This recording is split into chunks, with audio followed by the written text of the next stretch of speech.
Good evening. Hello, everyone. How's everyone doing tonight? I live. Surprisingly. How's everyone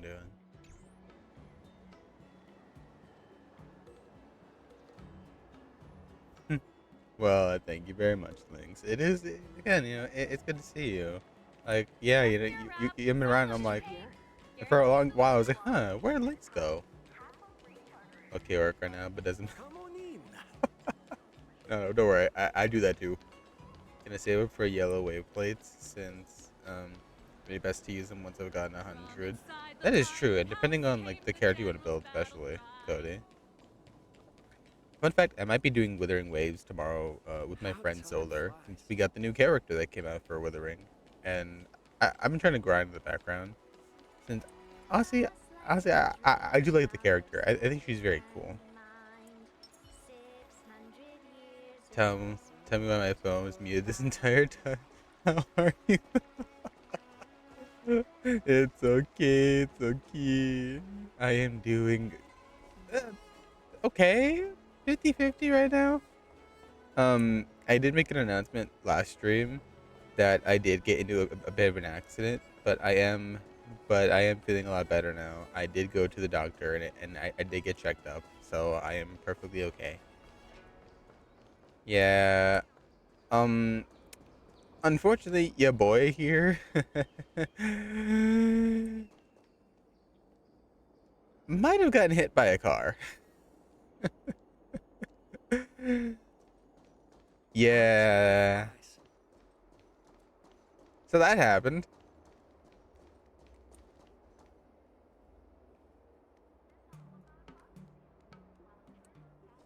Yeah, no. On my way to work, on Friday, uh, I was riding my bike, and I guess for people who don't know, I can kind of give more info here.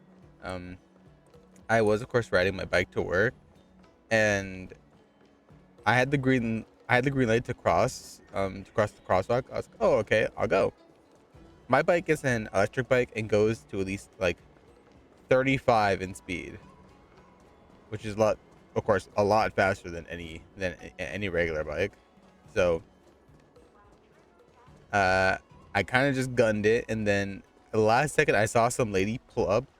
Here's the thing: she kind of pulled over the line, the crosswalk line where cars are supposed to stop, and she did have the red light on her end, so she kind of was in the wrong, especially. I saw it last second.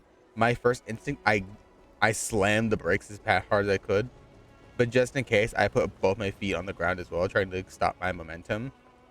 Unfortunately, my brakes kind of broken, and my tires are kind of smoothed out from how many years I've been riding it. So unfortunately, all I ended up doing was slowing down and just drifting straight into the car. Yeah. So I slammed into the car. She pulled forward a bit more, which set me a little push forward. And immediately as I was on the ground afterward, my first thought, because good thing I did not lose consciousness. I was perfectly aware. I immediately checked if everything was able to move. My hands were good. Feet, okay. Bit of pain between them, but okay. So after doing all that, the lady got out of her car. She helped me up. She helped me to the sidewalk. She helped me get my bike as well. She she, she actually stayed with me for a while to make sure I was okay. Unfortunately, in my shock and like not mental stability, I guess, I forgot to get her information so I could like be like, yeah, no, because here's the, I could have probably done that so that if I did need any medical bills or fixes, that she was liable. But I was in a state of shock that I just forgot. The only thing that really was bad at the time was my left knee was in hell pain. Like I couldn't even walk on it without like a bit of a limp. So I did. I did the most reasonable thing someone could think of. I called a ride that took me to work. I walked I walked into work. I walked into work. The store manager was there. He looked at me. He's like, "No. Nope. Nope. You can't work like that. Go home. You cannot work like this. Go home." And again, I think it's more because of the adrenaline I had. Um it Since the adrenaline was starting to die down, my leg only got worse and of course swollen. So anytime I just applied pressure to it in general, it was painful. So they had me sit down. They at least let me store my bike in the back storage for employees. And I called my brother to come pick me up. But my smart ass coworkers, so I could at least walk, I was like, "Hey, do we have like a cane or a crutch I could borrow?" My smart ass manager, who is under the store manager, straight up brought me a walker, and I was like, "You bitch! How dare you?" But other than that, How time flies. but yeah. So in the end, my brother picked me up. I ended up going home. I took a bunch of ibuprofen, and I rested for a while. Again, I didn't lose consciousness, so I was under the pretense I did not have any kind of sort of hand injury, which was good. Uh, so I was able to sleep off.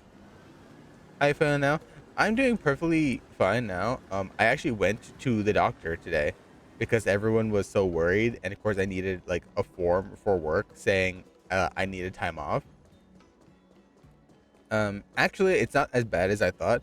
It's just a lot of soreness and bruising of the muscles because of course all my muscles tensed up on impact. So um the doctors looked me all over. I was able to move at least and show them that I'm perfectly okay. The only thing that they were concerned about was my knee, because of course that was the thing that brought me a lot of pain like previously. So what they did is they did an x-ray. They prescribed me some muscle reliever, and they told me, yeah, no, How time flies. you can't go to work for the next 3 days. I'm like, oh, well, okay then. So I am not allowed back at work until Thursday. Other than that, I'm perfectly fine. My knee is elevated. It is bandaged up, and I am now just sitting here just to recover slowly. Man, again, a lot of people, of course, my family, and of course, and and and of course, my girlfriend, Kai. The minute I told them, they did not let me hear the end of it. Like, they of course did not let me hear the end of like I should have been careful. That person was an idiot and should have been more careful on their end. You know, all this and this, and of course they were like pushing me to go to the doctor in the first place to make sure I don't have lasting damage that could pop up later. Which again, I do appreciate, and I do really love that everyone like cares about me you know, How to time such an extent, flies. you know. But and they always like when I first told them, they always brought up the fact that I am lucky because at the end of the day, it could have been worse. Like I could have been like hella injured. Like worst comes to worst, the worst case scenario is like I could have kicked the bucket right then and there. But I am thankful because as much as of course again I didn't fully stop, I am happy I also slowed down my momentum enough because again my bike goes 35. That is so much faster than any normal bike. I at least was able to slow it from the 35 down to at least I think maybe 10. So again, perfectly, but again, you know, I'm trying to be the voice of reason for everybody. Like, even though I of course am the victim here, I'm like, look, it's okay. Let us just be thankful the worst did not happen. because at the end of the day, it could have, and that does scare me. But at the end of the day, we just have to be thankful that it did, and I myself am thankful that it didn't. So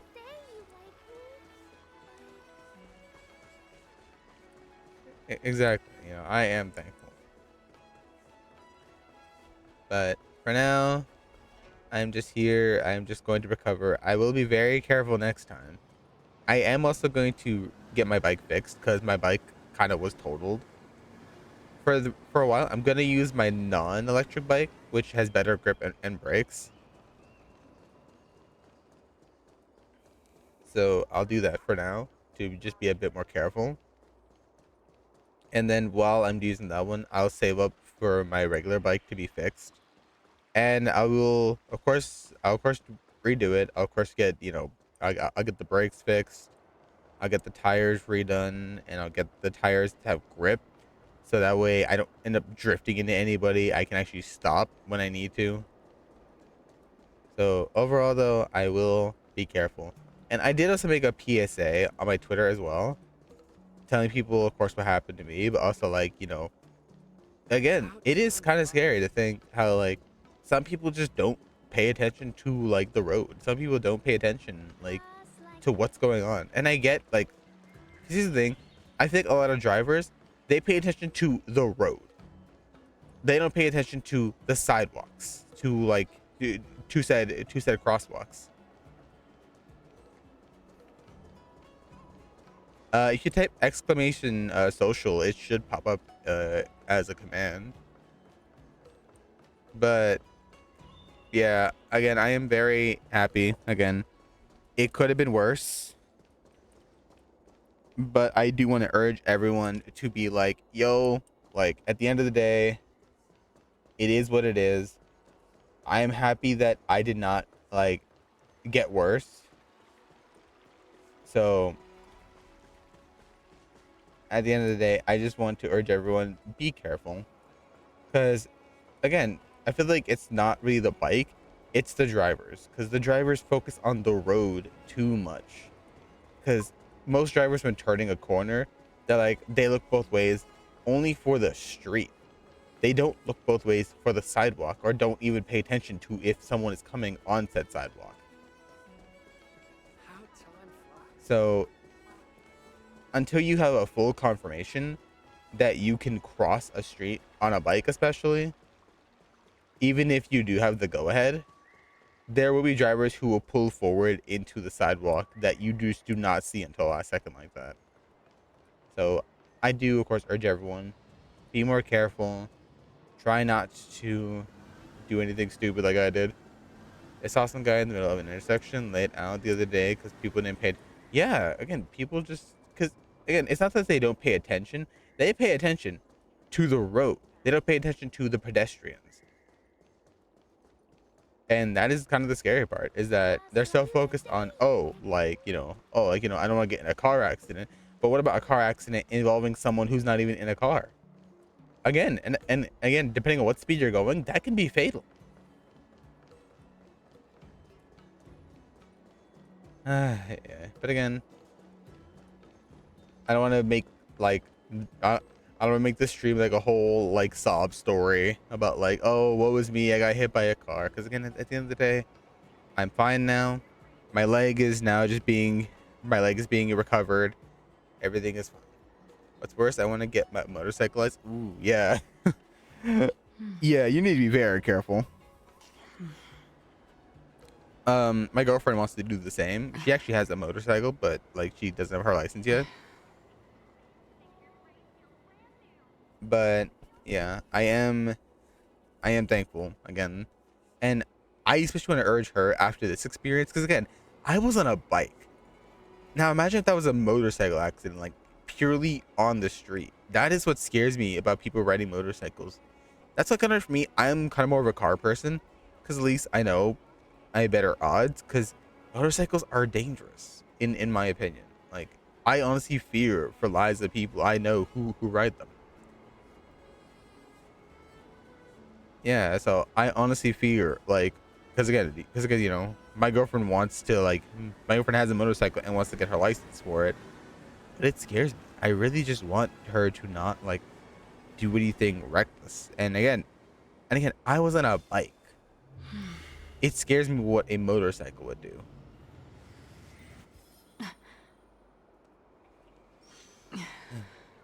But yeah. But again, I'm fine. I'm just recovering, and I will be recovering until Thursday.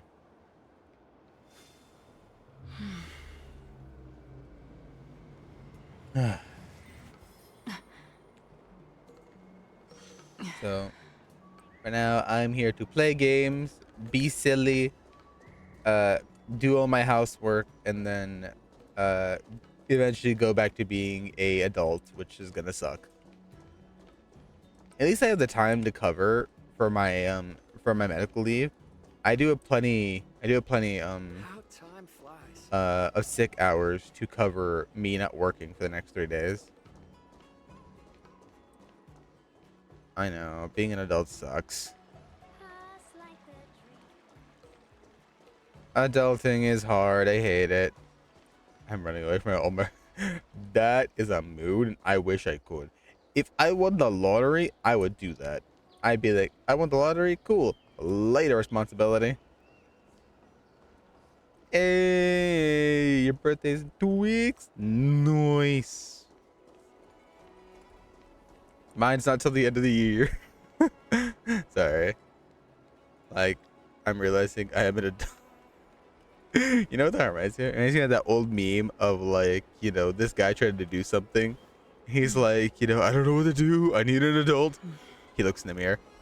I am an adult. I need an adult to your adult. It just reminds me of that for some reason.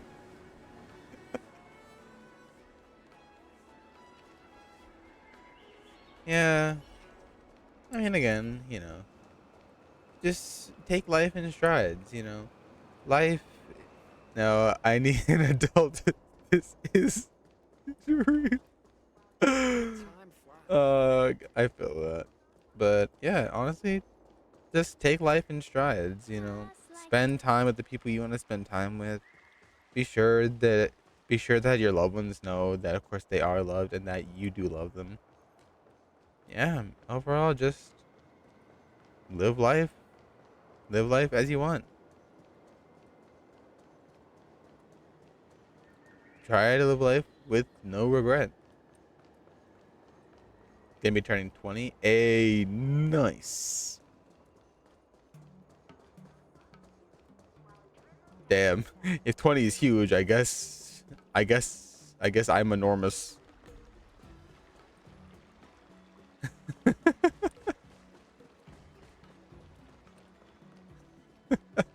It's okay. It's okay. And that's fair. Again, like, people kind of think, young people celebrate age is like a thing, but when they get older, it's not going to be that like glamorous. Any age is a milestone because when you think about it, How it time kind of just flies. shows how much you have fought, kind of you have fought over your life to get to where you are now. Because at any point, like, giving up is an option, but at the end of the day, you kept fighting, and that is all that matters. Because you yourself have realized that you matter. So, overall, just be you.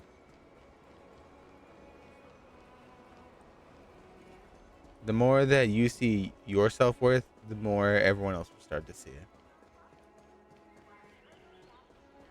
I'm legal in my country, so gonna be a big milestone. Big ups to Canada. Nice.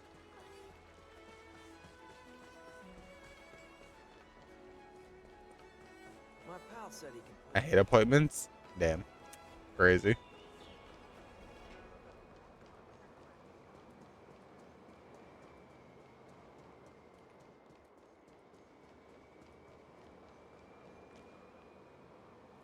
Yeah. I got pizza stuck in my teeth.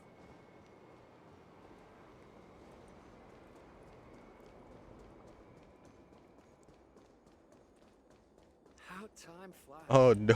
See, I'm over here talking about how I'm injured from being hit by a car. What did you do? I don't have a broken foot at least. My knee is banged up as hell. But how did that happen?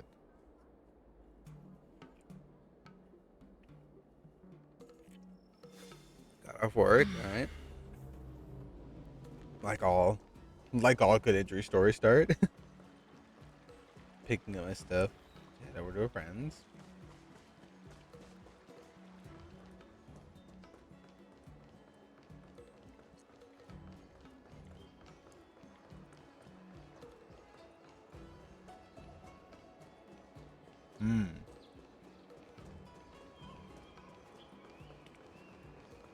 In the morning.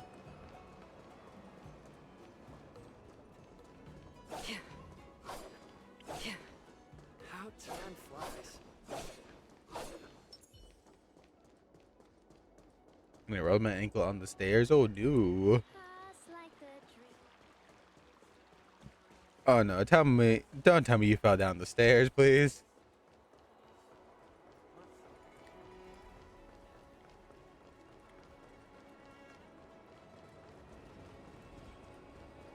My ankle doesn't hurt. The bones on the side of my foot hurt. I didn't. Thank God. I'm like, you fell down the stairs? Please no. Do I need to give a PSA on stair safety too?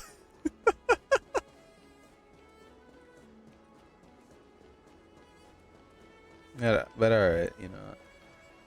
Well, again, it's good that it was just, I guess in some case, a minor injury. Well, not minor. You basically broke your foot, but at least it was like that. It wasn't anything too serious. But please do be careful. Again, people think that like things like that are very like trivial. But again, How time flies. anything can be like fatal, like if done wrong. So once again, PSA, don't do dumb things that will get you hurt. Be sure to be safe. My pal said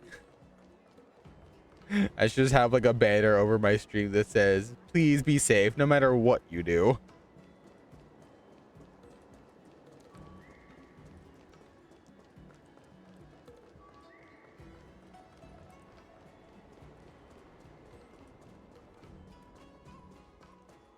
Yeah.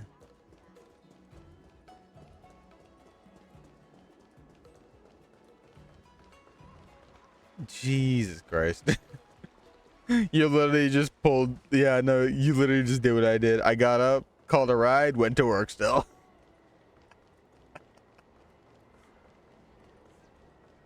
And I saw Duke Dennis.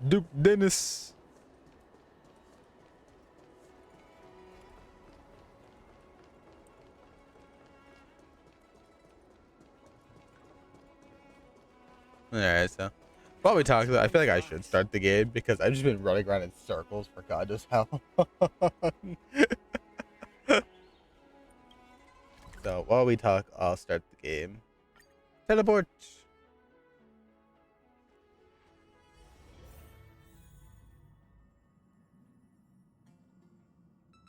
I had several operations on me. Oh, believe me, you know I did too. I had like the amount of stitches in my head that I had as a kid was crazy.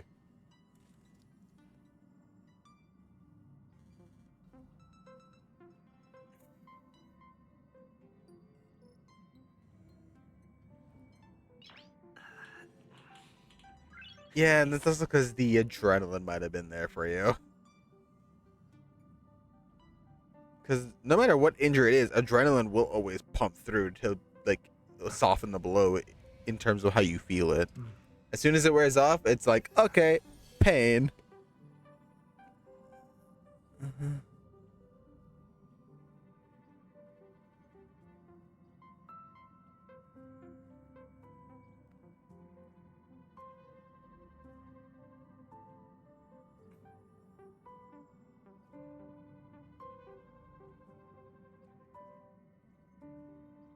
Believe me, I think like the worst injury I've had in in my head scares people like a lot.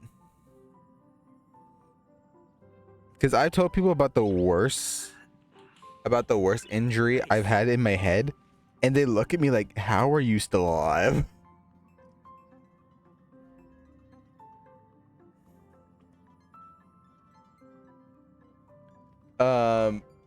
So fun Nick lore. When I was a kid, my mom, she picked me up from school, and on the way home, I kind of was running ahead of her, and I was running backwards while looking at her, because I wanted to be like, goofy little kid, like, look around, be like, hey mom, I'm doing a thing. And then she yelled at me to turn around.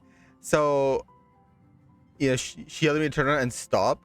So I turned around without stopping, and our neighbor next to us had a metal mailbox that was just high enough for my head to hit it. And I hit the corner of it hard. Like, I slammed my head into it. When I woke up, as my mom describes it, I had a hole in my head she could stick her pinky in.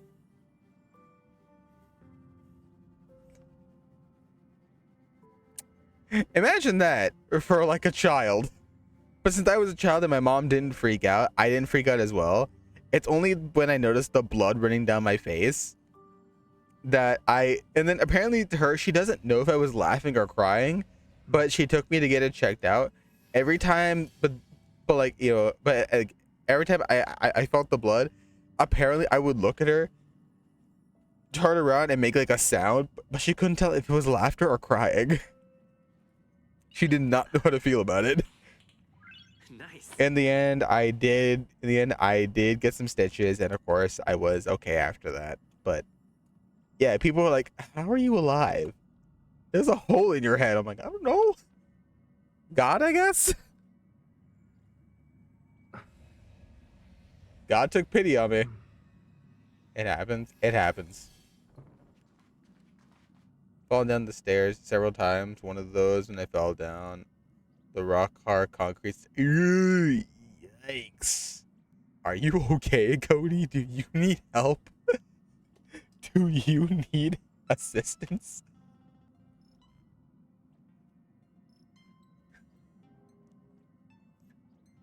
That sounds painful, and I can imagine it was painful.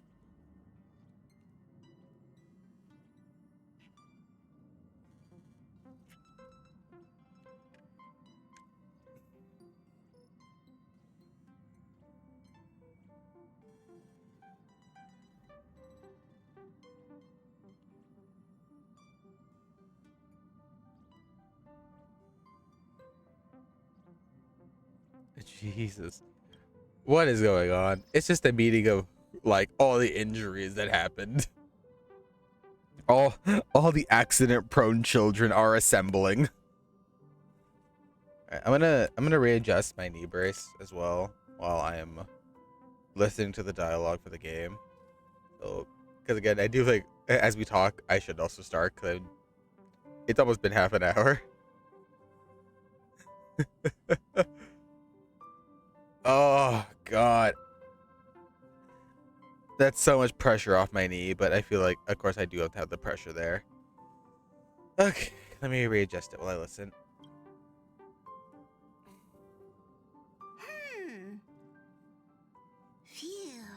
It is a very good game. Like, honestly, it is a very good game. I love it specifically because it fits my taste of a game, and that is turn-based strategy. I love turn-based strategy games. I played a lot of them throughout my years. My biggest one as a kid was always Yu-Gi-Oh! I loved Yu-Gi-Oh! I still love it to this day. Like, I play Yu-Gi-Oh! To this day. But I just love turn-based because because this is the kind of brain game that makes my brain think. Okay, like, what do I need to do? How can I use this efficiently? What can I do to optimize how to do this? And in this game, it's no different. Like, I need to think, okay, what sort of character should I bring? What weaknesses do my enemies have? How can I boost the damage of the person that does the most damage? If I'm lucky, I'll buy a PC after my birthday and I'll play all the games I've been waiting for. You should, because honestly, it's also like depending on what games you want to play though, because believe me, all the Hoyo games take a lot of storage. I think the biggest one we have now is Zenless, and Zenless is like the newer game, and it's the biggest one yet right now. My sister was one was my sister. She was a baby, bro. What?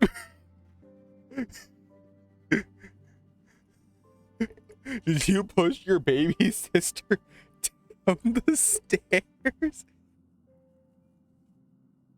Yeah, and honestly, Lynx, it'd be such a good time to join back, because I'm pretty sure, as you've seen the news, we are finally getting the Nation of Fire. We are going to Notlan, and everyone is so hype about it. I am too. Like, I'm ready to see the Pyro Archon. And again, this is also the place based on my culture, Native American kind of stuff. And I'm like, oh my god, let's go. I get to see my culture represented.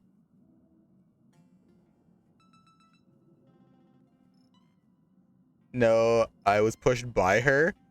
Yeah, for real. The Nation of Fire in Outland is inspired by, the main inspiration I know was listed was Aztec culture, which is of course like in relation, of course, to Mexican culture. Ergo, Latinos are being represented. Let's go.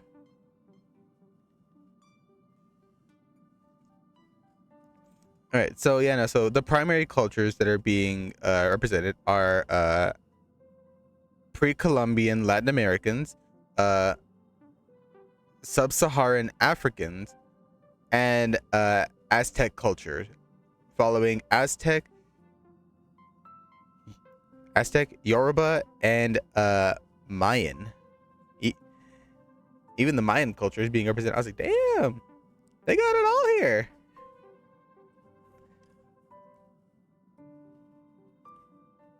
Yeah, no, I am Latino, of course, from my dad's side. I am, of course, Latino Mexican, but from my mom's side, I am partly native. People say, of course, I'm the whitest Mexican, and you know what? I don't mind that. At this point, I wear it as a badge of honor. Also, What's up, Pom Pom? Pom Pom. Just got a message from the Xianzhou La Fu. Looks Yeah. like it'll conflict with our original schedule. I think the only thing people are mad about, which I can understand, believe me, I really do understand it. Yeah, that's the thing that people are mad about, is the skin tone. And it's really like, it's because, yeah, a lot of the characters they showcased are indeed like on the whiter, on like the white kind of like, tone.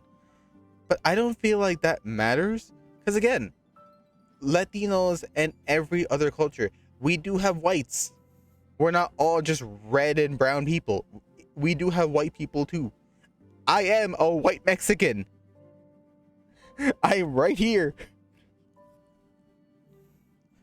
But I feel like as long as they portray the culture, portray the character personalities and hobbies correctly, it'll be a good representation of just the culture by itself alone.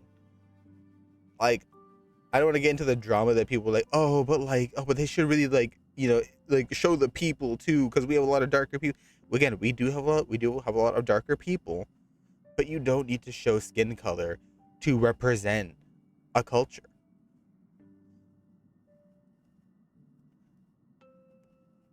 Like, I'm pretty sure probably there's these like multiple people out there who are white who know a lot more about certain cultures than probably people even know about their own cultures. That's just me though.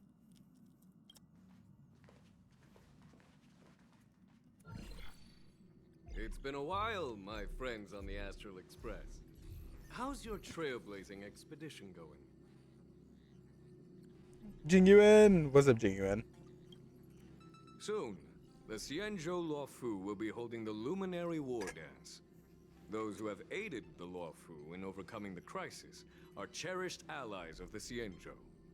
Thus, on behalf of the seat of divine foresight, I'm extending an invitation Exactly. to attend the Like, ceremony. I really don't Your presence like would be greatly appreciated.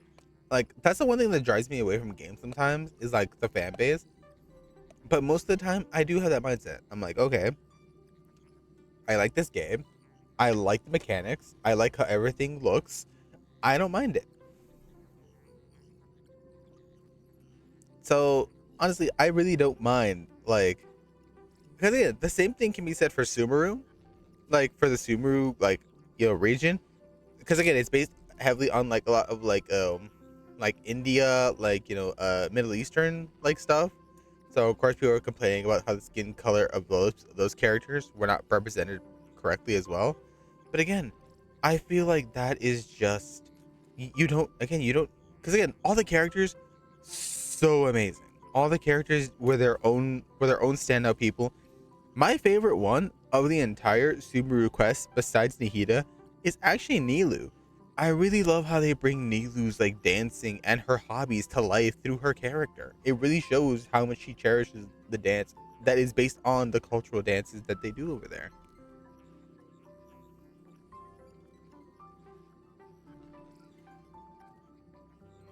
And believe me, yeah, no, I do get it as well. I do fully understand, and I wouldn't mind having a lot more people of dark skin represented. But at the end of the day, if it doesn't happen, I can still enjoy the game and I can still enjoy the representation that they do put in.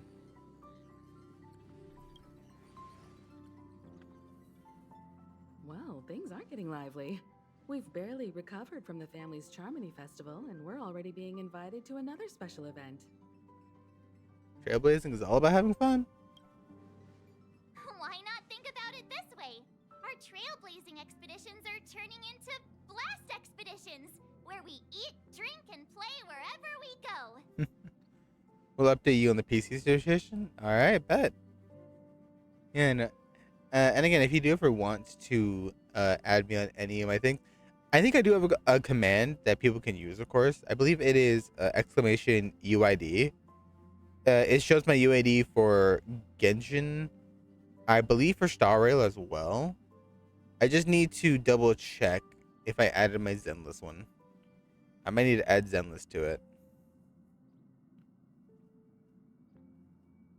Yeah, no, see, there's Genshin, so I need to. Oh, okay, so no, it is my Genshin, so I need to add my Star Rail and my Zenless one to it. So I'll do that maybe after this stream. Blast? Expedition? Yeah! Wherever we go, we eat, play, and have a blast! I bet. So we should leave March behind to take care of the express? Oh no, Don Hung, don't do that to poor Marge. What did she do to you? Leave the poor bean alone. Hey! That's not what I meant! I'm all for some fun! I just hope there won't be any surprise party crashers, like Friday or Saturday. Did she really make a play that we just fought someone named Sunday? Marge, come on. I thought you were better than that. The Xianzhou Lawfu has recently overcome a crisis. By holding the war dance, they're demonstrating to everyone that they've returned to a state of peace and safety. But that's what everyone said before we went to Penacony. You'll be totally safe under the family's protection. No need to worry. The war dance is not like the Charmony Festival with all its hidden secrets. It's just a festival to honor the Rainbow Arbiter and the Cloud Knights, who fought against the abominations of abundance and protected the Xianzhou ships. Aside from Starskiff performances, it's mostly martial contests. Nothing too different from the Taiki and Roboball contest we've seen before. What do you think, Himiko? Since we've accepted Miss Black Swan's proposal, we should probably head to Amphorius for refueling. There's certainly no rush. This trailblazing expedition is quite unique, and the Express needs to be fully stocked and prepared before moving on to the next stop. With Madame Herta's help, I was planning to deliver some Leviathan fossils from Kalinga Abyss to Ron May, member 81 of the Genius Society. He owed us some favors before we set off. However, it may take a few weeks. Aw, so that means we're not going to the Lafu. Damn. Oh. Being an adult means maintaining relationships, whether we like it or not, March. Since we've been invited, it's only right for the Astral Express to attend the ceremony. So, here's the plan. Pom Pom will take everyone to the Xianzhou Lafu. Mr. Yang and I will meet up with Ron May and fulfill our promise. Meanwhile, you, March, and Don Hung will represent the Express and attend the war dance. What do you two think? Sounds great. Yeah, I'm cool. I don't hear any objections. Now that everyone's on board with the plan, it's time to warp to the Xianzhou Lafu.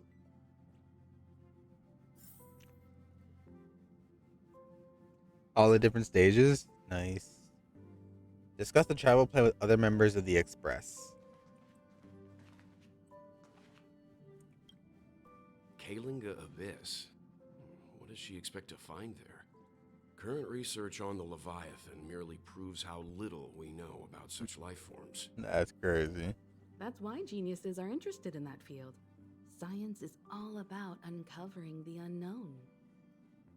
I guess I also should add my Withering Waves UID as well, because I just have Withering Waves.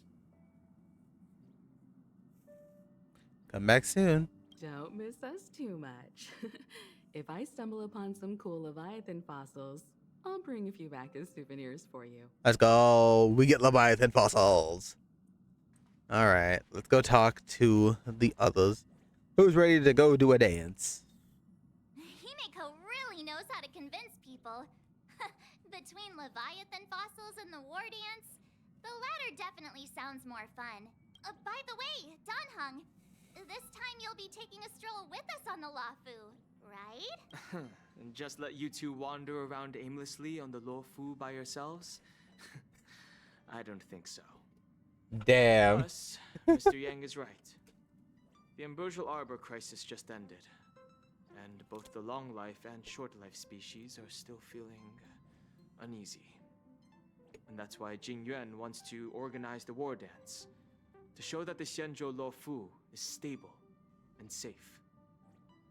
And since he has extended an invitation, it's only right that I visit my old friend. Fair enough. Crazy ass. What time is it over there? It is currently 11:47 Coming back to p.m. this place brings back so many I am on memories, PST time. You know? Yes. Here's something for all of you. A poem by March 7th. What memories? Care to spill the details? That's crazy. I'm like, what memories? I don't remember anything. You don't, huh?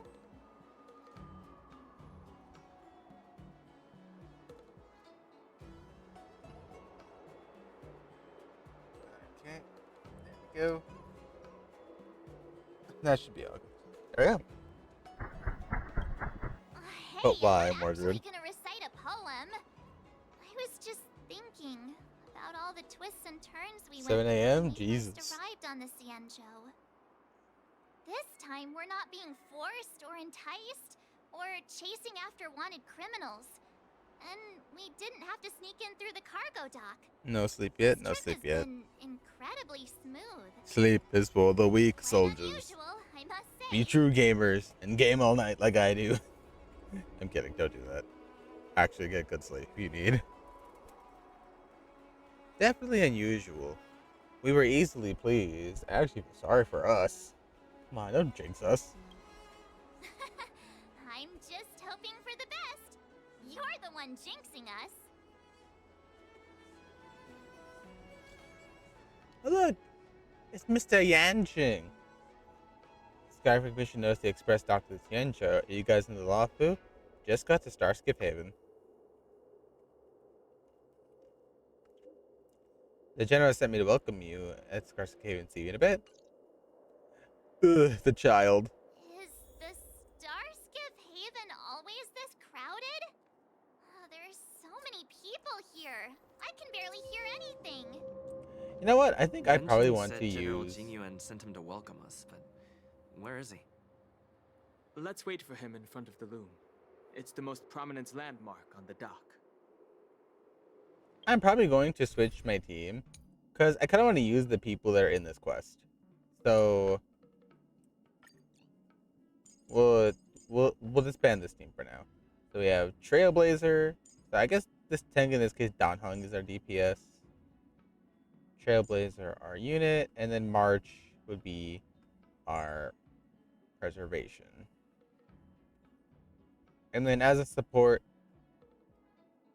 since we're at the Lawfu, we'll use Bilo. This is our team. Don Hung, I know you don't have any relics. We're gonna borrow Bronia's for now. Because I know I'm not doing much with Bronya right now. So we'll just borrow hers.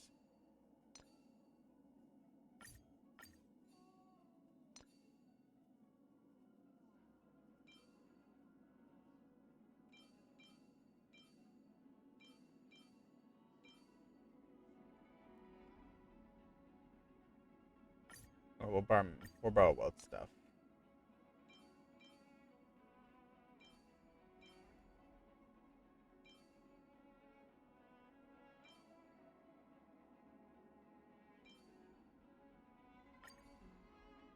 Alright. Traces have not done at all. I'll switch his like on to ratios. And voila, makeshift Don Hung because I don't have the patience to build Don Hung.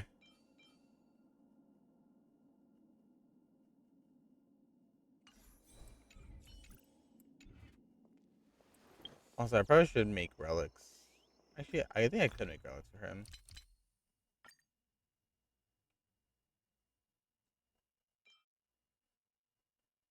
That one's okay. Not good, not good. No, no, no, no, no.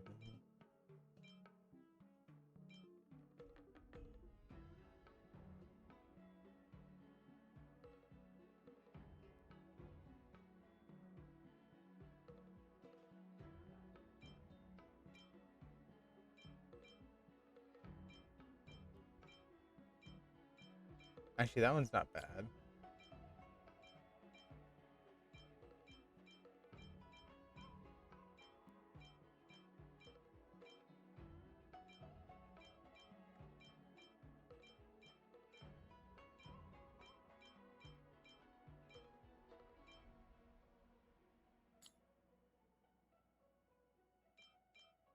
Da, da, da, da. That was not bad. Not bad. This is okay. As long as it doesn't roll into the other stats. Fine. No. I think I might just fall asleep right now. That's fine. Again, perfectly fine. I am of course happy that you are taking the time to watch. But again, if you feel very eepy, that is fine. You need to get a good rest. When damage. Not bad. Okay, I'll take that one. And then see what we get if we just use all of it. Not bad.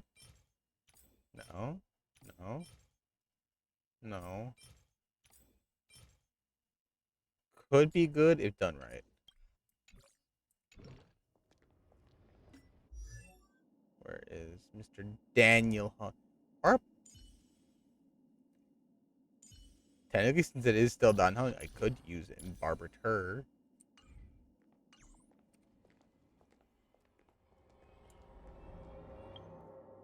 You know, I might use in Barbatur instead.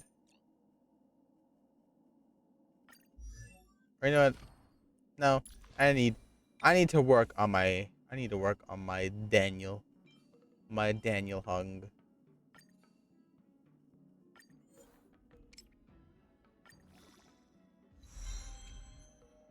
Effect hit rate. All right, good damage. go. We'll do up to level 9. Maybe 12. Defense, I mean, could be worse. First we have our wind damage, alright. Level 3. Put the main outfit on? No, I'm good. Alright, not bad. Crit damage? Come on. I mean, not bad. Crit damage. Let's go. Crit damage. I mean, it's pretty well rounded. You know, it went at every stat. Right, crit rate or crit damage. Bro, both of these just went into everyone once. That's funny. Alright, Mr. Daniel. Just need to build Mr. Daniel.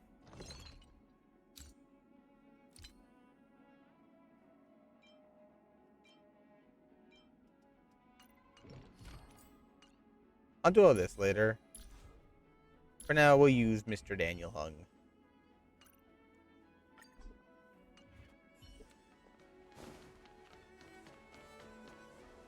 Hey, you guys, hold on a moment. A Did Pepish? they just call us? Look at their outfits. They're from Penacony, right? Are you familiar with the Cienjo Lafu? Yes. We know a little bit about it. What do you need? We are from Penacony. Maybe No. you've heard of it. Really? We came to this ship to gather interesting materials for making dream bubbles. Oh, we just left there. Oh, talk about coincidence. That's great. Do you know any must-see attractions on the Lofu?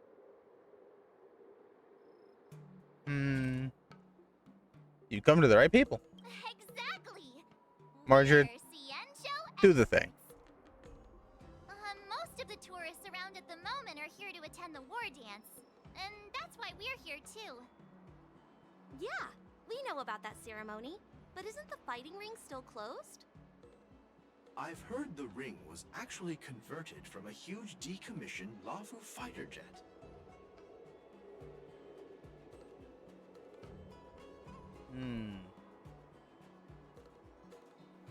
So it's even larger than a regular star skiff.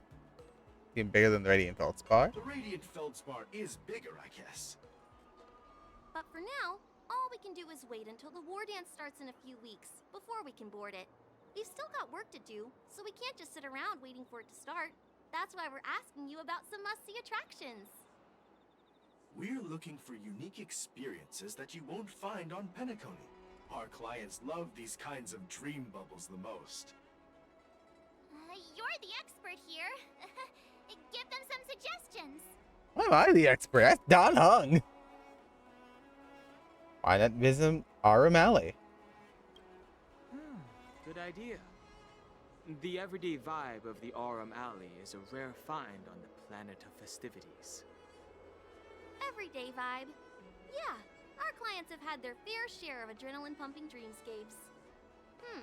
Maybe something down to earth would touch their hearts. Thanks for the suggestion. Heading back.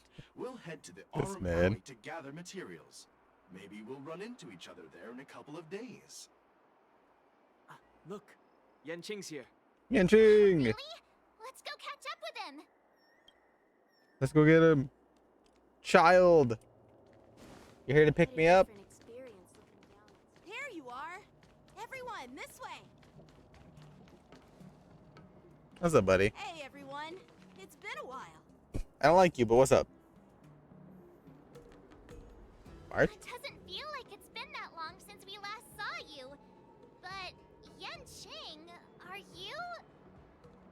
Eh? What's up, Miss March? They say kids grow up really fast. Yanqing, are you a little bit taller than before? Bro. We've only been away for a few months.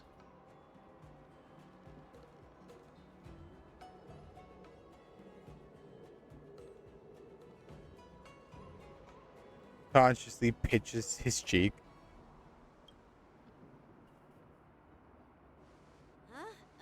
What are you doing?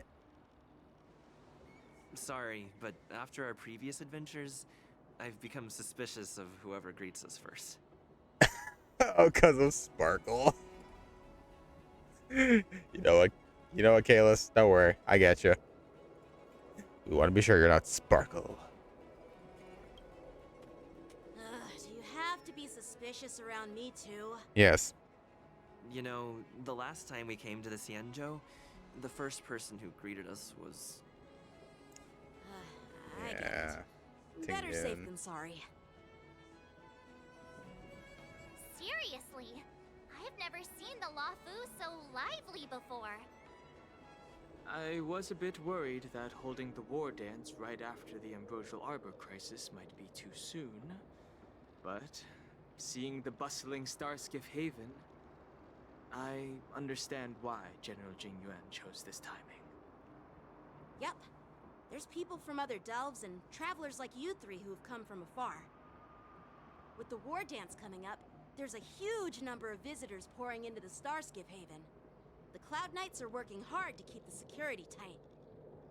The General said this ceremony would help the Cienjo Lafu recover from the crisis. It's a way to showcase our martial spirit, reassure people, boost morale, and attract visitors from other planets to promote trade and peace. By the way, the Cienjo Alliance places great importance on this ceremony too. The Cienjo ships, the Zhu Ming and the Yao Qing, have both sent messengers to offer their blessings. The Yao Qing? Yeah, the Cienjo Yao Qing is a major force in hunting down abominations, and is always engaged in conflicts across the cosmos. Although it's a member of the Cienjo Alliance, I don't know much about it. But Madame Yukong from the Skyfaring Commission mentioned that the Yao Qing always sends back reports of great victories, which is quite impressive. I heard General FEIXIAO of the Yao Qing is a young and dauntless lady. My peers say that she's like a goddess of war, capable of crushing dozens of abominations with a single punch. I wonder if it's true. If only I could witness her prowess with my own eyes. By the way, Yanqing, where are we headed next? I'm sorry for talking your ear off. The General wants to catch up with you at the Palace of Astrum. He's been eager to hear about how the Express has been doing. It's funny how he tries to act all mature, but whenever it comes to something he's interested in, you can really see his childish side.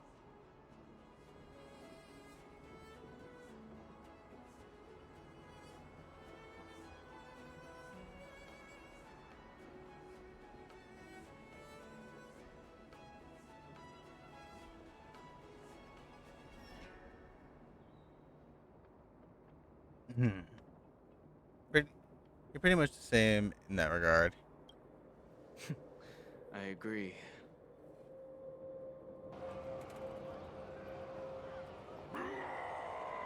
Oh? A roar rings out. Quickly. Get ready to protect the crowd. A roar rings out. What's going on? I just mentioned security, and now all of a sudden something's gone wrong. Excuse me, I need to go check out the situation.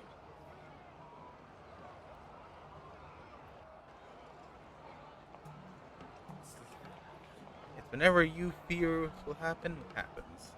You just jinx this, March. Hey, what's that supposed to mean? We'll go with you. We are these capable people. Oh? Oh.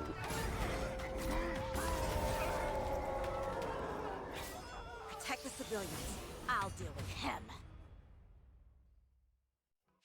So, we're fighting! We're fighting big furries! Moon Rage. Borison? Why are there Borison here? This ends now. I'll catch up. You can't run! Let the show begin. What's in your prescription? Dreams do come true.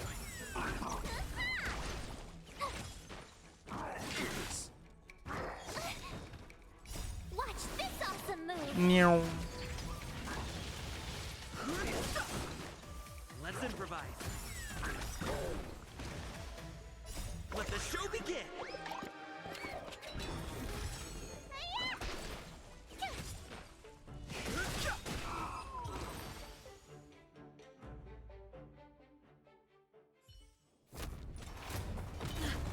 Not good.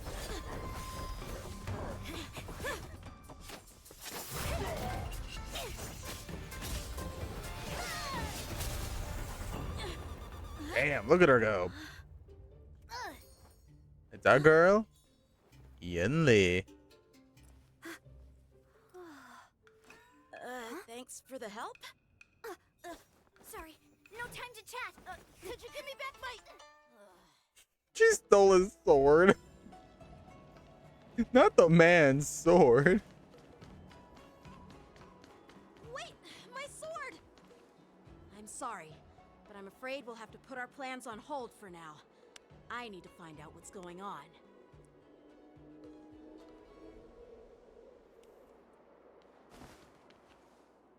While we appreciate your rescue, my Xianzhou friends, don't you think it's a bit too much to detain us and our cargo? Sorry, but we've been ordered to detain you and your cargo for inspection until we figure out the source of the attack. Once we're done with the formalities, we'll let you and your cargo go. Oh, but this shipment isn't even meant for the Luofu. And it's IPC's patented technology. Who do you think you are to conduct an inspection? According to the protocol, all cargo arriving on the Luofu must go through inspection. But we didn't officially enter your dock at all. We just sought refuge in your dock because we were attacked by the Borisons. Looks like this argument could go on forever. Let's not get involved in a heated dispute that won't lead to a resolution.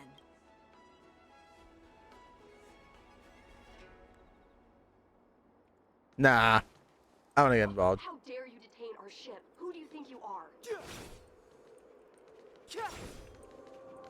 Stab. Fine, I'll go get involved. Whatever. I wanted to get involved anyway. Who's in charge here? I need some answers. It's my fault. We let our guard down for a moment. Oh I no. take full responsibility. With the war dance Hello. approaching, How you safety doing? should be a top priority. How you Now, doing, Kevin? tell me, how did Borisin prisoners end up in Starskiff Haven? According to the protocol, Borisin prisoners should be held on a starskiff and taken directly to the shackling prison under strict supervision without ever touching the ground. Who allowed a prisoner transport ship to dock at the passenger terminal? Please don't blame this, Captain.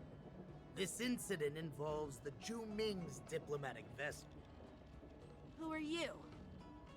I'm Liu Jun, an officer of the Patrol Defense Squad. Thank you for your help, Lieutenant Yanqing. The situation unfolded rapidly, and it shouldn't be held against the captain. Here's what happened. An IPC transport ship was attacked by the Borisin just before arriving, and the Zhu Ming's diplomatic vessel came to the rescue. They fought off the Borisin pirates and imprisoned them on their ship.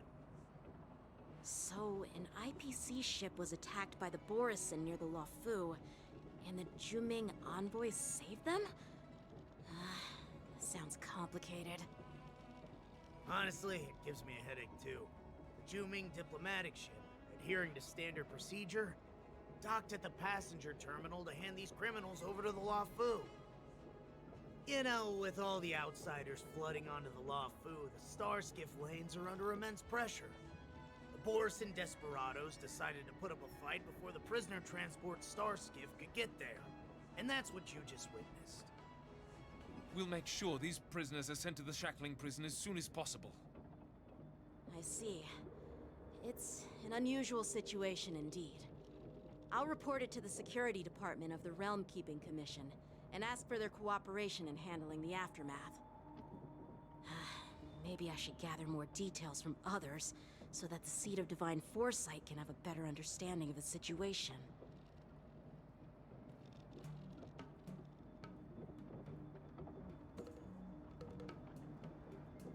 Oh, you look much maturer now, Yanqing. Please don't tease me, Miss March. The situation on the Xianzhou before the war dance is like a calm lake. The that can be disturbed by even the smallest pebble. Capable of generating far-reaching ripples with even the slightest disturbance. What are those people? I mean, those monsters we just dealt with?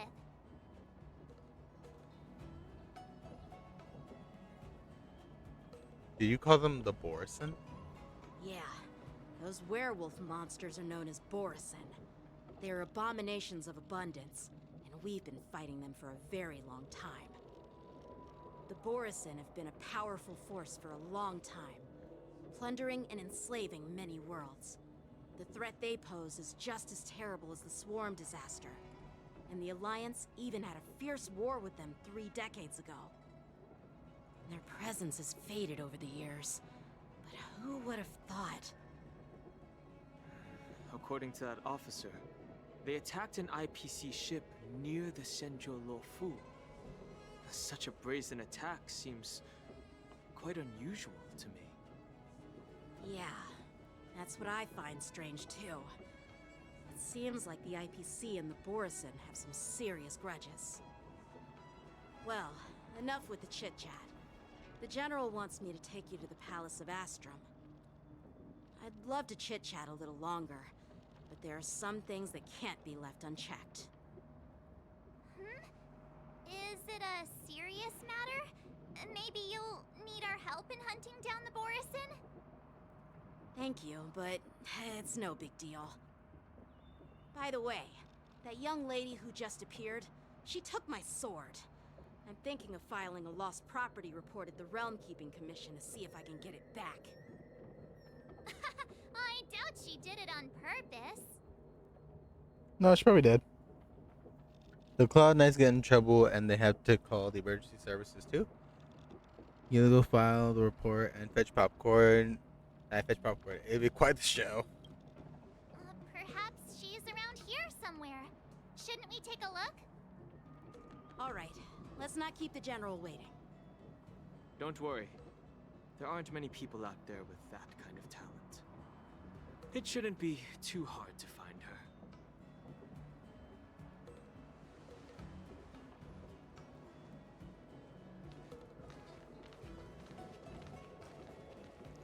Oh?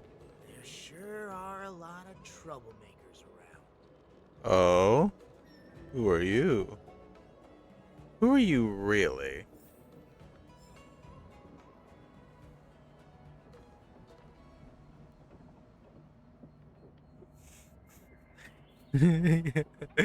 Hello, Tora. How are you doing today? You having a good day? Success and failure. We're gonna go talk to Jingyu and Palace of Astrum. It's been a long journey, Elder Huayan.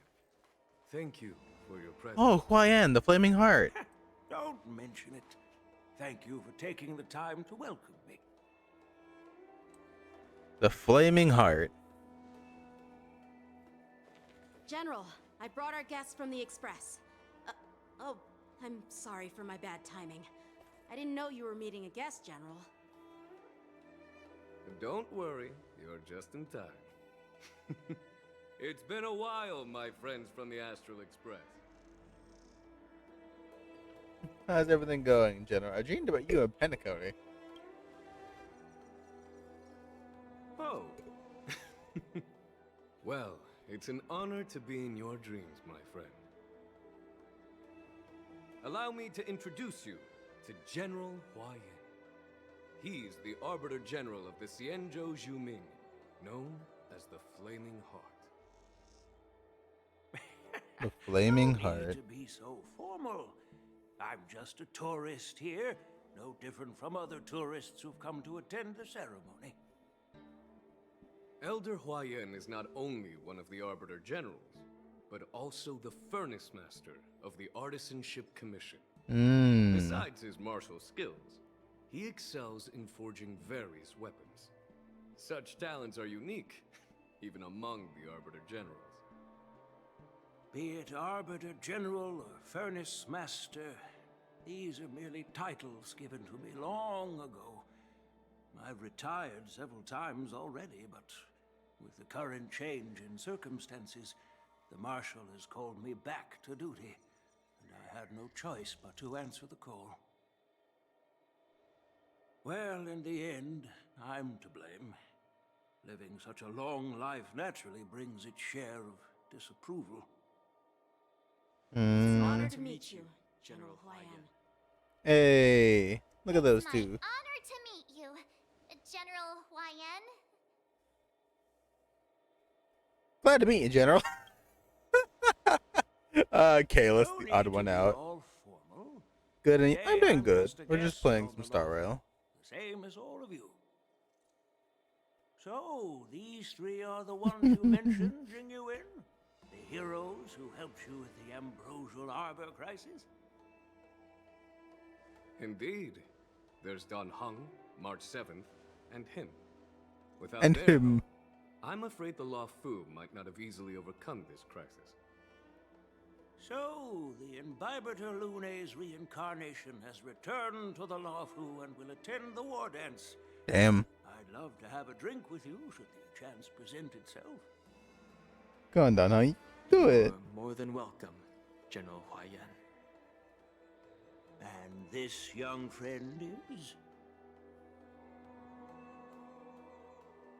Yanqing, my apprentice. He remains by my side as my retainer due to his youth, which I hope will season him with experience. He will stand for the Law Fu's Cloud Knights in the upcoming war dance, ready to take on all kinds of Oh, look, it's her. Great, great! It's a real treat to see so many talented young people around here today. Oh, I almost forgot. This is my apprentice, Yoon Lee. Can he get his sword back at this point? It's you! Oh, it's you. Hello. Oh, you two already know each other? Yeah, she stole his sword. Don't need any introductions then. What a coincidence! I was afraid I'd have trouble finding this girl. Oh? Now you've piqued my curiosity. Tell me, how did you two become acquainted? She helped me capture the escaped Borison prisoners at the Starskiff Haven.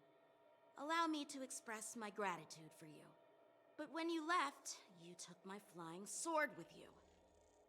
Your flying sword?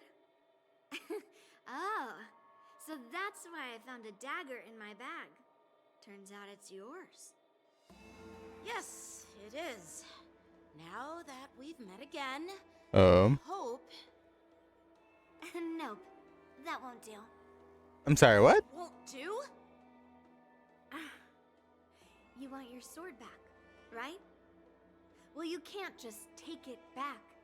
On the Juming, when you lose your sword on the battlefield, you have to reclaim it on the battlefield. Well, we're not in the Zhuming, we're in the Law Fu. As for this little sword, it was supposed to strike that escaped Borison prisoner.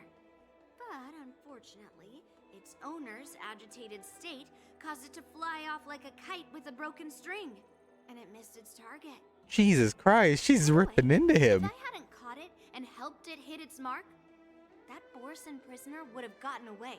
She's just ripping into him. You took my sword without even asking, and now you're refusing to give it back? So much for Lafu sword masters. Come on, Did you just say? General. If you just stepped up and took your sword back from me fair and square, I would have totally respected you. But nope, you tried to play it down, expecting me to just hand it back to you like it's nothing. In front of everyone. General, come on. I'm sorry. I like Yun Li, but damn, she's roasting this man alive. No seasoning. She's just roasted. Jesus Christ. I mean, I'm surprised Jingyuan isn't being like, well, we are on the Lo Fu. We have different customs here. Like, I'm surprised he's not doing that. Hey, pop off, I guess? I don't know. But you know what? I don't like Genshin either, so. You don't honor your sword, so you don't deserve it. Damn. Hasn't anyone told you that taking without asking is stealing? If you want to settle this with swords, fine. Let's have a one-on-one duel right now. Yang Qing. General, come on. I'm sorry. Well, that's Justified? more like it. Just be careful. Because I'm not as easy to handle as the Borisin. You two, be quiet and apologize to Yan Qing. Hey! Whose side are you on, Grandpa? I don't take sides. Come on, bro. It's a small misunderstanding, and an apology would be too much. I've heard about the Zhu Ming's incredible swordplay and craftsmanship. Most notably, the legendary Flame Wheel Octet. Seeing Miss Yun Li, who is among those ranks today, well, I must say, she definitely has that fiery edge. Such grandiose names. Some folks love to spin these fancy titles, trying to set the Cloud Knights apart. Yun Li is still just a young girl, a bit awkward and hot-tempered. So please forgive her if she's being rude. Well, everyone, Elder Huayan and I have some business to discuss. For now, Yang Qing, why don't you entertain our guests and take Miss Yun Li to the inn? Is this where they start fighting? Oh boy. Here we go. I'll find another chance to talk with you all. I'd like to express my gratitude to the Astral Express. I'm surprised he still didn't say anything about, like, hey, just get back the sword. That's so kind of you. I mean, you've already thanked us so many times. Please forgive me for coming at an inconvenient time. You needn't apologize, General Huayan. All right, Yun Li. Take this opportunity to clear things up with Yan Qing. She's not gonna. Yeah. It's better to make friends than enemies. But I won't be heading to the inn just yet. I want to visit Lingsha. She just arrived in the Luofu and could use some help settling in. Yang Qing, once you've helped our guests get settled, go to the Artisanship Commission for me. I've heard about the attack and the detainment of the IPC ship. Qingzu sent word that the IPC members are protesting and wish to have their cargo back. See if you can calm them down. Don't get aggressive. Just make it clear that the Xianzhou Luofu has no intention of violating their rights. I'm on it. As soon as we leave this place, they're gonna start arguing. I'm sorry for Yang Qing's rudeness. Not at all. Taunted by Yun Li like that, even a training dummy would be angry. You've taught your apprentice well. If it were me in my younger days, I'm afraid I'd have drawn my sword and fought. Yan Qing can understand your concerns. On the other hand, Yun Li is still a naive girl who's only interested in swordplay. Honestly, I brought her here to participate in the war dance because I want to broaden Yeah. horizons. But thinking about it, it is kind of like people, like, it is a representation that people do that. People will go to different places and they'll use their customs over everything. Like, if you go to some, like, major, like, if you go to some major Asian households, it's kind of the same, where even though you do not partake in customs, like, maybe, like, dinner customs or such, and of course, normally you do partake out of respect, but they still force said customs onto you, and if you do not follow customs from here on, they kind of, like, look at you like, what are you doing? So I kind of feel like it is kind of like a thing that, yeah, no, she just kind of is that way. And again, you know, as her grandpa's saying right now, she's still a naive girl. He brought her here to widen the horizon, but fortunately, still kind of narrow. All right, Miss Yun Li, what is your issue? This trip is totally worth it. Compared to the Juming, the Luofu is so much livelier. But it's a shame the Luofu swordmasters don't seem that great. I don't know. I kind of... You know what? You know what I want to see? She said the Luofu swordmasters aren't great. Tell that to Blade. Tell that to Jingliu.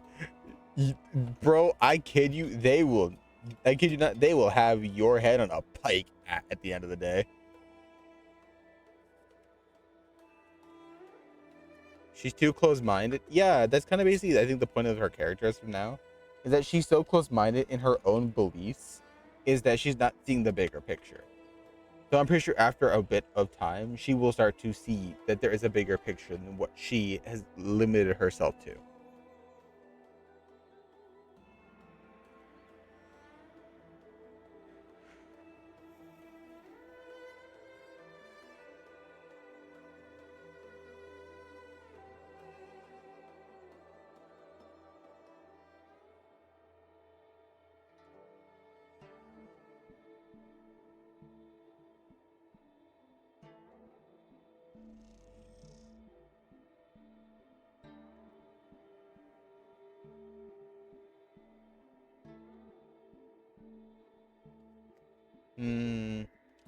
Glad to meet you, Miss Yunlei. Glad to meet you too. Are you here to participate in the war dance? No. I'm just a tourist attending. So, you're not a participant? You look like you know your way around a fight. I mean, if they let me participate with a bat. Well, you can still sign up. The Cloud Knight's ring is always open to outsiders. What is the Flame Wheel Octet? That's how outsiders refer to my peers in the Juming Cloud Knights and the Artisanship Commission. We all train under Grandpa's guidance, learning the art of craftsmanship and swordplay. That's how we got that title, I guess. Since he is the Flaming Heart. Makes Just sense. don't mention it in front of Grandpa. He always says that empty titles bring pointless challenges and conflicts. We Juming Sword Masters pride ourselves on the success of the group over the individual. Are you coming? I have some things to do. Besides, little Yanqing doesn't seem too happy about me tagging along. I mean, I would assume so. He shouldn't have said you stole his sword, but you did take his sword, so I mean... Yeah, you're right. I took it with my skills, so I guess you can say I'm a robber or something. How dare he imply I'm a thief? Totally different. I mean, what skill? You kind of picked it up off the floor, really. Let's be honest, you kind of picked it up off the floor. If she caught it while it was flying, then that'd be skill. But like, she kind of picked it up off the floor. Here's the thing with her. Her ego is big, of course. However, her eyes aren't seeing the horizon. One of these chapters, she's going to be humbled by worse people, and not one of them being Blade. No shade thrown at him, but his swordplay is ruthless, merciless, and no breathing room. Yeah, no, again, that is the point of Blade. Blade is literally the I will back you in, because here's the thing, he has no reason to fear death. This man is technically immortal, so you could stab him all you want, he's not going down. He will just take that stab, grab the blade, and look at you like, is that it?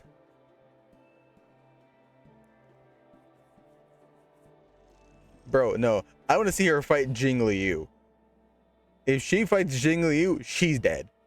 She's full on dead. Like, she's not even going to get the chance to pull her sword out. Jingliu's just going to be like, okay, die.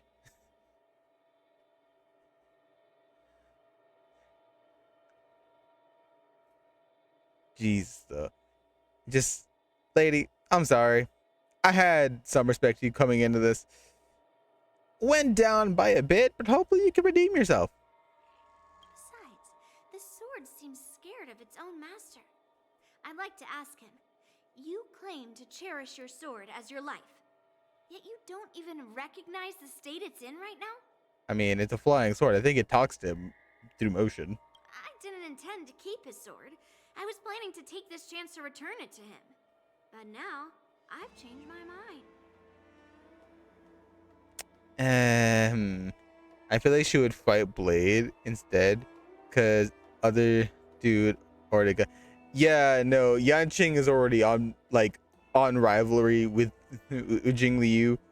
Her fighting Blade would be an interesting one. Because this is the thing. She uses a bigger sword. She basically uses a great sword. And her whole technique is countering. Blade is straight up just offense.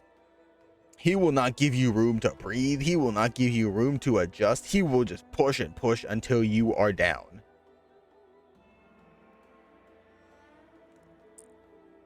I think that that's the difference in diversity of swordplay I like, is where like Yunli does counter type, Blade is like, you know, full on force.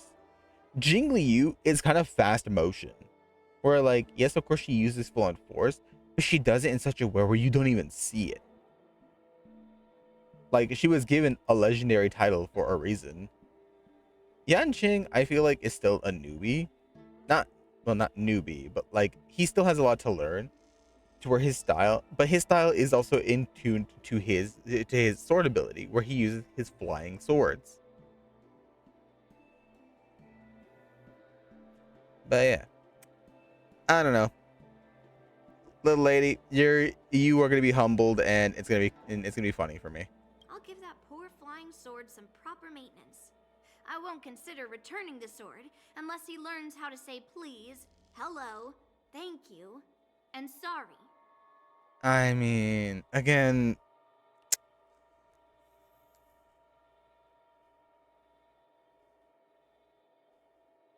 So he can forget about it for now. yeah, again, respect meter kind of going down bit by bit.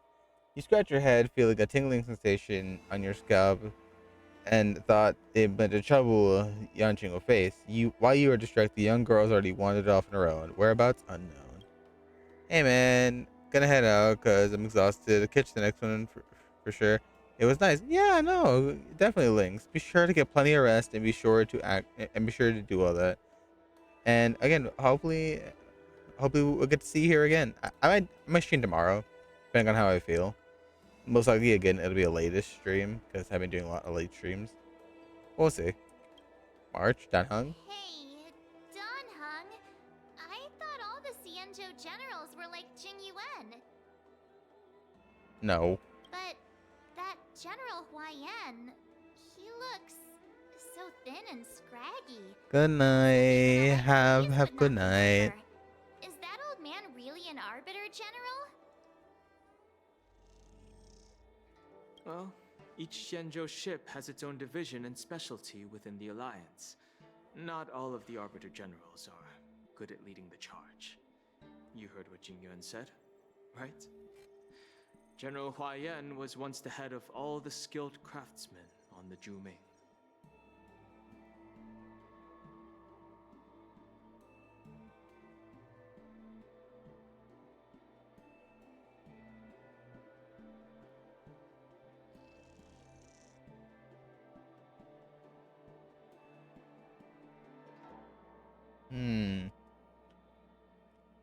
There's more. There appears to be more that meets the eye. Don't you find it strange?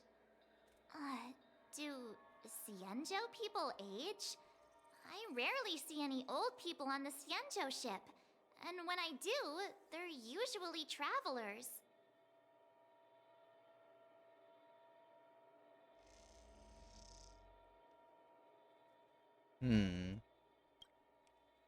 But General Huayan looks like an ordinary old grandpa. Is he really a Xianzhou general? Good question. He's right there. So why don't you ask him yourself? Lol. Nah, I'd like to live a little longer. We should leave. General Jing Yuan asked Yanqing to entertain us, so obviously, he has important matters to discuss. Let's not waste any time here.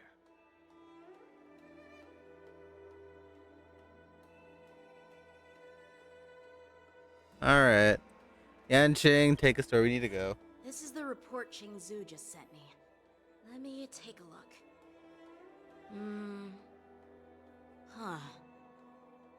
Looks like the general has given me a tough challenge. He wants me to try and help put the IPC's mind at ease. Is it a test from the general? Well, it's not exactly a test. As Cloud Knight officers, we not only learn the art of war and martial arts, but also occasionally have to handle diplomatic disputes. It's just, you know, talking things out isn't as straightforward as duking it out with weapons on the battlefield. This is especially true when you're up against the IPC, with their non-stop corporate babble. Well, let's not worry about that for now. Shall I take you to the inn? By all means. Let's go.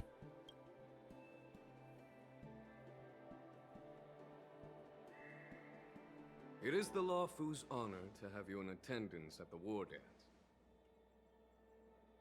Yet, the fact that a simple martial arts ceremony has attracted esteemed generals from the Zhu Ming and the Yao Qing implies intentions beyond mere spectating.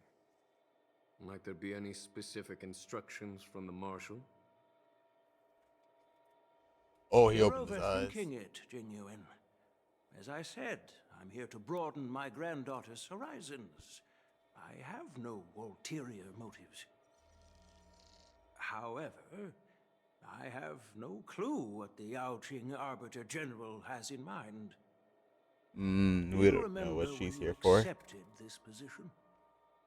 I told you that an Arbiter General's battlefield goes beyond the physical one. You'll need to lead and manage everything on the Xianzhou. The title of Arbiter General holds a weight far greater than its literal meaning. So many years have passed, and you've done well. However, longevity for the Xianzhou people can be a curse. Living too long means that every mistake you made will lurk in the shadows. And one day, they'll eventually catch up to you. The Marshal knows everything that has happened on the Lawfu. As for the Merlin's Claw of the Yao Qing,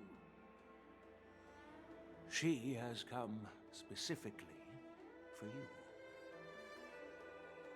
you. Yikes.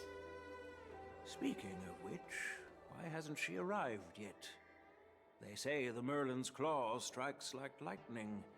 Being late isn't her style. That's not true, General Huaiyan. She's been here a while, but I'm sure you've heard of her unbridled nature. Oh, we have the other two. Let's go. As soon as she disembarked from the star skiff, she mentioned having something to attend to and simply disappeared. Moza and Jiao Cho. Messengers from the Xianzhou Yao Qing, I assume. We are Jiao Cho and Moza, retainers of the Merlin's Claw. It's an honor to meet you in person, Arbiter Generals. Now this is interesting. A guest who doesn't come to visit but sends a message instead. What does she mean? Tell me, what could be more important to her than coming here? Master heard about a spectacular view in Scale Gorge Waterscape. I believe she went there to enjoy it. Spectacular view? Ha! Did you hear that, Jingyuan? This person is being sarcastic. Please do not misunderstand me, General Huaiyan. I was simply stating the truth. Master thought it would be inappropriate to keep you waiting, so she sent us here. Once she's finished with admiring the scenery, she'll personally come and apologize to the both of you.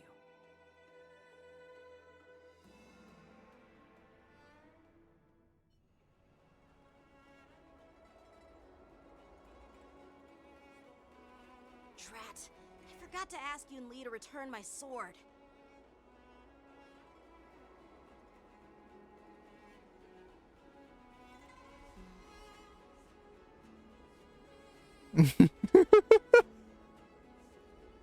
Damn, I saw a post and that was funny. I don't think you'll ever get that sword back, buddy.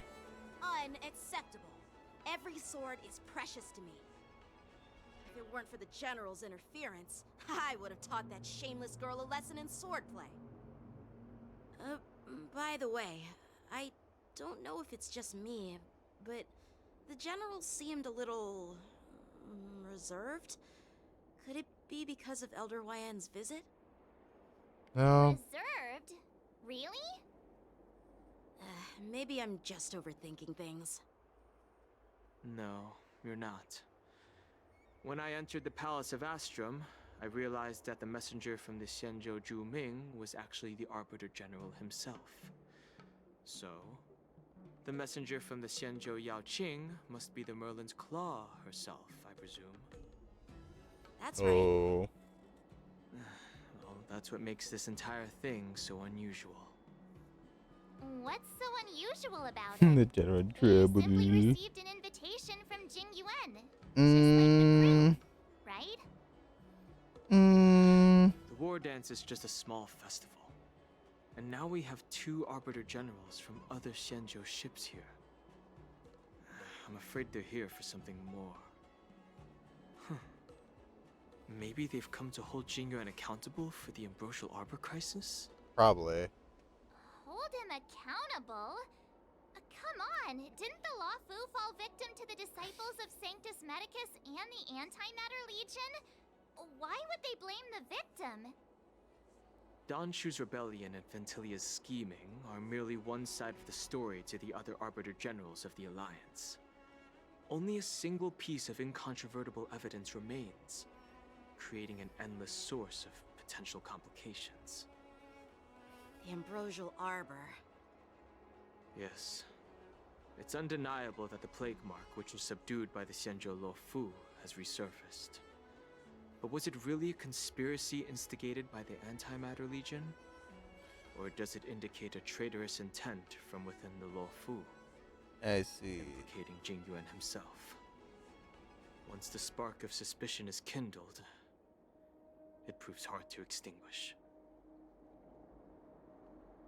Oh boy. No wonder we were called for the ceremony. What was I thinking? Seriously, here I was looking forward to a carefree and enjoyable trip. But it seems wherever we go, drama is just around the corner. Yep. You should know better, I was March. so excited.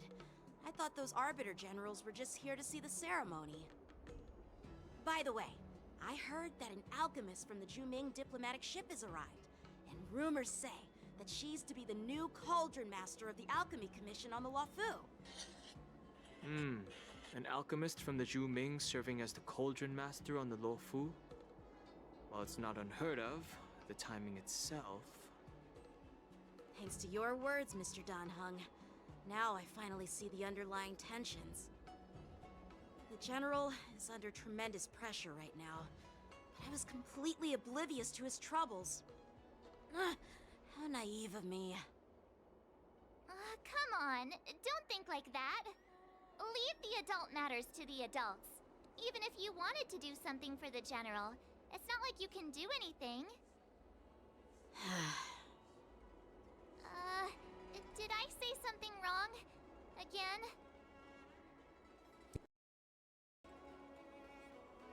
Conversation, March. Totally right. Miss March is right. I don't have the skills to share the General's burdens at the moment. Still, I'll do my best to follow his instructions. Let's go. Once I've taken you to your accommodations, I need to go to the Artisanship Commission to handle the IPC's protest. He looks like he has a lot on his mind. We can't just let him go alone. Why don't we accompany you to the Artisanship Commission?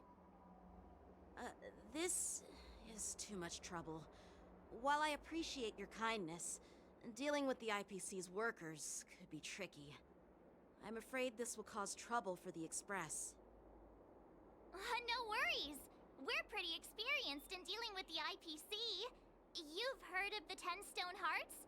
We've dealt with quite a few of them, right? Topaz, Adventurine. Brag all you want. Don't drag me into this. Hey, who's bragging? Anyway, this time it'll just be a few ordinary IPC workers. Surely you don't think they'll be even trickier than adventuring, do you? Well, since you're willing to help, I won't decline your kindness. Let's head to the Artisanship Commission and meet them.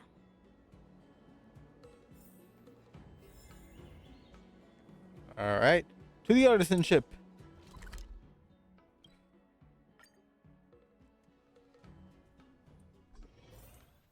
Can I really reason with you, Xianzhou people? Oh In your no. words, this is called looting a burning house, right? But I am trying to reason with you here.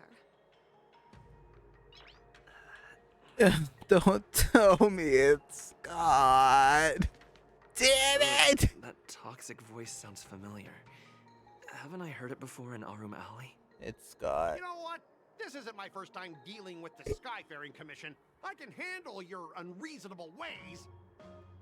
But straight up snatching IPC cargo, isn't that going a bit too far? Just as I've said it many times already. Once we've inspected the cargo and completed the security check, you can be on your way. Is there something wrong with your ears, or is it just your brain? I'm hearing you loud and clear. I'm thinking clear. And my answer is crystal clear. Not a chance. Keep detaining my cargo, and I'll file a complaint directly with your general.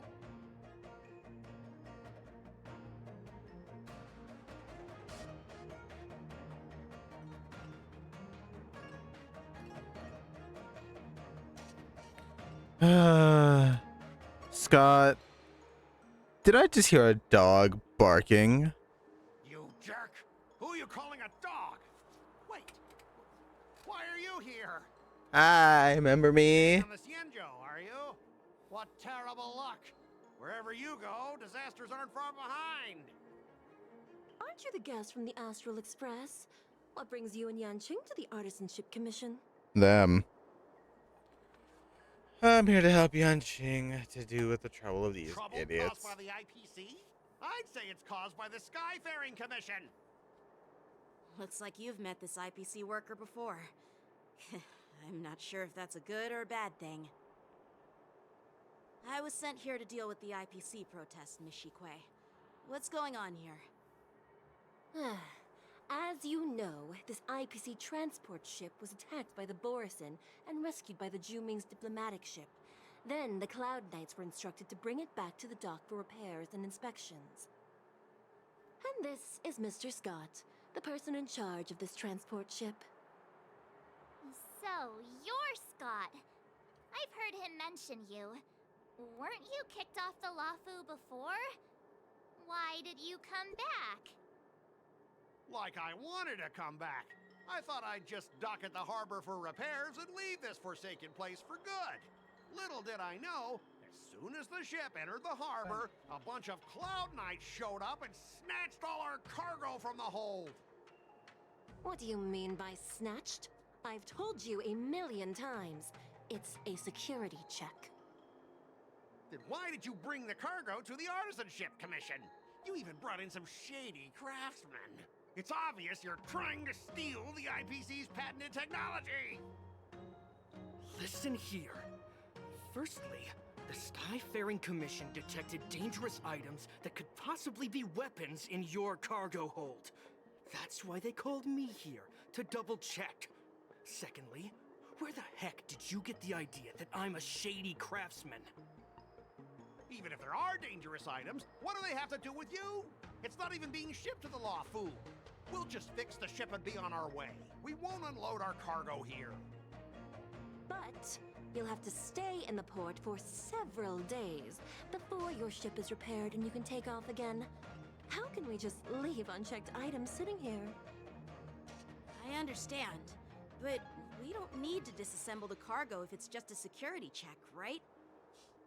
In most cases, we don't. However, our scans discovered that the cargo doesn't only contain machinery, but also some substance that resembles biological tissue. Biological tissue? Does this crate contain living things? I'm afraid we'll need to wait for the Alchemy Commission for further confirmation.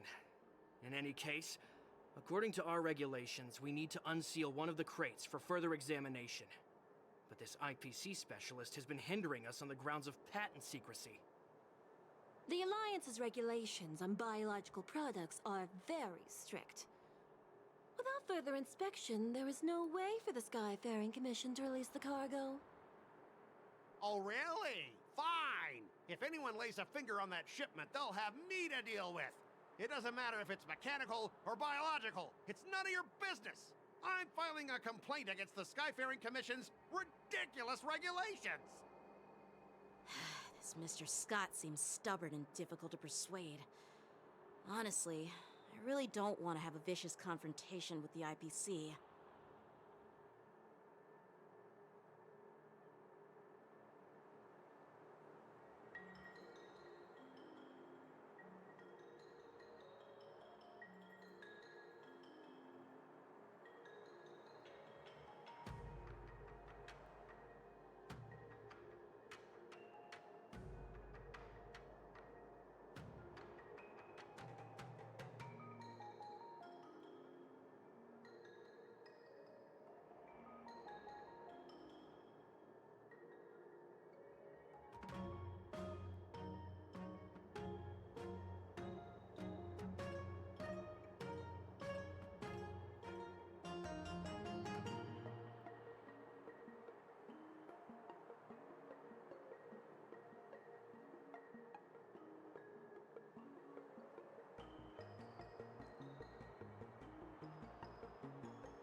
I know a thing or two about convincing Scott.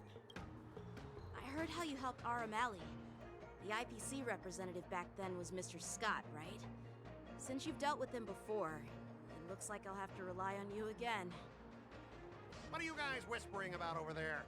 Just hurry up and give us back our cargo. I'm not gonna do a debate again with Scott. Gotta debate with him. Okay, wait, no. What?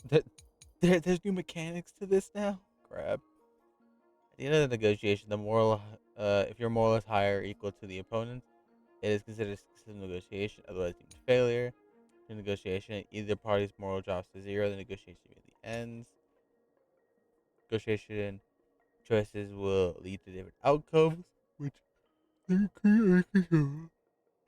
negotiation.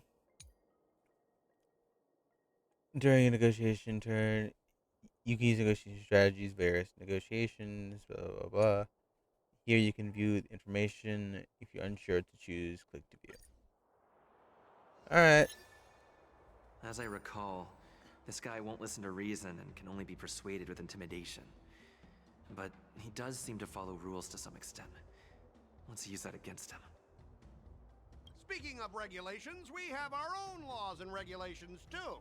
According to Article 4 of the Cienjo Alliance IPC Trade Consensus, the Alliance and IPC shall never infringe on each other's intellectual property rights.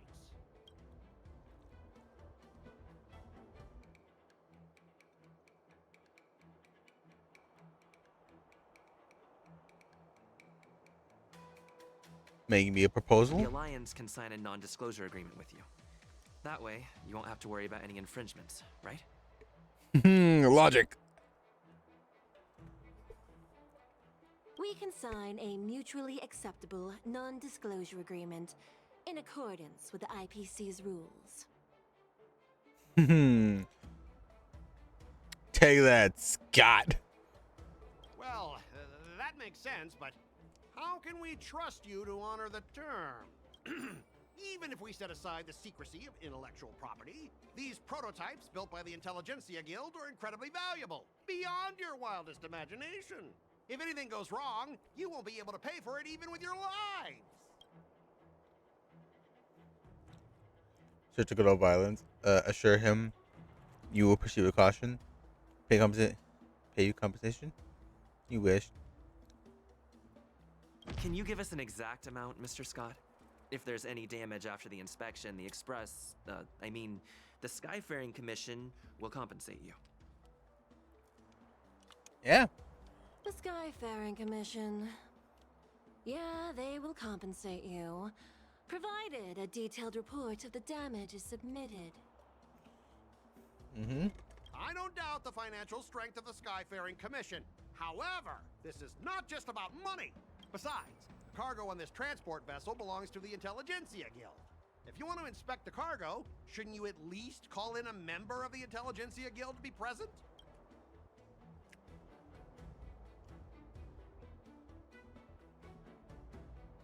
I'm pretty tight with Dr. Ratio from the Intelligentsia Guild. Almost like family. Doesn't that make me practically a member of the Intelligentsia Guild too? What's all this nonsense? Okay. Even if you were married to him, you still couldn't represent the Intelligentsia Guild. Yeah, that was on me. We both need to follow the regulations, because that's how the IPC and the Cienjo operate, right? As an IPC worker, I have to abide by its regulations. If I make an exception and allow you to inspect the cargo, it'll spell disaster for me.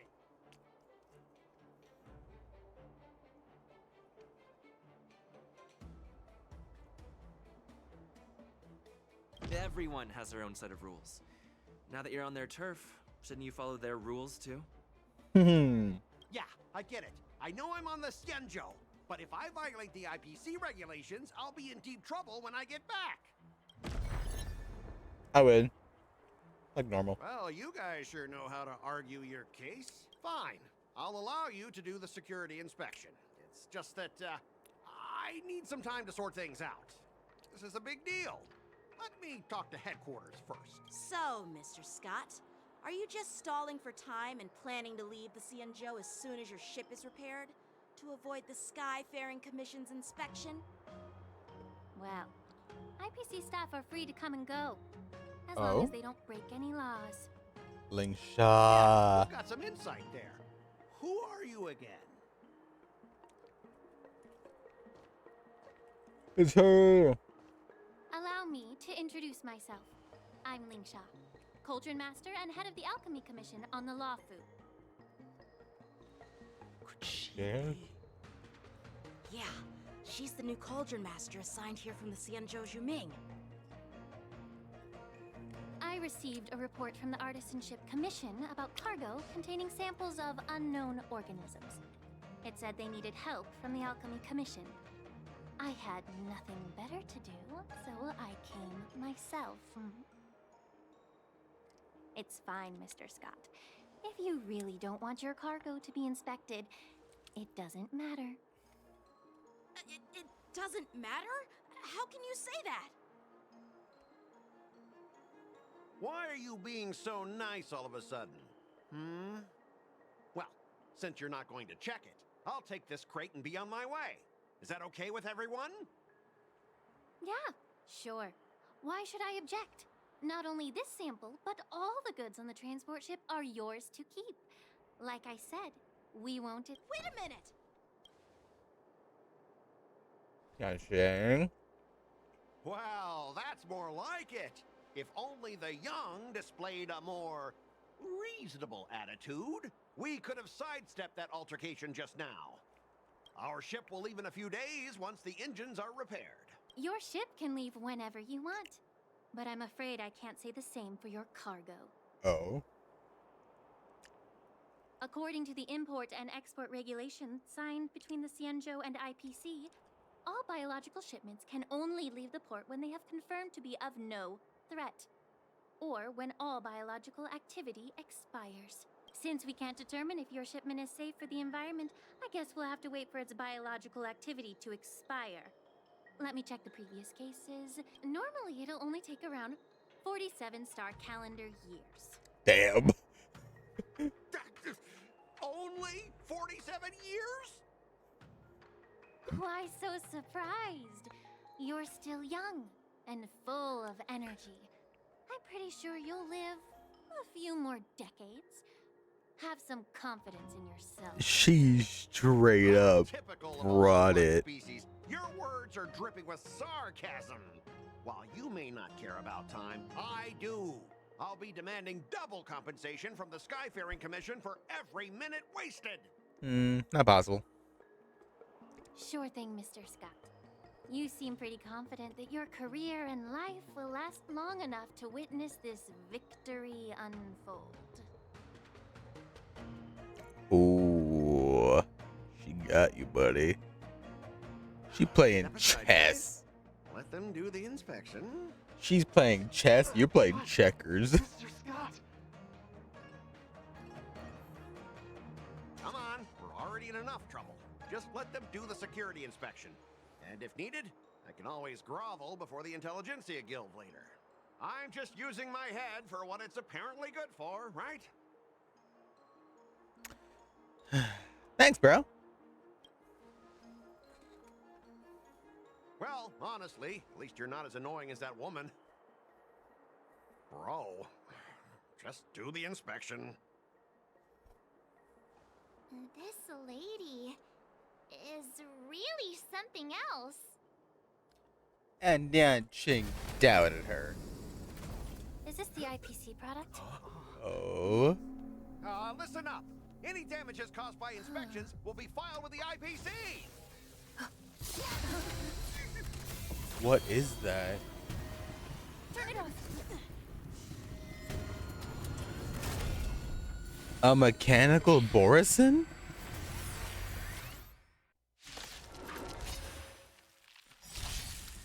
What is that? A mechanical Borison? Terror Grip. Ally picks up a Terror Grip. Attacker is cast with Terror Grip can dispel Terror Grip. What? When Terror Grip ends, the caster of Terror Grip is not attacked and is not attacked dispelled to Terror Grip. Okay then. This sanctuary is but a vision. Break! Oh, how unexpected. That was a surprise. Dreams do come true.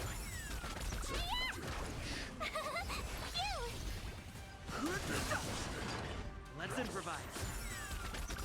Let the show begin.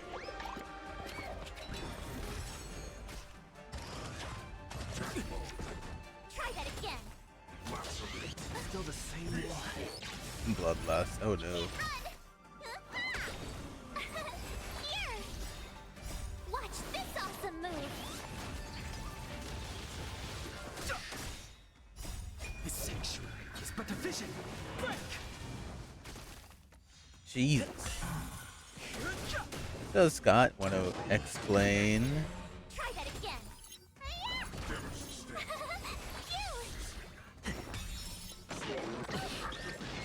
You can't run.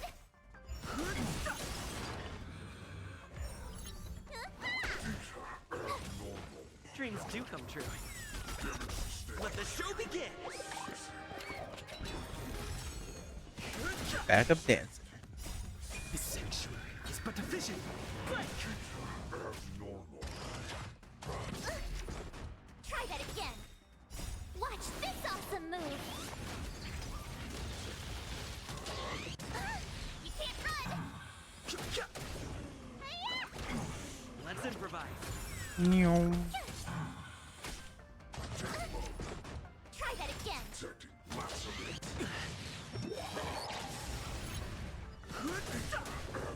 Dreams do come true. And we win. Were you seriously planning to leave this stuff unchecked at the dock for days? That's way too dangerous. I had no idea about it. You must have accidentally triggered the cargo's defense program. I don't think trying to shift the blame is a wise choice. But seriously, I don't know why that thing suddenly started moving. I swear on the Amber Lord. Enough. Miss Shikwe, please escort our IPC guests to the Skyfaring Commission. I'm on it. Please follow me, Mr. Scott. We're gonna have to fill out a whole report for this.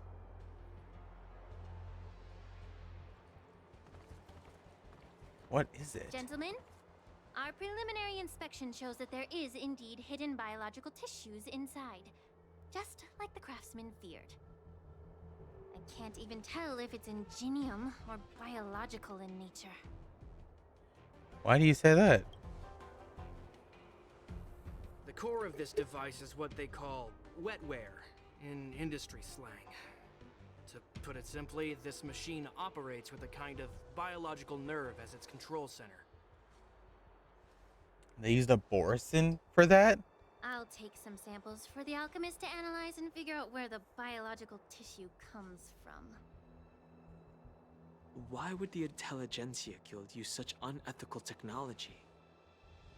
Perhaps they're trying to create a new weapon? Whatever the reason is, it's probably why the Borisin attacked the ship. No wonder the IPC were trying to obstruct our inspection. I'll contact the Ten Lords Commission and ask the judges to come and give their final verdict on this. According to our rules, all prisoners and weapons involving dangerous creatures must be taken to the shackling prison for further sentencing. After all, it's the safest place on the Luofu. As for you, Mr. Craftsman, please go with the Cloud Knights and explain the situation to the judge. Everyone disperses and goes their own ways. I had a feeling that the IPC members would cause trouble, but I didn't think they'd be this tricky. Thanks for your help, Miss Linksha. I should thank you for saving my life. Your sword skills were impressive. Taking down that big guy. I thought the General's retainers were all burly martial masters. I didn't expect Yanqing to be so... Miniature? Miniature? As for you, you must be the guests from the Astral Express, right? Saving the Luofu from that crisis. It's so impressive. It wasn't a big deal. Really. It's still early, so why don't we get some tea at the Alchemy Commission? We can discuss your suggestions for revitalizing the commission. I'd be happy to accept your invitation. And you three are coming too, right? Yeah, I guess if I had nothing better to do, might as well get some tea. Still, they made a mechanical Borisin? What are the idiots at the IPC thinking?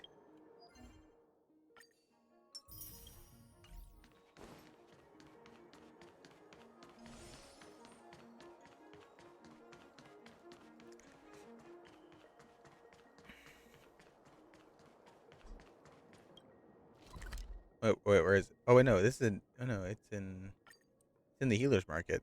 Okay.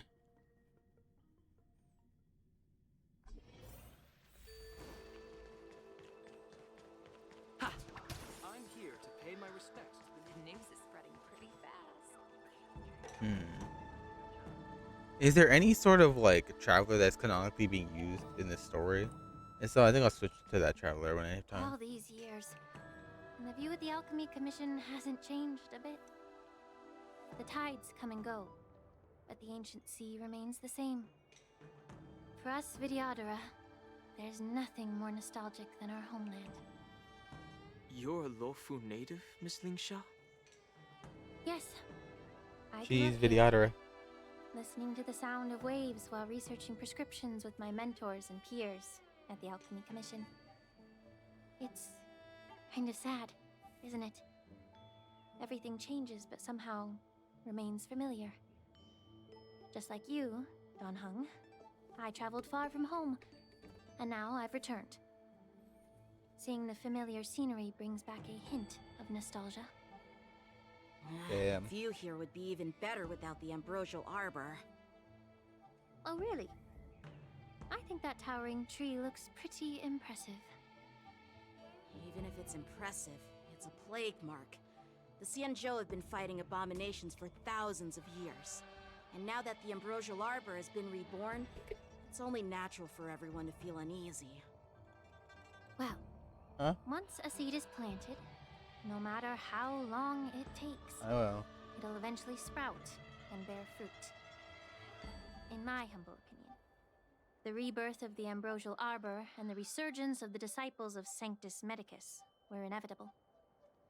The seed was already planted when the ancestors of the Xianzhou sought immortality. Why such a serious topic all of a sudden? I thought we were here for tea. Where's the tea? My bad. Well, since you went through the entire Ambrosial Arbor crisis firsthand, Dan Heng and Lieutenant Yanqing, I'd like to discuss something with you. What would you like to discuss, Miss Linksha? I was lucky enough to be chosen by the Alliance to come in and clean up all the old grime in the Alchemy Commission. Honestly, the Alchemy Commission is riddled with problems and has reached a point where fixing it seems impossible. I'm looking to remedy this problem, but was wondering if you could provide any insights. Well, even though I'm a Vidyadharan like you, I'm an outsider, just like my companions here. I can't really say much about a remedy, but I do have a piece of advice, Miss Lingsha. The Vidyadhara and the Alchemy Commission on the Luofu have always been intricately connected. If you cannot distance yourself from these ties, Miss Lingsha, changing the situation within the Alchemy Commission may be quite challenging. I may not know about politics, but I do know that the disciples of Sanctus Medicus have been operating within the Alchemy Commission for years. If you're determined to root them out, maybe you should discuss it with the General. I see. Thank you for your valuable insights. While the Lux Arrow from the Rainbow possesses unparalleled power to sever the Ambrosial Arbor, it can't sever mortals' desire to prolong their existence. Just like how the Cloud Knights can eliminate the remnants of the disciples of Sanctus Medicus, but are unable to calm the hearts and minds of the people within the Alchemy Commission. Our Xianzhou forebears knew this well, and that's why they entrusted the duty of guarding the roots of the Arbor to the Vidyadhara. However, the Vidyadhara are still only mortal beings. 30 years ago, my mentor served as Alchemy Commission's Cauldron Master. She recognized the emerging undercurrents and sought to cleanse the source of the disturbance. Unfortunately, even though she was skilled in the art of healing, she didn't understand the human heart or how to eliminate the sickness lurking within the depths of the Alchemy Commission. In the end, she was framed and exiled to the Juming. I was also implicated and had to leave the Luofu. And guess who arbitrated the case and handed down the sentence? None other than General Jing Yuan himself. Jeez. What? You heard it right. The ones responsible for the corruption in the Alchemy Commission are not just the remnants of the disciples of Sanctus Medicus, but even the Divine Foresight himself.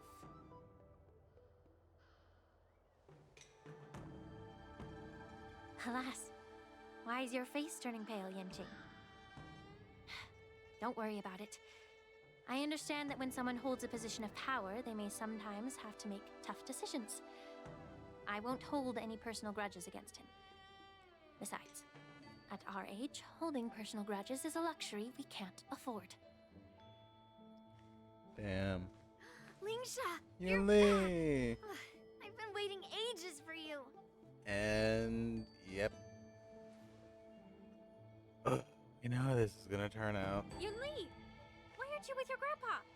What brings you to the Alchemy Commission?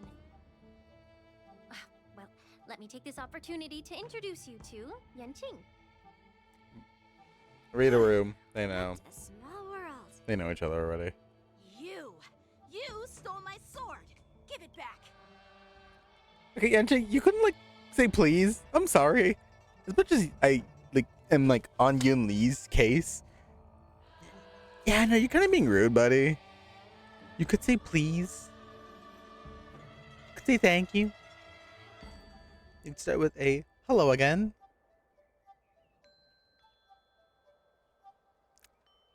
Sometimes I just want to put the child down and punt him over a football goal. But that is just me. I see. Let's skip the introduction part then. Why do I keep bumping into you?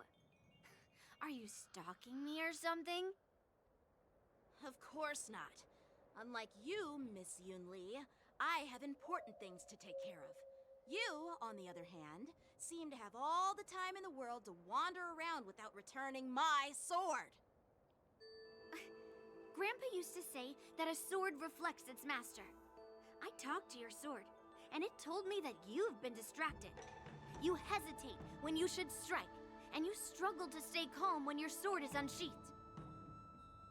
Now that I see you again, I realize your sword was right. It wasn't me who took your sword. It was you who lost focus. Do you really expect me to believe that nonsense? I've been taking it easy on you because you're a guest from the Juming, but you're not taking the hint. Don't people from the Juming know you're supposed to return what you've borrowed? Just look at this flying sword. Even if I gave it back to you now, it'd just be taken away again in a few hours. Jesus. You know the Cloud Knight saying, a Cloud Knight must never let slip their weapon. Yes? Well, sure, I can give it back to you now, but on the battlefield, that's a whole different story. Poor flying sword. Yeah, I get that, but like, again, he could be a little nicer. Just a little. Even just one please would do, probably. But again, also with her case, I don't really get it. Because yes, the Cloud Knight must never let slip their weapon. And on the battlefield, it's a whole different story. But that's because, again, it's a flying sword. It flies! Fine. You don't have to give it back, because I'll take it back myself! To be young and at a whim of impulse. So is this the war dance? Between these two, who do you think is tougher, Dan Heng? Don't get me wrong. I'm just curious. Get ready to separate them. It is my first day at the Alchemy Commission. A brawl is definitely not how I imagined celebrating it. Well, since you don't approve, I won't draw my sword here. I didn't mean it in that way. Since you've already drawn your swords, you'd be disappointed if you didn't get to test one another, right? I've received reports that the delves near the Alchemy Commission are still infested with abominations. Seems like my predecessors left quite a mess. So, if you two want to determine who's better, why not focus on them instead of each other? Hey, fair. Clearing out some abominations? Sounds boring. Of course. It's the Cloud Knight's duty to eliminate those abominations. You don't have to ask me twice, Miss Lingsha. I'll help you get rid of them. Oh, you think you're the only one who knows how to behave? If Lingsha needs anything, I'll gladly draw my sword and help her out. You literally just said what she was asking you to do was boring. Hello? Make up your mind. It's so heartwarming to see both of you being so sweet and caring. So then, shall we get going? Let's go. Ever since the disciples of Sanctus Medicus were eradicated, their experimental abominations have been festering here. If you want a contest, I'll be the referee. The one who kills the most abominations within an hour wins. Lingsha, as always, you're still an expert in making unpaid work sound so noble and grand. Bro. It's for your own good, little Yunli. While you desire to compete against each other, I don't want to see either of you getting hurt. That's really thoughtful of you, Cauldron Master. So, are you both ready? I gotta use Yanjing. I guess. Ugh. Looks like my predecessor. Let me say it again. The one who kills the most abominations within an hour wins. Be careful when you draw your swords, and make sure you don't hurt each other. Can we start now, Lingsha? They're gonna end up fighting each other in the end, let's be honest. When you only take action, she will use the attack to defeat the enemy first. The number... Okay, so I had to help Mr. Man kill more people first. You know, I'm actually gonna play the game.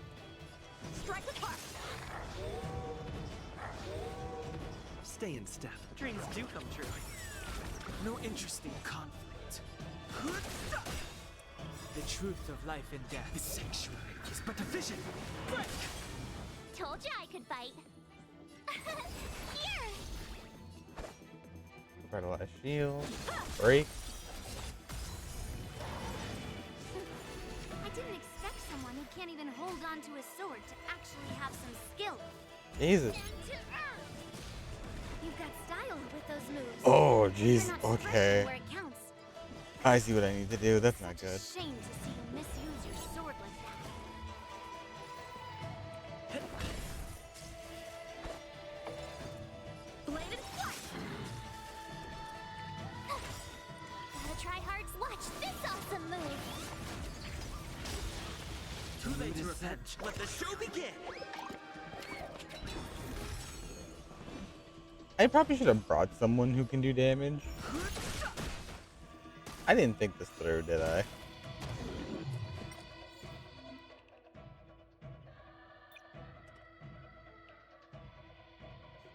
Do you think it'd be cheating if I just redid my lineup?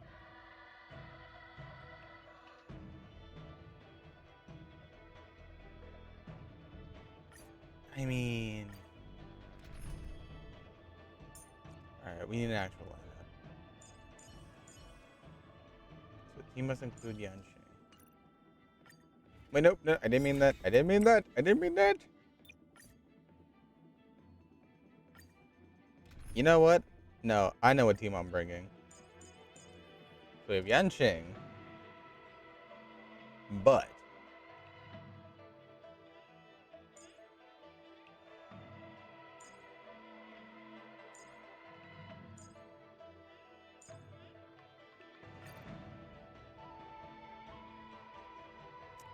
even with no sustain, this is all I need.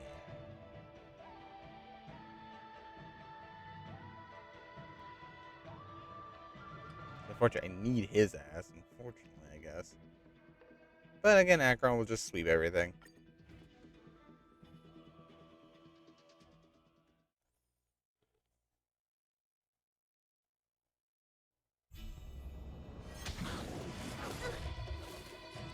Strike apart. May song bring us victor. Resonate all together. Right. Stars echo. Destiny isn't chosen. Ill tidings manifest.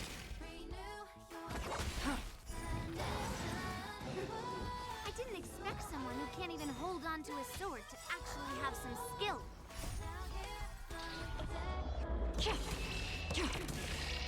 It too shall fall. Time for sword. I am majorly in the lead now.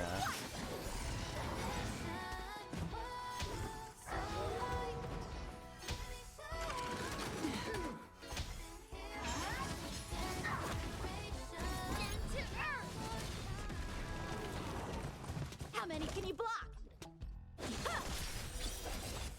What do you want to know? Ill fate descends.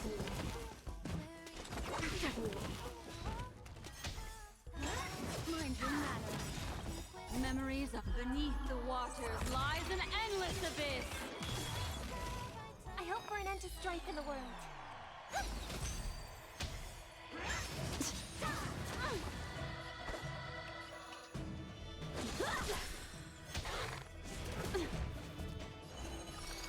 Ill tidings manifest.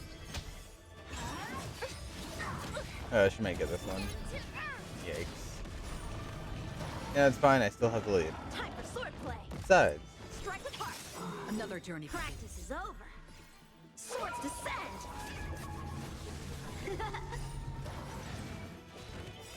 I weep for the departed.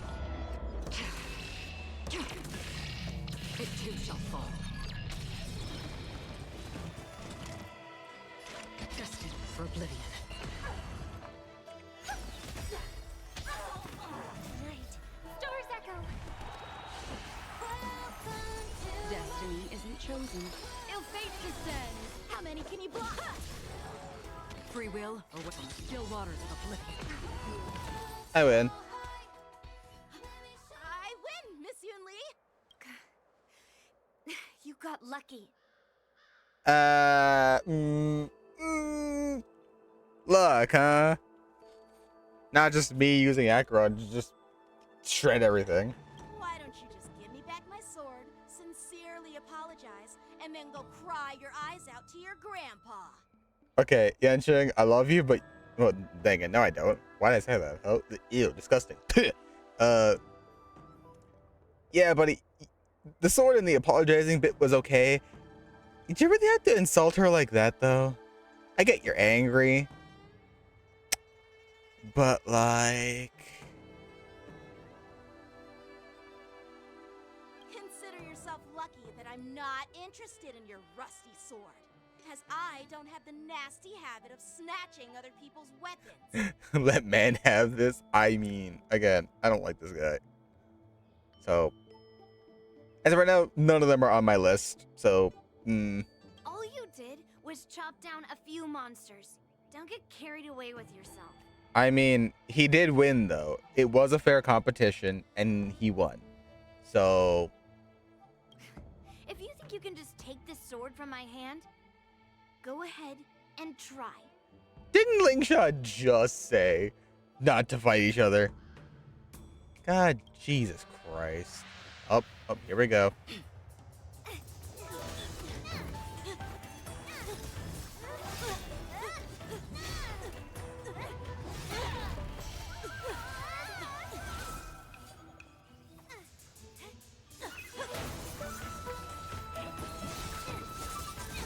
Again, I feel like both just have their good own mastery of their own weapons. Oh boy.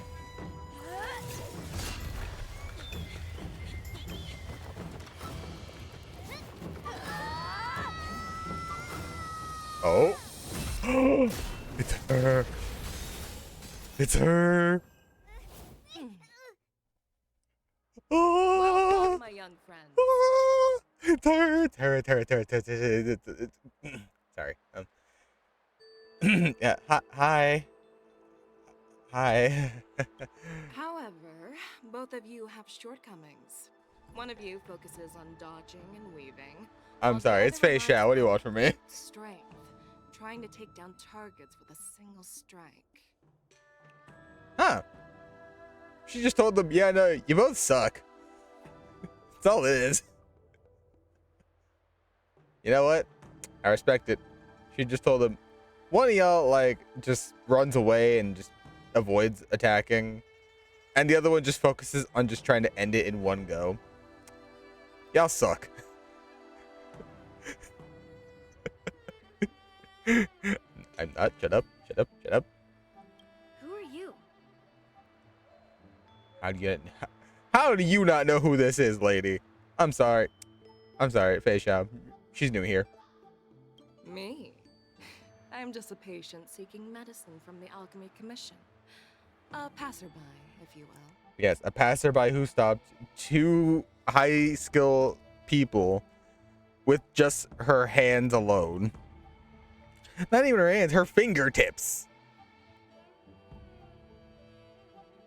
We know who you are. Don't lie to us. I thought I'd seen my fill of impressive fights during the war dance. Yet here I am, able to witness a remarkable fight at the Alchemy Commission, of all places. Well, the Lawfu is never short of surprises. However, I have a small suggestion for you. Why don't you settle this dispute fair and square in the war dances ring? That way, you can resolve your differences with a proper duel and put your grudges behind you. Grudges? No, not at all. Yunli and I, we were just sparring. Sparring? You summoned your flying swords and she swung her sword with full strength. No grudges between you. I don't believe it. Yeah, I think she knows better. Aha! What brings you here, Lady FEIXIAO? Have you finished your health consultation with the Dragon Lady? We're not certain times. I mean, again, it's. I mean, anyway. Lady FEIXIAO. FEIXIAO? Grandpa always talks about you. Could it be that you're... The Merlin's Claw of the Xianzhou Yaoqing? The Merlin's Claw. Looks like I'm quite famous on the Xianzhou Luofu, too. Of course, everyone has heard of the Great General, known to all and unbeknown to none. Great General? Isn't that title a bit too narcissistic? I don't like it. Ooh, I heard there's a dozing general on the Luofu, so I came up with a humble nickname for myself. The Lacking General. Lacking in worries, regrets, and rivals. And that's not narcissistic? Hello? She's like, the Great General, that sounds narcissistic.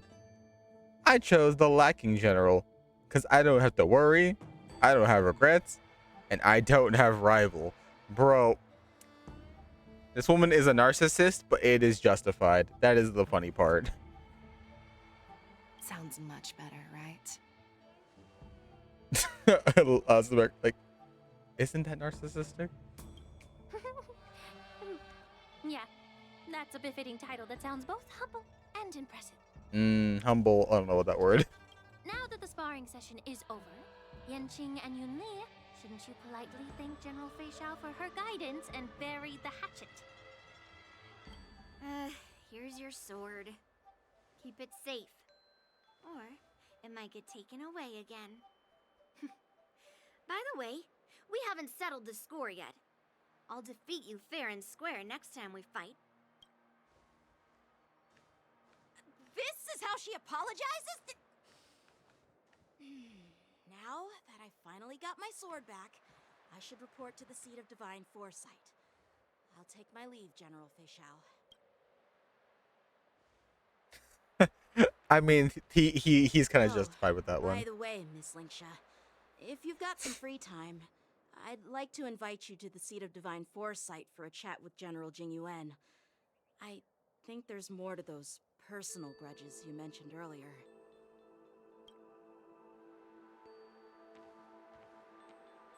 Thanks for stepping in, General FEIXIAO. Otherwise, I'd have had to knock them out with my incense. She was getting ready to. She was getting ready regardless. She was like, "Yeah, they're gonna fight. I might as well pull out the strong stuff." Not at all. Just doing what you asked. How about we call it even as payment for the healer lady's consultation? Sorry, but even a general needs to pay their bills. We don't do credit here. And let's not forget, you'd have been waiting decades for a chance to see the Dragon Lady if it weren't for me. Fair enough. Well, you can always send the bill to the seat of divine foresight and say it's for mentoring those kids. After all, it was quite the effort splitting them up.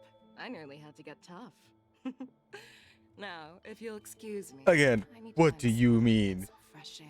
What do you mean? You used your fingertips to stop both of their swords. This woman is either humble in a narcissistic way or just a narcissist and fully knows it.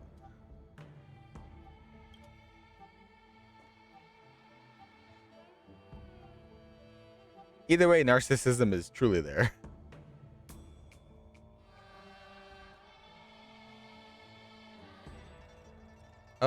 Oh, Back already? Judge We've met Moza. with Jingyuan and wandered around for a few hours. So, what do you think?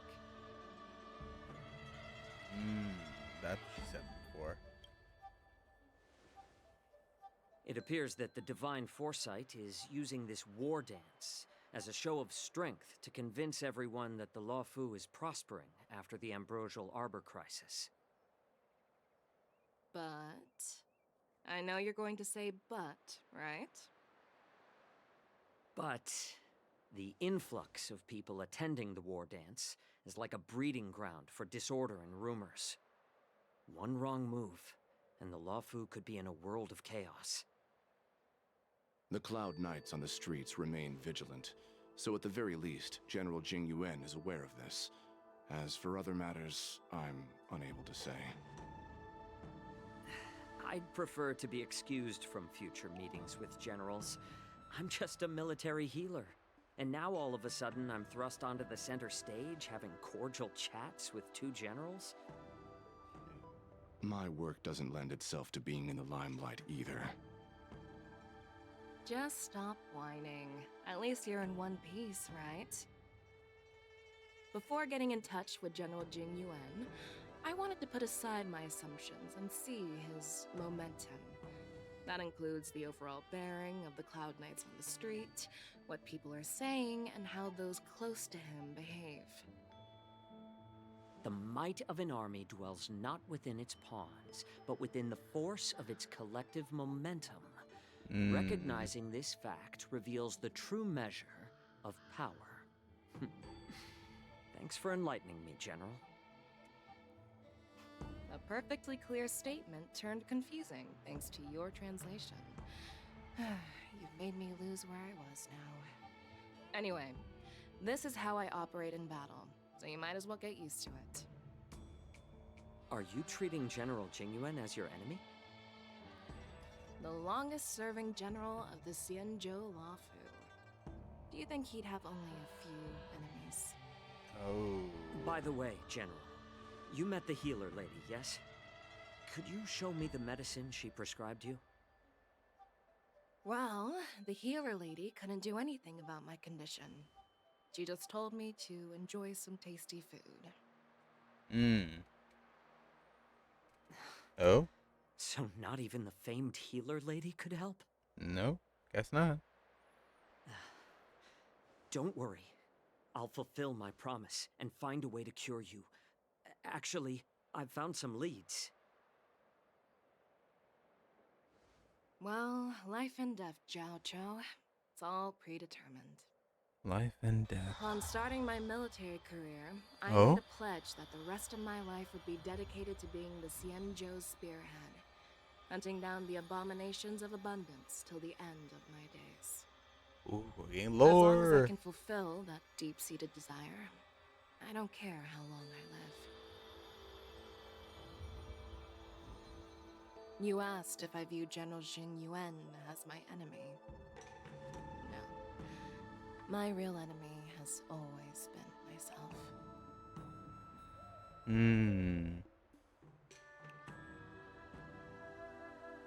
Enjoy some tasty food. So, what's for dinner tonight?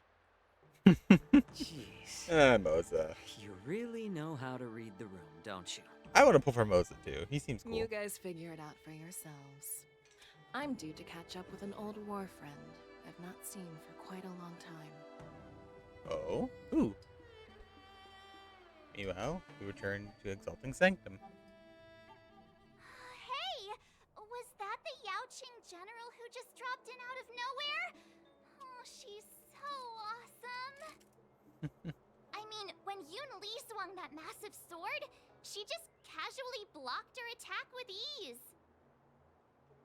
Mine too. Yeah. But to go up against Yun Li is quite impressive, you know? That aura of heroism and grace. Wow. It almost makes me want to learn Xianzhou swordplay. Oh, is this what leads to You it? think so too, right?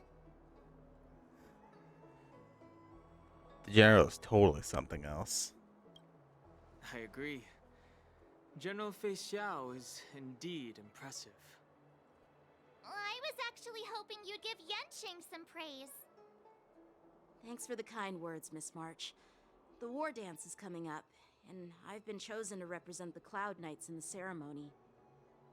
I've had my fair share of defeats lately, and even though I know there are always more skilled sword masters out there, seeing General FEIXIAO's skills today has made me feel a bit uneasy again. Don't underestimate yourself. After all, generals won't fight in the ring during the war dance. Just remember the state of mind you had when you single-handedly took on me and Blade, putting life and death aside. With that mindset, you can prevail against most challengers. I mean, he still lost that fight, though. Thanks for the advice, Master Danheng. By the way, now that today's events are over, General Jing Yuan wants to invite all of you to the Seat of Divine Foresight. He has something important to discuss. Something important? I bet it's about how to deal with the generals from the Yaoqing and the Juming. I really don't want to get caught up in grown-up games so soon. I just hope Generals FEIXIAO and Huaiyan can see the truth. We don't need any more chaos on the Luofu before the war dance. Unfortunately, like Zhao Cho just said, that might be harder than we think. Need your extractor cleaned or your star? I don't believe in ghosts.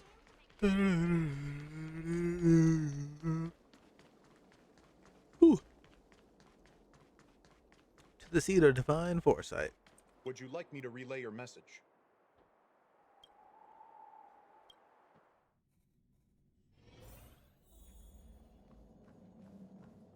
Oh. I started some. Bro, everywhere we go, we're just gonna run into her, aren't we? What's up, buds? Earlier at the Palace of Astral, I introduced these guests from the Astral Express to you, Elder Huaiyan. But with all the people around, we only exchanged pleasantries. Now, I'd like to officially introduce them to you. These three braved great dangers, accompanying me to perilous places, defeating the chief culprit Vantilia, and uncovering the conspiracies of the disciples of Sanctus Medicus. If you wish to know more, please, feel free to ask us. Well, I skimmed through the reports about the Arbor's rebirth from the Master Diviner Hu Xuan. She's been summoned to the Yu Chui for questioning. There are a lot of doubts within the Alliance about this whole situation. But despite all that, I believe in you. Hey, we have one person on our Since you joined side. the ranks, you have repeatedly achieved remarkable feats. After the High Cloud Quintet each went their separate ways, despite the many criticisms within the Alliance, the Marshal still stood firm against the dissenting voices and entrusted the Luofu to you. Over the years, you've served the Alliance with loyalty and wisdom. You've taken down abominations in Thalassa, rescued the Xianzhou Yu Chui from a siege, and destroyed the demonic planet summoned by the denizens of abundance. I still remember those battles vividly. There are fools who doubt your loyalty. They're happy to see the divine foresight fail because it gives them some kind of sick satisfaction. They haven't achieved anything of their own, so they feed off the failures of others. Ayo, Huaiyan spitting. He is spitting facts. But I've seen enough failures in my time, and I want to believe that your loyalty has never wavered. So, General FEIXIAO of the Yaoqing is the only one investigating the Ambrosial Arbor crisis on behalf of the Alliance? Yeah, I guess so. No. I am too. This old man's words always catch me off guard. Damn. The Marshal ordered me to come to the Xianzhou Luofu, but the document only says, attend the war dance and listen to FEIXIAO's questioning. Since it's the Marshal's orders, do we need to step aside? No need for that.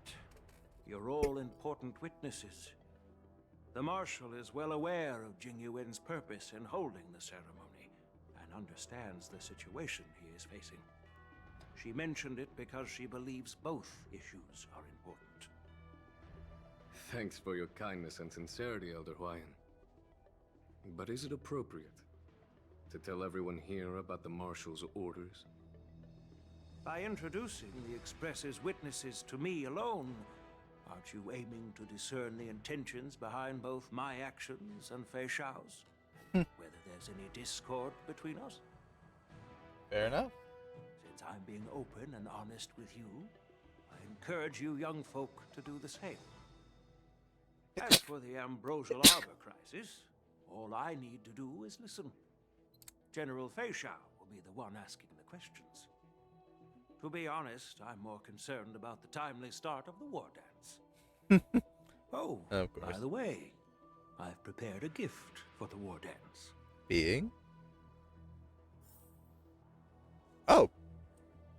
So hi, Yune. Yes, it's this this case right here. The case gleams in the case gleams with a muted luster, crafted from materials neither wood nor metal. Its surface masterly woven with metallic thread, outlining an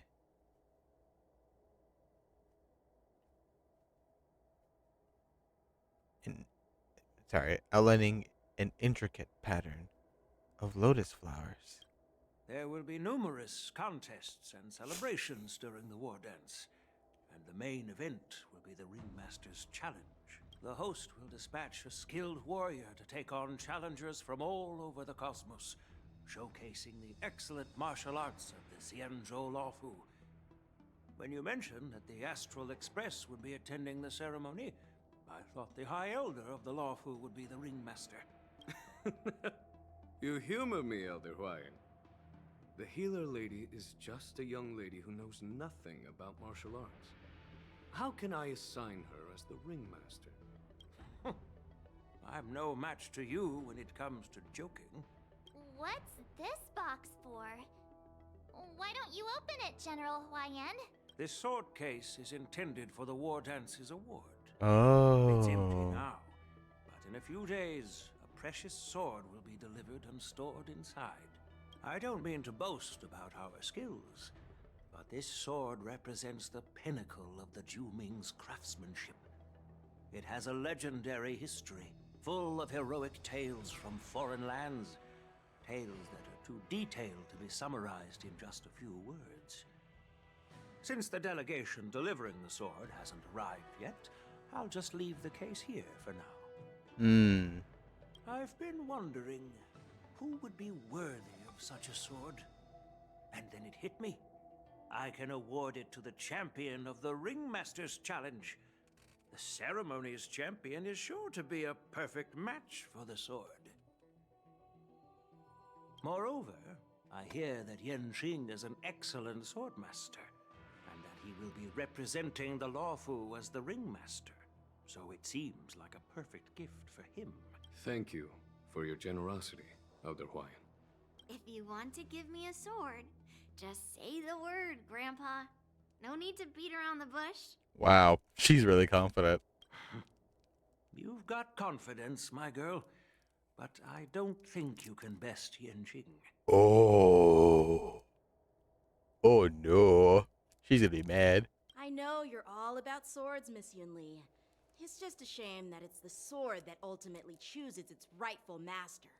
Yeah, and even if someone gets their hands on such a precious sword, it'll probably end up in someone else's. Children. Please stop being children for 2 seconds. The outcome of our duel at the Alchemy Commission is still up in the air. Since Get it, you're Gramps. interested, why don't you represent the Xianzhou Juming and challenge me in the ring? That's exactly what I had in mind. Nobody knows who's gonna come out on top. It could be me, could be someone else. It'll probably be me. But whatever happens, it won't be him. Looks like FEIXIAO was right. Not to be rude or anything, we've been watching their drama. I'm dying to find out who beats who. March, you're not helping. You're adding fuel to the fire. Quiet down. We have other guests here. I've prepared this sword to add some excitement to the ceremony, not to have you two squabble. It's not a good look for the Alliance. While you both seem confident that you'll win, you need to remember there can only be one winner and one loser in the ring, which could lead to hard feelings. Actually, I have an idea. We don't know who the winner will be, and it might not be either of you. But if you're eyeing that prize, you'll need to work together. I want you to take on an apprentice who will take part in the war dance and win at least one match. How does that make sense? In my humble opinion, while a Cloud Knight is commendable by securing victories, it's even more so to pass on your skills. I'd be greatly pleased if this apprentice could represent the Express in the war dance by displaying their Cloud Knight flair and prowess. Well, Elder Huayan's idea is quite interesting. Imparting swordplay skills requires teamwork, and both the winner and the loser will learn a valuable lesson regardless of the outcome. The question is, whom should the two of them take as an apprentice? It's not Dan Hung, because obviously Dan Hung, like, he's already a high elder. I have multiple weapons on me, so it's our beloved little marshmallow right here. Huh? Who? Wait, me? I noticed just now that Miss March seemed quite interested in the outcome of your sword fight. So I thought, why not teach her the art of swordplay? Wait. Are you serious, General? Why am I being dragged into this all of a sudden? I've never practiced swordplay before. I'm a total newbie. You really think I can learn it? Well, you'll probably realize I have no hope and give up on me. And that'd be so embarrassing. Just accept fate, March. It's really all it is. Isn't this a perfect chance for you? I remember you mentioning that you wanted to learn some sword moves. Yeah, I did say that. But this is all happening so quickly, don't you think? Miss March is like a piece of jade in the rough, just waiting to be shaped. The war dance is the perfect opportunity to see what heights she can reach. Let's go, March. I appreciate your kind words, General YN. But won't teaching me swordplay be a waste of Yanqing and Yunli's time? They should be preparing for the ceremony. Plus, I heard that each swordmaster has their own special moves. What if they let something slip while teaching me? If everyone knows each other's tactics, won't that make it hard to catch people off guard during the war dance? That's considerate of you, March 7th. But don't worry. It'll take you at least a decade of hard training before you can even start learning special moves. No need to freak out. A few Juming swordplay tricks will mean you'll be more than equipped. Really? And Yanqing? Looks like March's curiosity has been piqued. The whole point is to know each other's moves. Defeating your opponent in just one move? How boring would that be? Plus, what really decides a swordsman's fate isn't some special move. It's the solid fundamentals. So Miss Yunli has already agreed. What do you say, Yanqing? General, I haven't graduated yet. How can I be qualified to teach swordplay to others? So you're admitting your defeat, huh? If you're not even confident to teach, why don't you let me be the ringmaster instead? Yanqing, teaching an apprentice is also a way of honing your own skills and gaining insights. You've been an apprentice for years. It's about time you looked at swordplay from another perspective. I see, General. Then count me in. Now that Yanqing has agreed too, it all comes down to Miss March giving her nod. It's up to you to make the final decision, March. Time to become the best swordmaster on the Express. At least that way, I won't have to worry about you accidentally shooting me in the butt all the time. Hey, I've never missed my target. Then I'm on board. Thank you for your kindness, General YN. Of course. Great! Starting tomorrow, Yanqing and Yunli will teach you the basics of the Cloud Knight's swordplay. Yunli and I will head out and purchase some sword practice equipment for Miss March. Think of it as a little initiation gift. You're too kind. Wait, you're giving me a gift? Shouldn't it be the other way around? YN smiles slightly, soon departs to Foresight with Yunli in tow. General YN's gone. Wait, why does something feel off about what we talked about? I think we strayed off topic. How did things even get to this point? Yeah, I brought you here because the General said he had some important matters to discuss. But how in the world did Yunli and I suddenly become Miss March's swordplay mentors? Because General Huayan wants us to stick around on the Luofu for some time. But aren't we here to attend the ceremony anyway? But from his point of view, we're no different from all the other tourists who may leave at any time. Since the crew's actions were mentioned in the Luofu's operations log were given to the Alliance, he probably wants to see firsthand if we're as capable as the report claims, or if we're just some made-up excuse to save face. Fair enough. And he wants to see it for himself during the war dance, which is why he even dragged Yun Li into this. What began as a simple contest between two sword masters has now evolved into you two collaborating to mentor March. Elder Huayan is still that tricky general who likes to give everyone a headache. My apologies. Truth be told, I invited all of you to the ceremony because I wished for you to act as my witnesses. I apologize for not disclosing this information earlier. In the coming weeks, I'll also invite all of you to a meeting with General FEIXIAO, where you may need to answer her questions and clear up any doubts she might have. So please, be prepared for the meeting. No worries. Answering a few questions. Perhaps we should pack up and leave tonight? Don't worry, General. No matter what happens, I'm prepared to stay here as the Express's witness and answer any questions. Thank you, everyone. General, I know there isn't much I can do to share your burden, but... As the Luofu Ringmaster, I won't let anyone defeat me in the war dance. I know.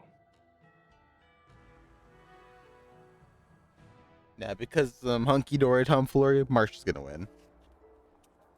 For old The Carmine Arms. illustrious Merlin's collaborating for me. Yukong. And for so long, too. It's quite an honor. It's been a while, General FEIXIAO. It's been 30 years since we last saw each other. Right, Yukong? They know each other. Yes. Back then, you were the vanguard of the Yao Qing's Verdant Knights, and I was a pilot of the Luofu's Rainbow Orbit fleet. Who would have thought that upon meeting again, you'd be a general, and I'd have given up flying?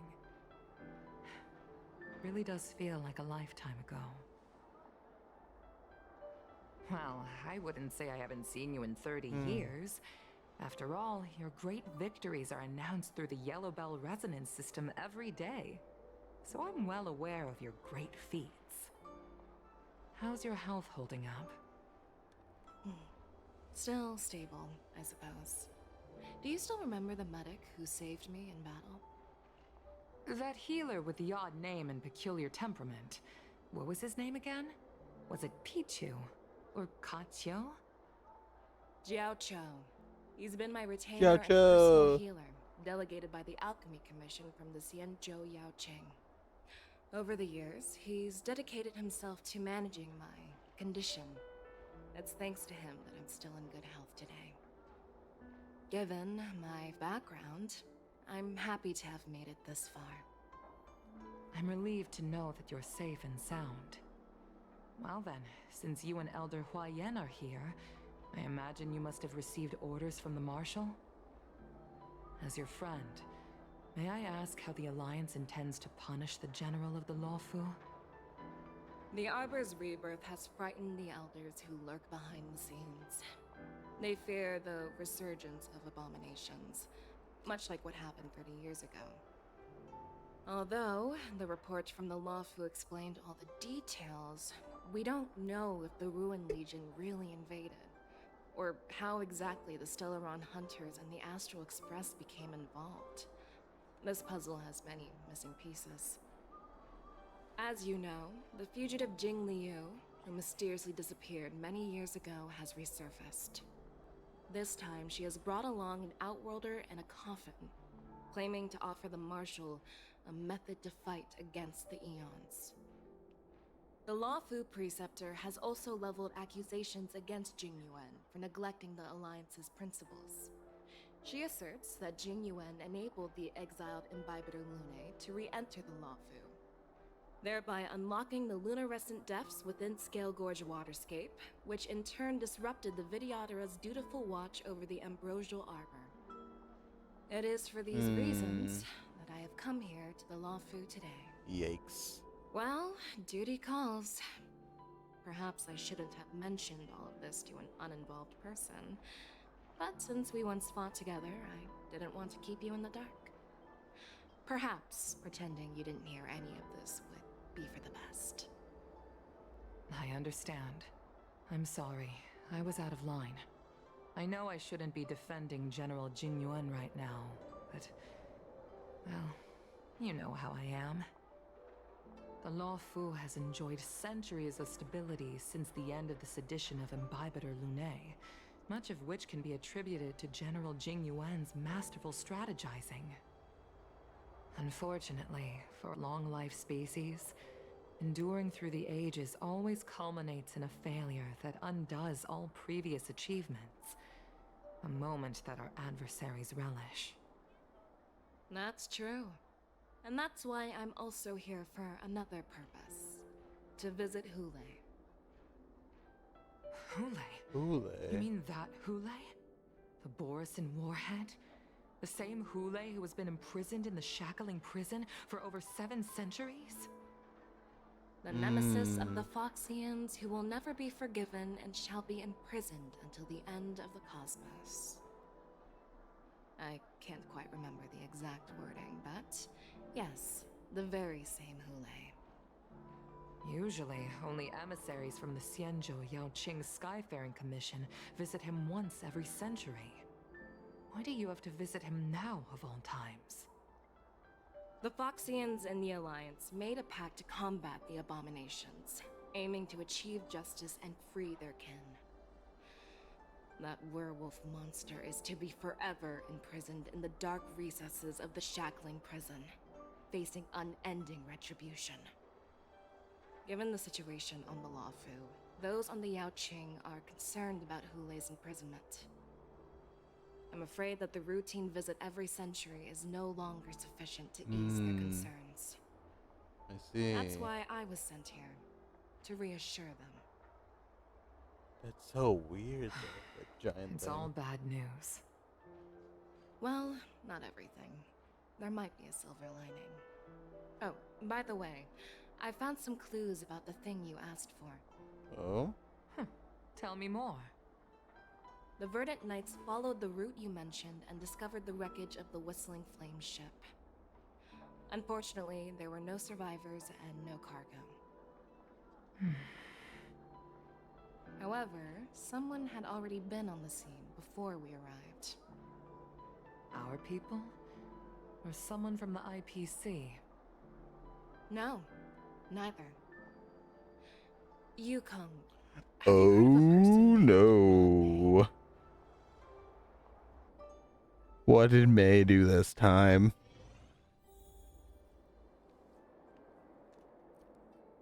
Some well-deserved rest at this point, yes. Restless meeting with general and bustling crowd. The war dance before it keeps you from falling asleep.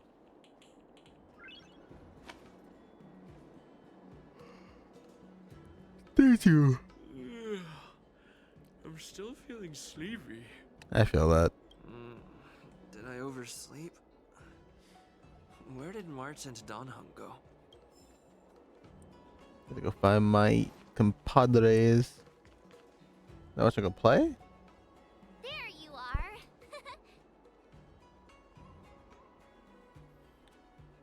You're here, Tinching? What kind of master waits for their apprentice at the doorstep? March, show some respect to your master. It's an honor to learn from you, Master Yanqing. Oh, in all those immersions and novels I watched, when apprentices want to pay their respects to their masters, they usually bring fancy gifts, kneel, and bow. I'm really sorry, but I haven't prepared anything yet. Hey, why are you blushing, Master Yanqing? This is, Poor kid. the first time someone has called me master. I need to, get used to it. Let me make it clear. Swordplay training is about improving your body, mind, and strength. It's not a casual game you can master overnight. I promised General Huayan that I'd teach you Cloud Knight swordplay, so you can participate in the war dance and defeat at least one opponent. I'll do my best, but if you break your master's rules... Well, what will you do? Is it too late for regrets? I'm already regretting my impulsive decision. Honestly, I'm not sure what I'll do either, because I've never been a teacher before. So, Miss March, please behave and don't skip classes.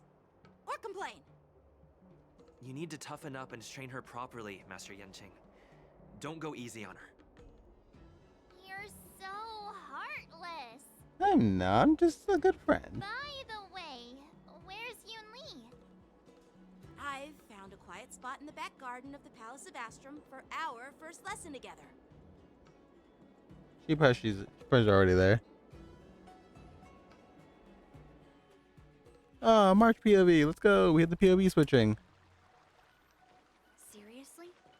It's the first day and you two are already late? Why is everyone on the Luofu so laid back? So disappointing. Jesus, lady, chill. Master Yunli, you're already here. Sorry for keeping you waiting. Oh, wait. Were you trying to teach her in secret? That's sneaky. No. I'm just showing you what Luofu etiquette is all about. She might be my apprentice, but it's customary for the master to personally escort their apprentice to the place of learning. As the host, I'll be teaching Miss March the essence of Luofu swordplay, after which she'll emerge victorious in the war dance ring. You won't be complaining about Luofu swordplay then. Stand aside, rookie. Let me show you how we Zhu-Ming sword masters treat their apprentices. Quickly, over here, Miss March. This is a reverse mentorship gift from me to you. I hope you put it to good use. Is that the custom? Just giving the gift to an apprentice? Because so far, you're not selling me. Because, well, yes, I guess it's a custom. What is the criteria of training? I appreciate the fancy clothes, but I need more than clothes to make myself presentable.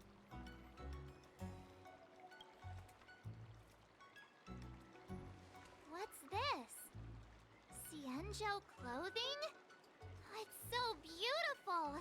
Sword practice requires precise movements. This outfit is tailored to fit perfectly and allows for smooth movements. I even added some small accessories. I put a lot of thought into it. You're awesome, Master Yunli! See? See? How can you compete with me? I'll teach March 7th the essence of Zhu-Ming swordplay so she can win the contest with my sword skills. Aren't you supposed to work together? Also, again, how is this a C moment? You didn't teach her anything. You just gave her a fancy gift. That's all you did. Actually, I've prepared something too. Huh? You have a gift for me too, Master Yanqing? Since you want to learn swordplay, Miss March, you'll need suitable weapons. So, I went out of my way to prepare a pair of swords overnight. I mean, hey, though, that's fair. Because here's the thing. While the clothes are good, I feel like having a sword tailored to your apprentice's style is better. I'd rather prefer a gift of a weapon rather than a gift of clothing. Because, well, yes, as she says, the clothing is made for smooth movement.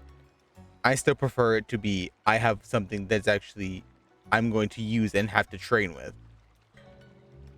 So, hey. I respect Yanqing's gift a little more. Unfortunately, I didn't have time to ask the craftsman to customize the swords for you. But I did my best to choose ones that look nice and are suitable for a beginner. I hope you like them, Miss March. Thank you, Master Yanqing! Technically, honestly, point to Yanqing. He earns this point. Bet you didn't see that one coming, did you, Yun Li? The real competition is just getting started. I'm so lucky to have two great masters. But why does it feel like things are getting a bit weird? Because your masters are unfortunately competing against each other when they should be working together. Moments later, and we have our girl, the Hunt, So Miss March 7th. Does this outfit suit me? Perfect. I chose it carefully. It's perfect for beautiful young swordswomen like you and me. All right, let's get started with the training. The person next to me is a Cloud Knight instructor I've brought in. For your first lesson, try exchanging a couple of moves with him. Wait. We're having actual combat training for the first lesson? Isn't that a bit too intense? Well, I heard you have some experience with archery and martial arts. The first thing we're going to do is see just how strong your fundamentals are. Archery's a little different, though. Come on, step forward and strike with the sword in the most natural way you can think of. It's important for us to grasp your natural movements so we can decide where to start and what you need to learn.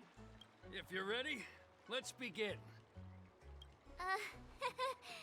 Okay.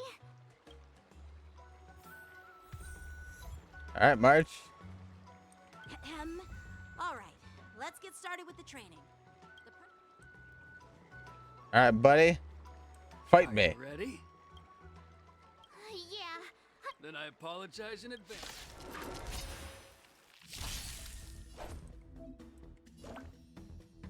Please have some tea. Pay close attention, Miss March.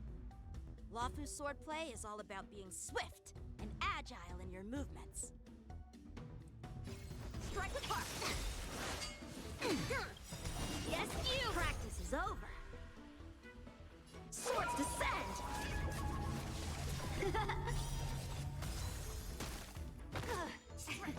Ignore him.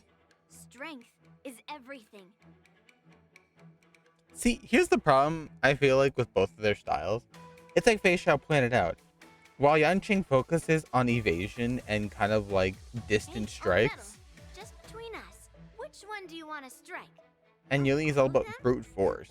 All right. Right on time. Like this? Well done! Bladed flight. Yes, you. I'm starting to get the hang of it.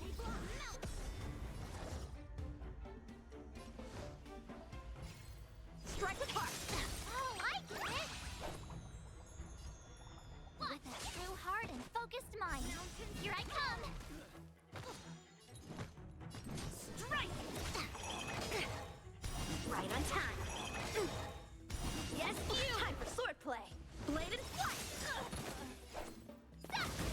A one-time enemy! Strike apart! Within the self. Ha! I could take tech. Nice job. Time to show you what I can really do. Azure Dragon, White Tiger, eating less carbs. Watch this! What are you mumbling about?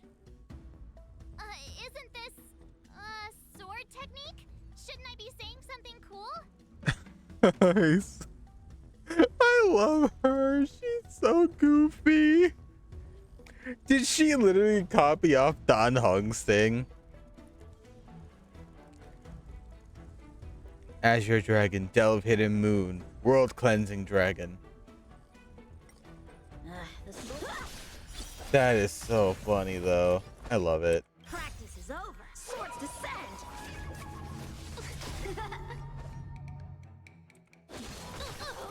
Awesome!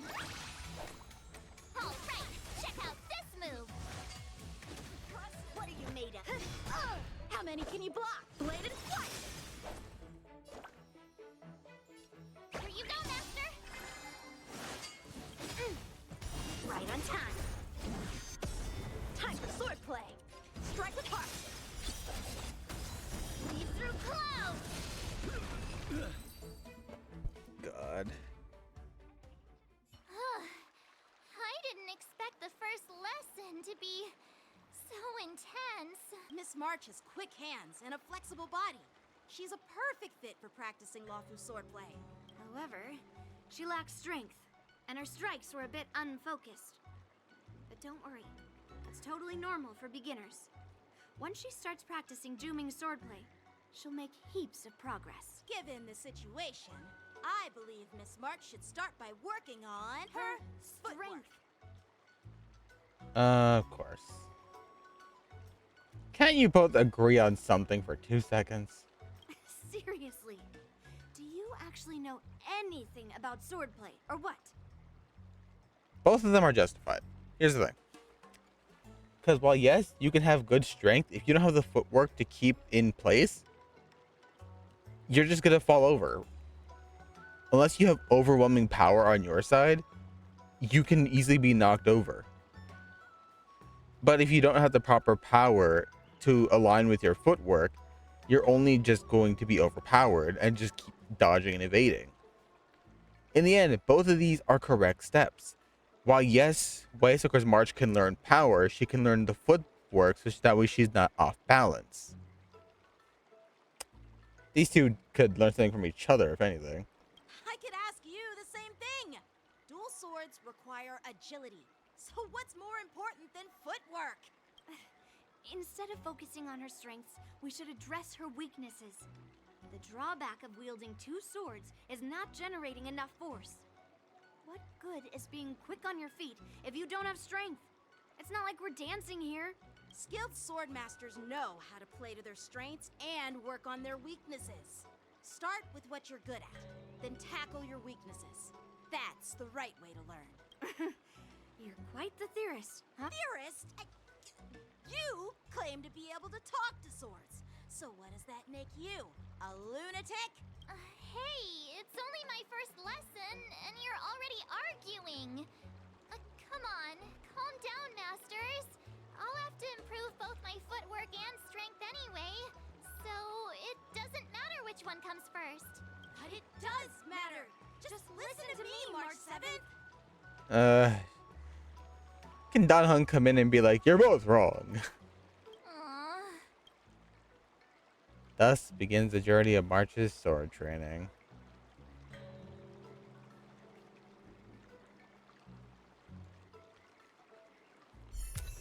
March the hunt, let's go!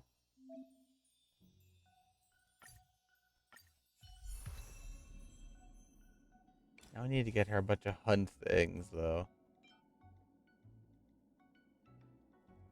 I feel like this is a good one. I've heard that a lot of people use this. Please subscribe for more. I need to do all of this. I need the bullet stuff. I didn't farm it because I didn't get Boot Hill. I didn't think I'd beat it. What's a recommended set? Just the attack set for now? I mean, I guess.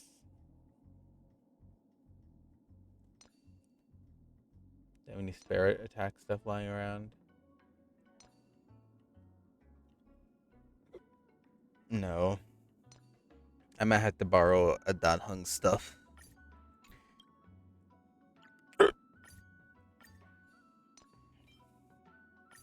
Hey, Danny boy. Sorry. I didn't borrow your things.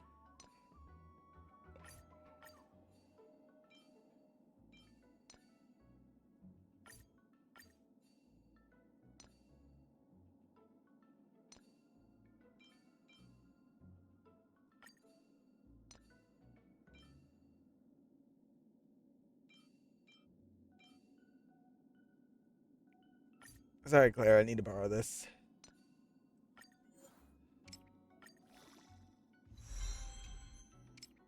Alright, crit rate. Come on, crit rate. Not good, but come on, crit rate. There we go. More crit rate. Listen, that was a crit rate. Why are they rounding out? This is not fair. Again, I'll work on building March for this later. For now, I guess I just use Story March. Time marches on, and the day turns to more. Dear Himeko, Mr. Yang, and Pom Pom, we're all good here on the Xianzhou Lafu, so no need to worry. By the way, how's your trip going? I like how As for Yinli's me, in the background I've somehow eating. become the apprentice to 2 Cloud Knight sword masters, and I've been honing my sword skills with their guidance. One of them is Yenqing, the boy we've all met before. The other is Yun Li, the granddaughter of General Huaiyan from the Xianzhou Juming. Both masters are super strict, giving me a real taste of how hard sword training can be. I tried to drag him into this, but he refused. Then I tried to rope Dan Heng in, but Master Yenqing wouldn't have it. Still, I didn't let the difficulty get to me. In just a few weeks, my sword skills have improved a lot. Both my masters think I have unique talents in swordplay, and are literally fighting each other to teach me their skills. Thanks to their guidance, I've actually made some progress. When I get back to the Express, I'll definitely show off my skills and impress you all. Looking forward to your reply. Yours, March 7th. That's so cool. Nights and days fly by in the delve. The war dance fast approaches. Under the strict supervision of her 2 masters, her trains her tirelessly, almost developing tennis elbow. On that day after sword training, Well done. Let's call it a day.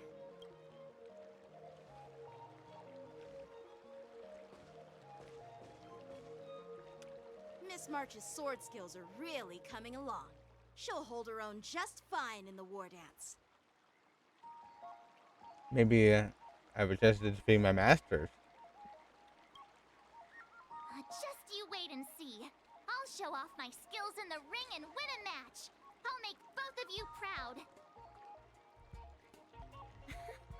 Can you believe it? March 7th has actually become a pretty decent swordmaster in such a short time. Now I understand why Grandpa always had a grin on his face while training me. Are you sure he wasn't laughing at you? Damn. Oh, shut up. It's all thanks to your amazing guidance, masters. Miss March, you're really getting the hang of wielding dual swords. If you're keen on advancing, trying out different Xianzhou blades can improve your touch. Oh, let me see. Which sword is the most powerful? Single sword? Great sword? Or maybe a flying sword? There's no such thing as the most powerful sword. It's all about the skill of the swordmaster. Yenqing wields several flying swords, while I only wield one. But remember how I kicked his butt at the Alchemy Commission? You didn't even win. First, you didn't kick my butt. Second, you'll never kick my butt. Third, how about we settle this right now and see who kicks whose butt? God. Children. Yeah, I'm up for that. And if I kick your butt, you'll drop out of the war dance.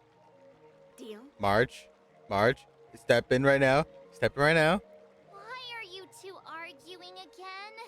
I thought things had been improving between you lately. Oh.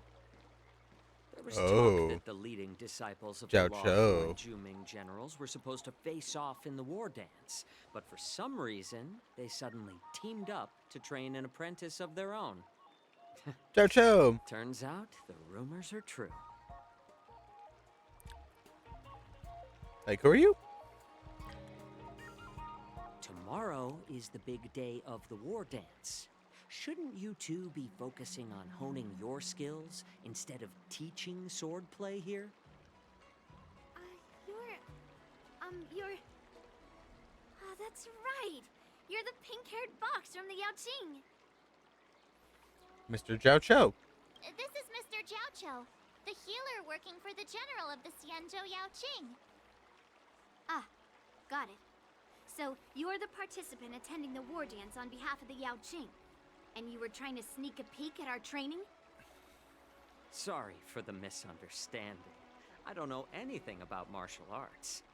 I'm just here on the General's orders to take care of some official business. I didn't mean to interrupt your training. I'll be on my way. Hold it. If you know nothing about martial arts, why were you smirking earlier? Well, my curiosity got the better of me, I suppose. When I heard Miss March's pondering about what to learn, I couldn't help but wander over. From my professional experience, cleavers, slicers, chopping knives, and carving knives are all just tools. Kind of like frying, sautéing, boiling, and deep frying in cooking. They're just ways for people to show off their skills. How you use them really depends on the ingredients you're working with. It's like your sword teaching methods. If you align your ingredient, in other words, your apprentice's natural tendencies, with the right cooking method, by which I mean the teaching method that best suits her, she'll make double the progress in half the time. For example, golden eggplant tastes best when fried, cloud peppers when stir-fried, and yellow boulder beef when simmered. It's all about discovering the nature of the ingredients. Apprentice. And then of course March. I'm getting hungry. All this talk about food is making me hungry. Are you a healer? Why are you talking about food? Well, it's just a metaphor. The medicinal school I follow on the Xianzhou Yaoqing is called the Ranja School, that specializes in food therapy. So it's only natural that I know a thing or two about cooking. So, you're the General's cook? I'm a healer. But anyway, a cook who isn't interested in health doesn't make for a good advisor. Fine. Call me a cook if you want. Seeing the way you're looking at me, it's obvious you think I'm just some feeble academic who likes to blabber on about martial arts. But, in reality, I know a thing or two about killing. After all, the art of healing inherently encompasses both life and death.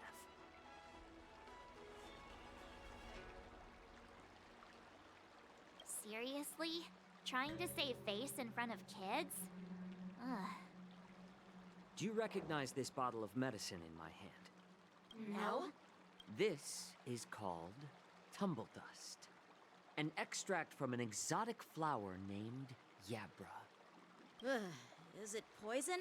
Well, it depends on how it's used. With just one drop, it's able to numb a patient's body during surgery, making them painless throughout the entire process. However, increase the dose or the potency, and it'll slow the metabolism, making the blood thin and resulting in the loss of all senses. Even long-life species cannot escape its effects. This thing can save lives or take them. It's more powerful than the swords in your hands. That may be so, but still, I prefer settling things with a sword than, you know. Huh. Looks like I did get you all wrong. You're not a feeble scholar, but a sinister and despicable one. Hey, why the insults all of a sudden? I'm just sharing some medical knowledge here, not persuading you to poison anyone. Seems like you get real excited when talking about poison. I can't tell if that's an honorable thing or sinister. Picture this. Two individuals. The one standing is full of malice. The other lying down is honorable and righteous. How can the one who's lying down label the one standing as sinister? In the throes of combat, where life and death hinge on a singular moment, every idea fades into nothingness. The only thing that matters His eyes are open. is staying alive. Nice. Surviving the battlefield reshapes all notions of worth, be it integrity or treachery. In my eyes, their significance is negligible. Perhaps you've underestimated Yunli and me, Mr. Jiaoqiu. We may be young, but we've seen our fair share of war. Well, well. Then you should know that the war dance is nothing more than a contest. So why are you so focused on it? When I was appointed as the ringmaster for the war dance, I asked the general, we Cloud Knights are supposed to charge into the fray and slay enemies. Why do we have to swing swords in a ring just to please an audience? And this is how the general replied. To unsheath your sword in a ring is no different than on the battlefield, as your sword reveals the might of all Cloud Knights. The war dance is the perfect chance to showcase martial virtue and forge alliances from all over the cosmos. When we unsheath the sword without drawing blood, we not only display our might, but also the martial virtue of the Cloud Knights. That's quite an insightful statement, Yanqing. Well, my apologies for being so short-sighted. I've been on the Luofu for quite some time, but I haven't had the chance to see the ceremony venue for myself yet. Oh.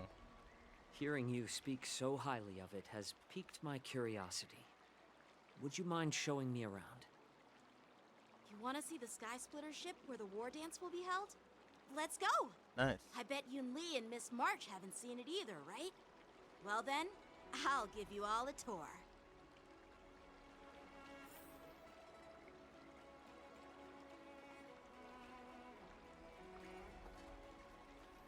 We're probably going to get that as like a place for it next I'll give you a tour. patch.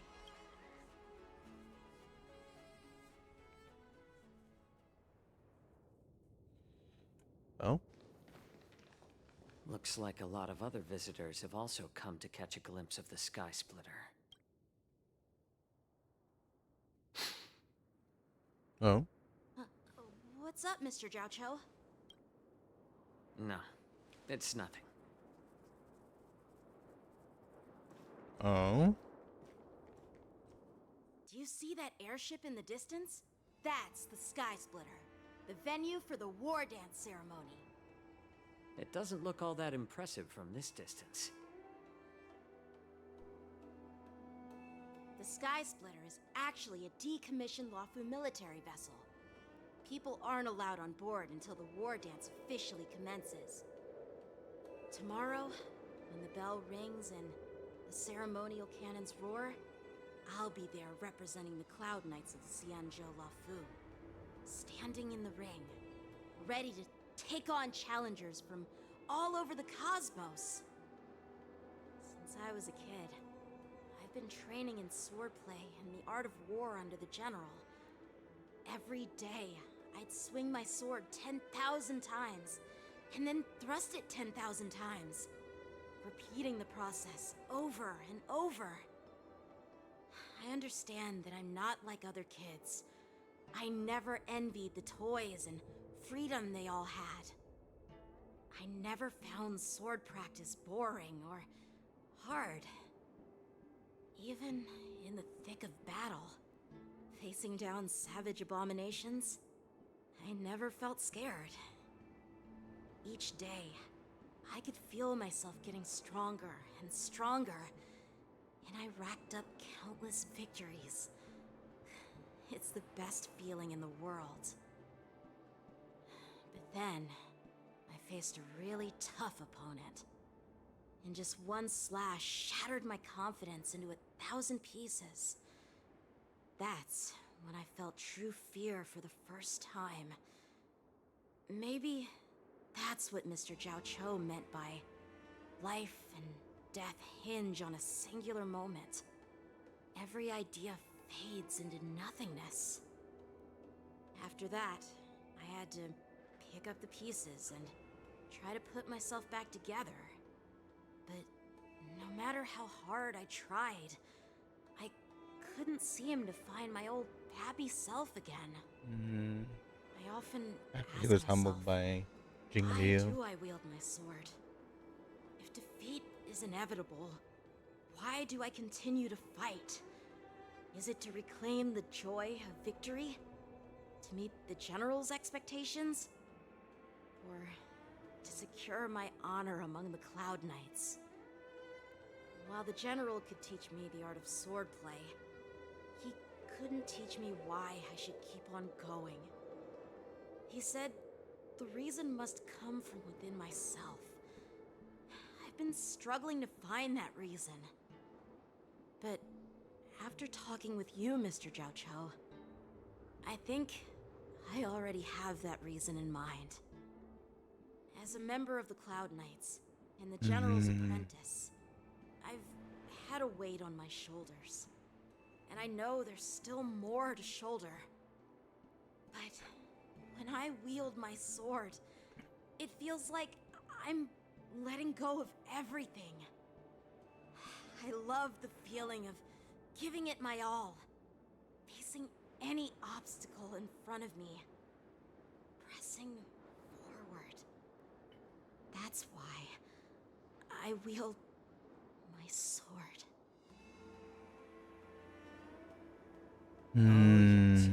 So young, yet so grown up. By the way, how old are you exactly? Age doesn't really matter. All sword masters will understand how I feel. I get it.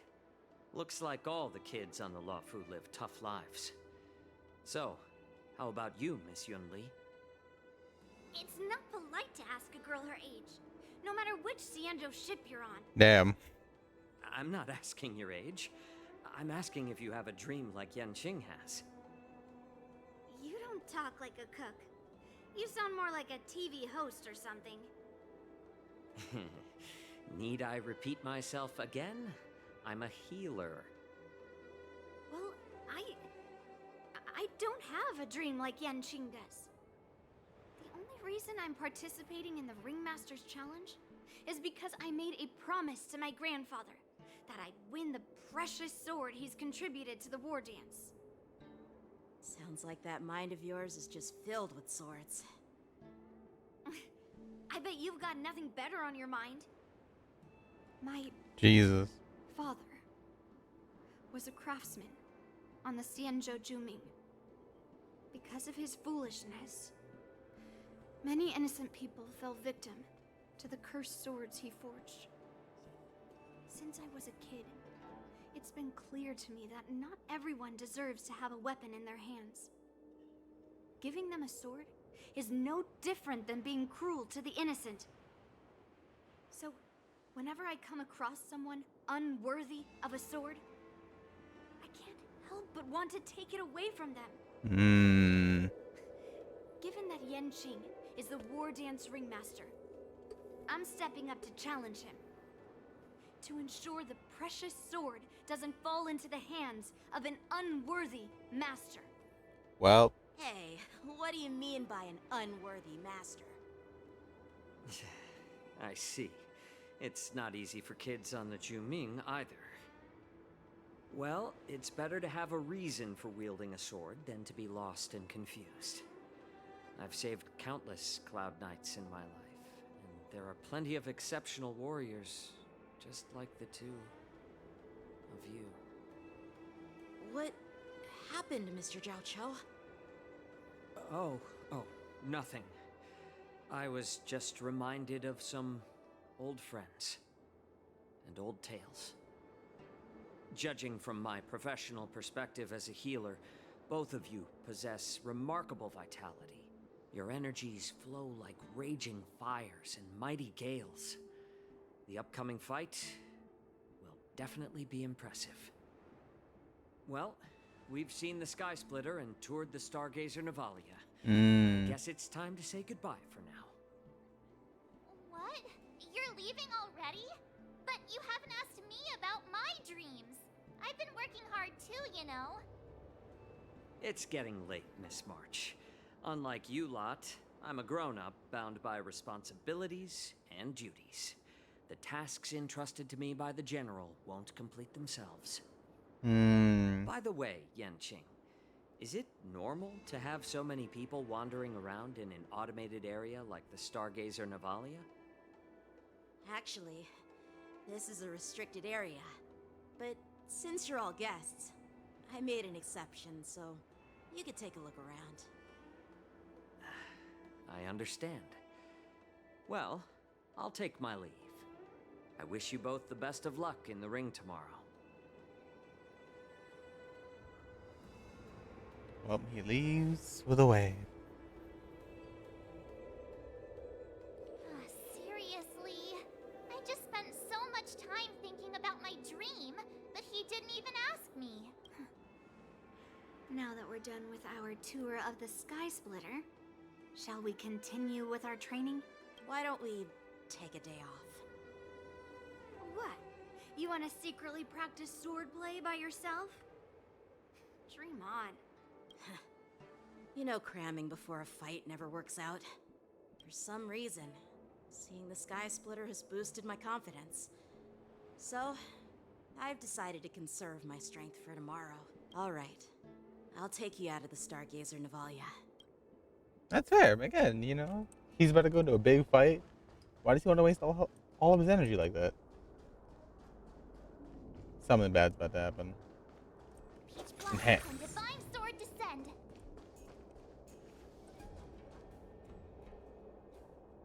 Also, did she say what I think she just said? Come on, Marge. I thought you were better than that. Oh, just shut up, Red Fang. This is not a beast ship. I need some time to take care of things. You willingly donned the skin of a lowly beast to join this mission, dedicating yourself to our glorious cause. And now you're telling me you can't handle it? Do you realize how many ships we need? I'm doing my best, all right? It takes time to figure all this out. When the guns go off tomorrow, all eyes will be on it. That'll be our only chance. How's that? Who's there?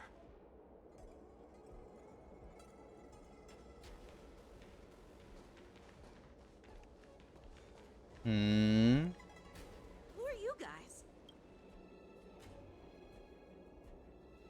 An impromptu inspection. Why are there outsiders loitering in Stargazer Navalia? And a bunch of kids at that. Hey, kids, didn't your parents ever tell you to stay away from the Stargazer Navalia? I know it's an automated facility, but it doesn't mean you can just break in and do what you want. I really love Yunli's face right now. Like, bro, you can't be serious. If you were real natives of this Yanzhou, A, you would know who Yanqing is. For sure, everyone knows who Yanqing is at this point. B, this little girl, yeah. And then March is pretty recognizable. She's March. Who are you calling kids? First of all, I'm an adult. Second, I didn't just break in. I love how March is like, firstly, I'm old. Leave me be. Yeah, we flew here on a star skiff. Like, whoosh. Oh, they're acting. Okay. Well, I'm not trying to tell you off, but this place is off limits to the public, you know? Big sis, let's go. I want to play in Everhunt Plains. Oh, boy. I mean, hey, good on him. He saw the situation, and he's acting to get out of it. So he can figure out what's going on. Good on him, though. I'll give him that. I don't like him, but I'll give him points. Tell me she's paying attention. Read the room, Yunli. Everhunt Plains? Yeah, sure. Big sis will take you there. Come on, Yunli. Shuha! You should have let me. Shh, the overhaul is done, and everything looks good. We should leave.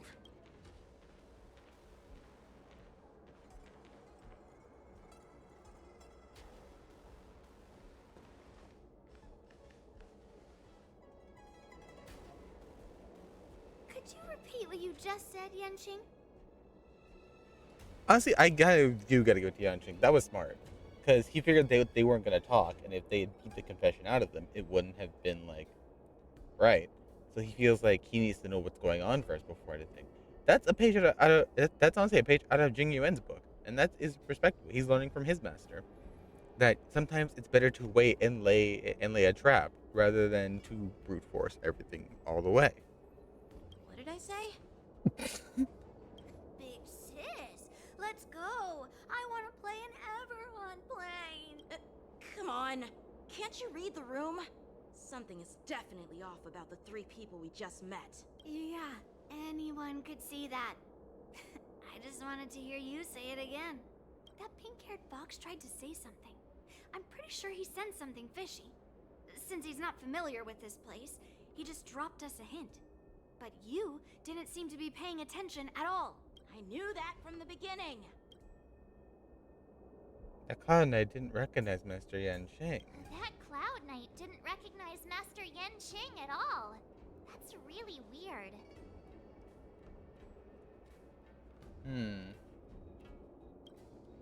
What? Is he famous on the Lavu or something?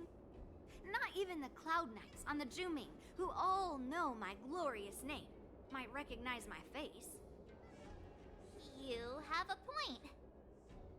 A Cloud Knight, a member from the Skyfaring Commission, and a craftsman. They're from various departments, and the reason for the overhaul seems legit. But one of them blurted out some weird language just now. Did you hear that? I have a feeling that if we secretly tail them, we'll definitely catch these guys in the act.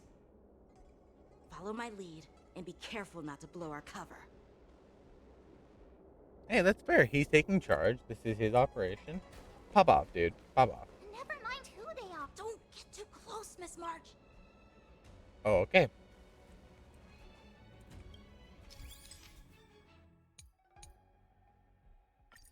Oh.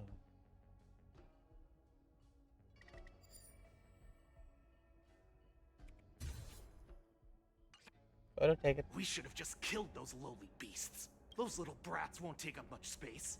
There are boxes all over this place. Just dump them into one and no one will notice. Cut the theatrics, Grulok. Even the slightest slip-up could interfere with Lord Moktok's plans. Moktok? So where are we heading next? To check the freight skiffs. We've got a lot of preparations to do.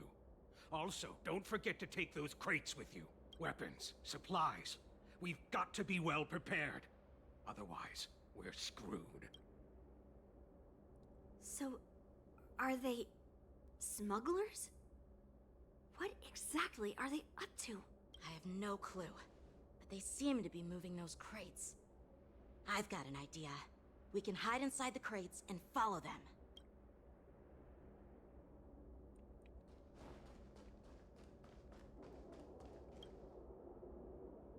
Ugh, so cramped in here. I can hardly breathe. Just hang in there. You hear footsteps back and forth the crate. Someone would open the crate any moment. They'd certainly catch you in your ridiculous hiding position. Fortunately, it doesn't happen. The floating mechanism at the bottom, the crate activates. You feel it being slowly drifted forward. After it feels like an entire amber arrow holding your breath in silence. You hear the sound of the crate. Let's just put the cargo here for now, all right? Then we'll move on to inspect the ships. Lord Moktok said that as soon as we're done, we're to board the freight skiff and leave this place. Don't worry, I've changed the shipping schedule. You two, come with me. Is it just me? I keep smelling that stench of lowly beasts everywhere we go. Don't be so paranoid. Departing footsteps and the signal prompting you to breathe a sigh of Looks like relief. they're planning to escape on the skiffs in Stargazer Navalia. They keep talking about their plans, but where do they come from? And what do they want to do on the Xianzhou? They're definitely up to something bad. Wait, they disappeared. Let's catch up to them.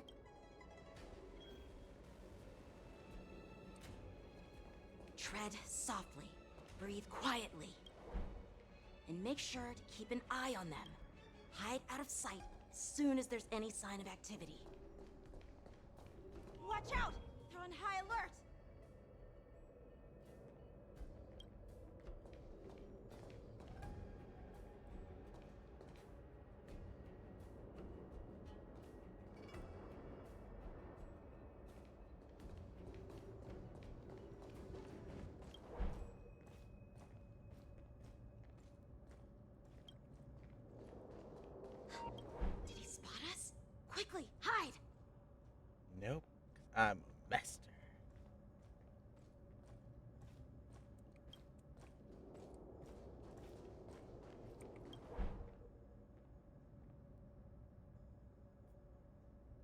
be so paranoid. We're running out of time. Get over here! Shuhard, I'm coming!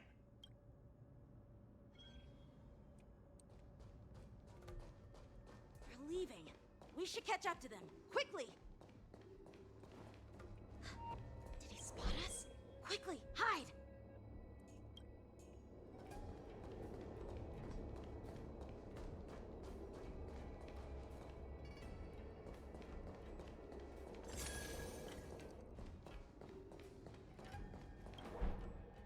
What are they up to?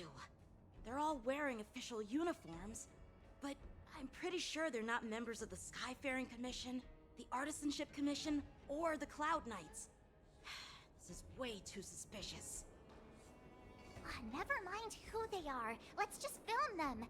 That way, if they do anything bad, we'll have solid evidence against them.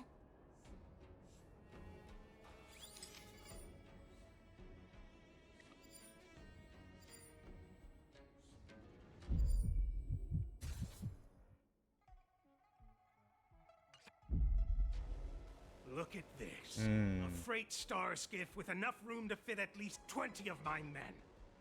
I'll let the others know and have them prepare more star skiffs. Once we're past the checkpoint, there will be beast ships waiting for us. Lord Moktok is ready. The revival of our ancient bloodline all hinges on this operation. What did he just say? Beast ships? Who's there? It's those brats! I told you to get rid of them, but you didn't listen, you idiot! Oh, time to fight. Wipe them all out! They're Borison. Borison? Adusa! Die, you lowly beasts! The mood is set. Let the show begin! Oh, time to fight the Borison.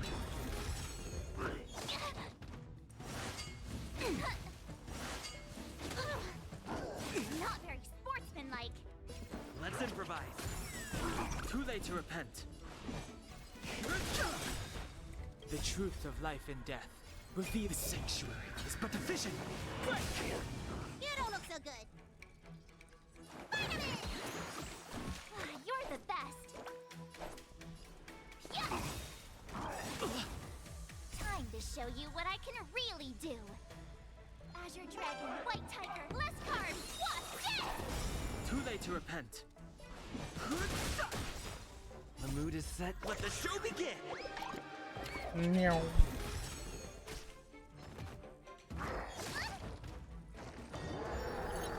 Stay in step. Dreams do come true. Ready to shine.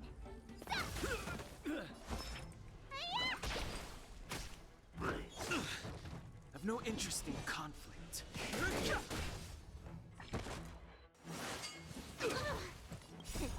What's in your prescription?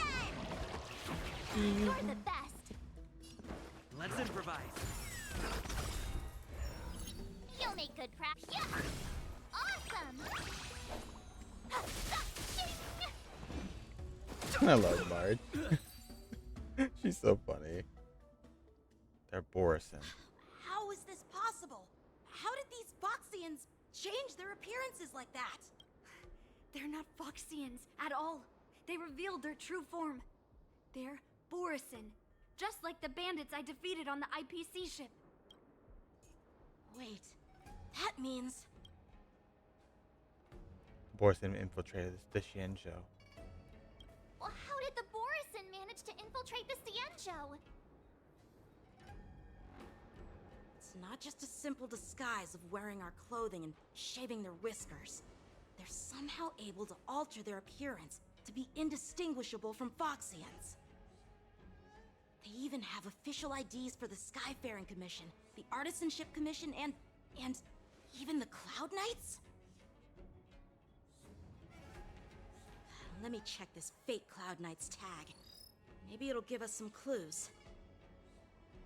Lu Jun, an officer of the Patrol Defense Squad? Wait! What's the matter?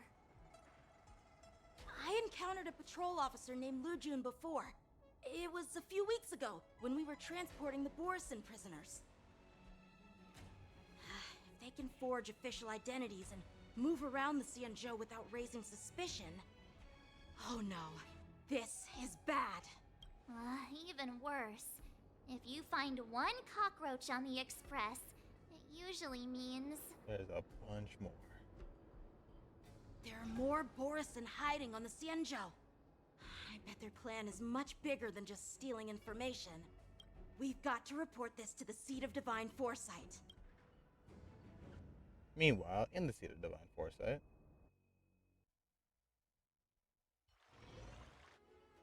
Kalis.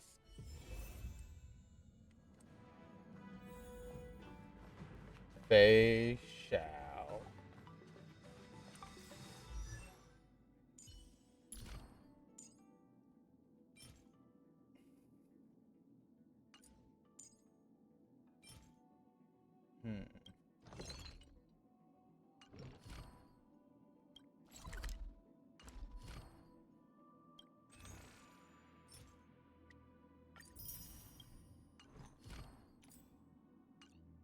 I'll do some of this later.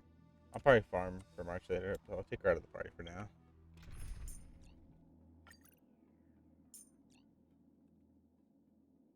We will replace you with our beloved General Jing Yuan.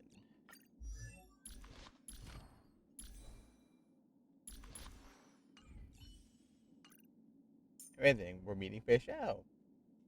Gotta put our best face forward. Proceed with caution. I've got your back.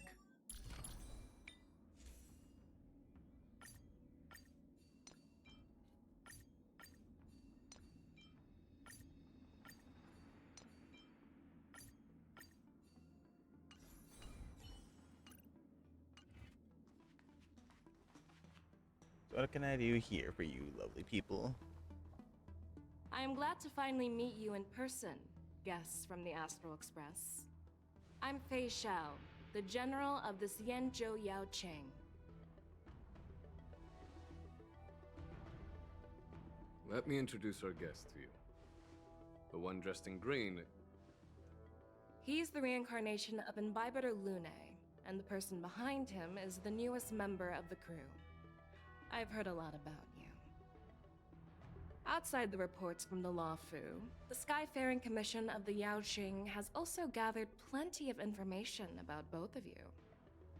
I've been eager to meet you face to face for reasons that I'm sure General Jing Yuan has explained, right?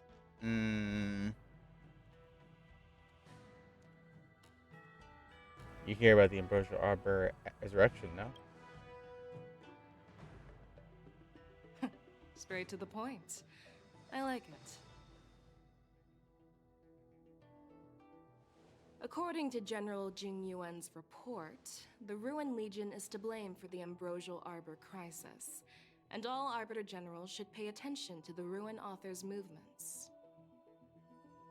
Over the years, the Destruction's minions have wreaked havoc on countless worlds, and the Alliance has been keeping an eye on them. But no one expected them to join hands with the remnants of the Abundance. Nanook and The damage Yashe? caused by the Ambrosial Arbor crisis was far less severe than expected, which is good news for us. However, it was quite different from the Ruin Legion's usual style of destroying life wherever they go.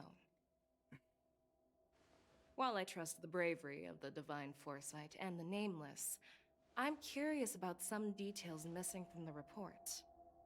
I'd like to take this chance to have an exchange with both of you. Let me be clear, the questions I'll ask might not reflect my actual thoughts, so please don't take offense if any of my questions seem a bit harsh. Fair. Just doing your job. Please go ahead, General. But keep in mind, we can only answer based on what we know. And perhaps you already have the answers to your questions in your heart. You have a clever tongue. I like it. Hey, Barbara Lune. Oh, we hit. The Do Merlin's claw is negotiation? quite articulate. Shoot. Right now, her intentions are unknown, and Jing Yuan wants us to be honest. maybe I'll just stick to the facts we know. Let's cut to the chase.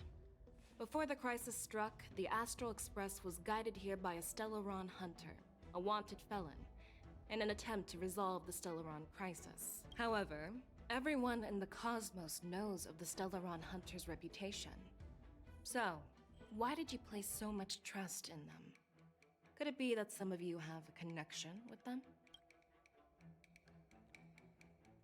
It all comes down to the Stellaron. We are the good guys. Raise her suspicion about your relationship with the Stellaron hunters. Talk about Elio's prophecy. Oh no.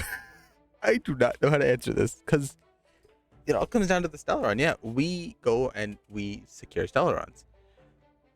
And we are good people. We just want to help everybody. Raising her suspicion about the Stellaron hunters, that's not really a good thing. And Elio's prophecy wouldn't make sense to her. So it's one of these two. I guess it all comes down to the Stellaron. Oh, I don't know how to answer this. I don't know how to answer this.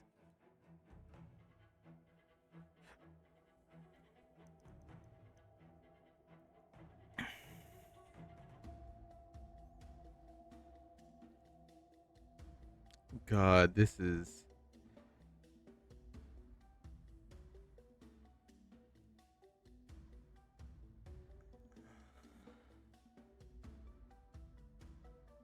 Well, I mean, to take it all comes down to the Stellaron. Because while the Stellaron hunters hunt for Stellarons, we are here to quell them. Apart from the Lafu, there are many other worlds suffering from Stellaron corrosion. For example, Eurillo 6, the world that the Express stopped at before reaching the Lafu, was one of them. And we just came from Penacony, which was another one. To the Express, Stellarons act as roadblocks on the Silver Rail and pose risks to the warping process. And that's why dealing with Stellaron issues is part of the duty of the Nameless. Ah, I've heard about those problems caused by Stellarons. The Express connects various worlds, so it makes sense for you to take care of this. The cosmos is a mess, and the Trailblazers are just doing their best to fix it. I understand. Let's move on to the next question. The reports suggest that Don Shu, the master of the Disciples of Sanctus Medicus, colluded with the Lord Ravager and used the power of the Stellaron to resurrect the Ambrosial Arbor. But here's the thing. Don Shu was just a chief alchemist. Even if she colluded with our enemies and summoned the Stellaron, how did she manage to bypass the Videodara guards around the Ambrosial Arbor? Let's see. Prosecuted Lafu seems suspicious. Exile by Lune is what led to this calamity. Refuse to answer anything. I personally, honestly, I think I just be straight up. Yeah, no, I personally met Don Shu, and I even helped her for some while, unknowing of what she was up to, until finally the truth was brought to my eyes. I personally met Don Shu once. Her closest friend was killed during the war on the Fanghu, and she harbored deep hatred towards the Hunt. So she spent years making preparations in the Alchemy Commission, in order to take revenge on the Xianzhou. Revenge is also a form of the Hunt. However, that doesn't explain how she managed to bring the Stellaron into the Scale Gorge waterscape, which was... Well, you should ask Don Shu herself for the answer. Unfortunately, Don Shu is dead, and even her corpse has crumbled into ash. That's one less clue we can pursue. According to the report, Lord Ravager Fantilia is the mastermind behind the entire conspiracy. She disguised herself as an ambassador of the Skyfaring Commission and traveled with you, only to vanish without a trace later on. It seems too convenient to label her as a scapegoat. Oh boy, what are you getting at? Fu Xuan, the Master Divine, witnessed everything firsthand. Fantilia was so eager to obtain the power of the Emperor Celeber, she was a Heliobus. Refused to answer anything. I feel like these three could be right. I don't think she was eager to obtain the power. She just did it because she wanted to, throw the Lafu into chaos. Fu Xuan witnessed everything, yes, but I can't rely on her witness, so. And she did have Heliobus tendencies. She had the fire that Heliobuses use and are like presented in. Helios. Fantilia is one of the Heliobi, the energy life forms that once fought against the Cienjo. They're known for their unpredictable and elusive nature. Just as he said, when the Ambrosial Arbor resurrected, its roots broke through the creation furnace on the Lawfu, accidentally releasing the Heliobus fiend fire sealed inside. This can be used as circumstantial evidence. If Elder Huai Yen accepts the explanation, so do I. We win. Take that. Oh. It seems that your answers have addressed all my questions. I really just pulled an Ace Attorney. Take that. Generals, I am finished with my questioning. Okay. So, what do you think, General FEIXIAO? Have the doubts in the report been cleared up? The two nameless have been honest in their answers. Even though there are some tricky details, my intuition tells me there is nothing wrong. However, the 3 questions I posed earlier were not just for the nameless, but for you too, General Jing Yuan. Oh? First, the disciples of Sanctus Medicus grew uninterrupted on the Law Fu, yet the 6 charioteers were not aware of it. That was a dereliction of duty. Second, you believed in the Stellaron Hunter's prophecy and entrusted outsiders to solve the crisis, even granting them access to the Plague Mark. That was a dereliction of responsibility. Third, you insist on holding the war dance right after the Ambrosial Arbor crisis, putting the Lawfu back in the spotlight. That is a dereliction of wisdom. Merlin's Claw. Is this your line of thinking? Or the 10 Lords? Oh. From the moment I walked in, I made it clear that the questions I'd ask might not reflect my actual thoughts. The disciples of Sanctus Medicus were deeply rooted and had been plotting for a long time. I admit it was my negligence for not noticing it earlier. As for the Stellaron Hunter's prophecy, I didn't believe all of it, but in the end, the Lawfu did survive the Ambrosial Arbor crisis. So, I think it's safe to say that Elio's prophecy about the future holds some merit. And as for the war dance, do you think I'm unaware of the risks? However, risks can also be opportunities.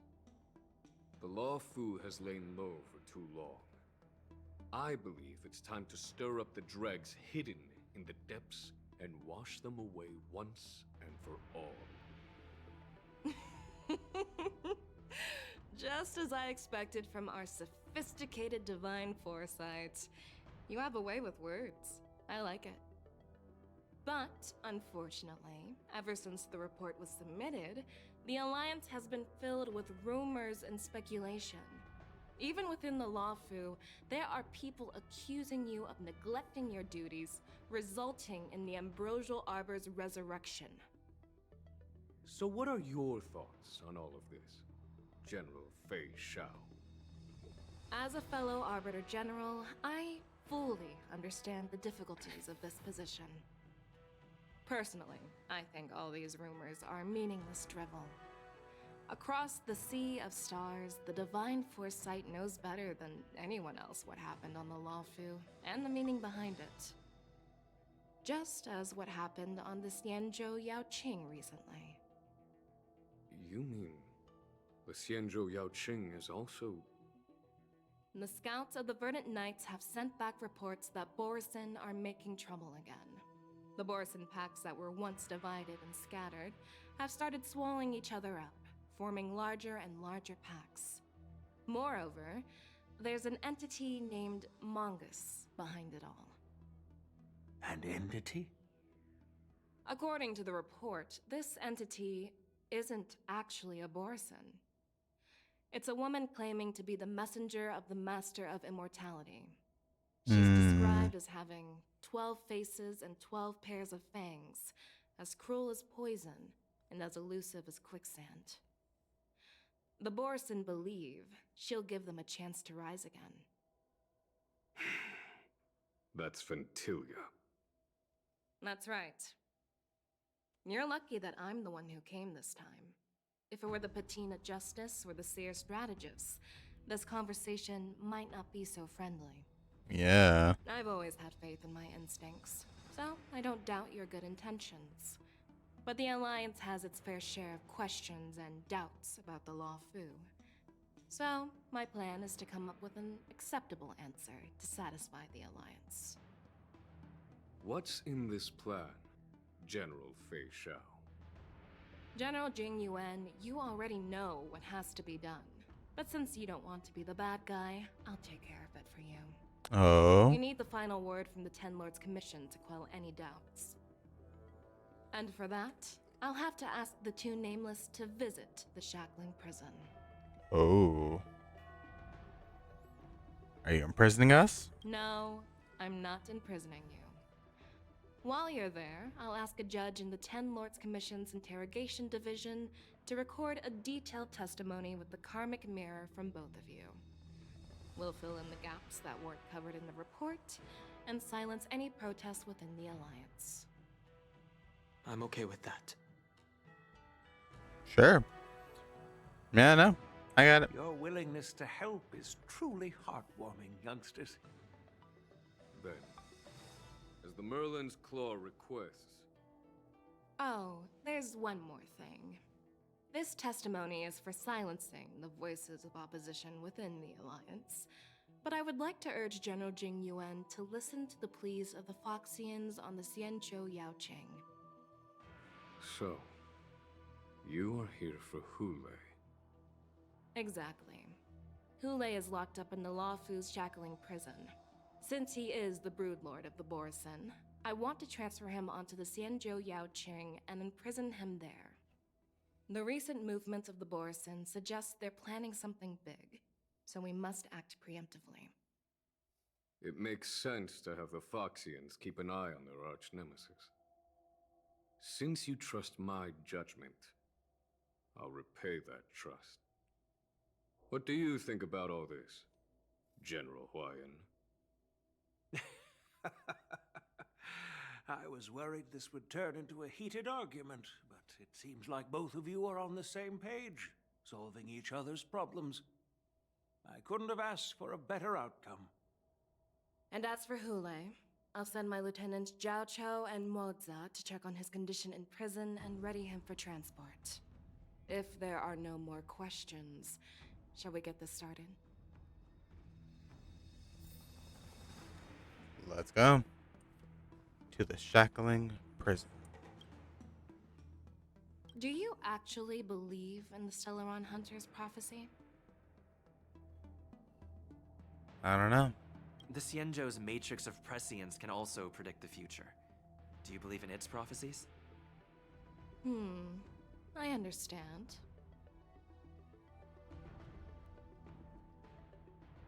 What are you looking at? You're definitely a unique individual, just like Huayan said. I hope you'll walk alongside the Rainbow's path as a friend.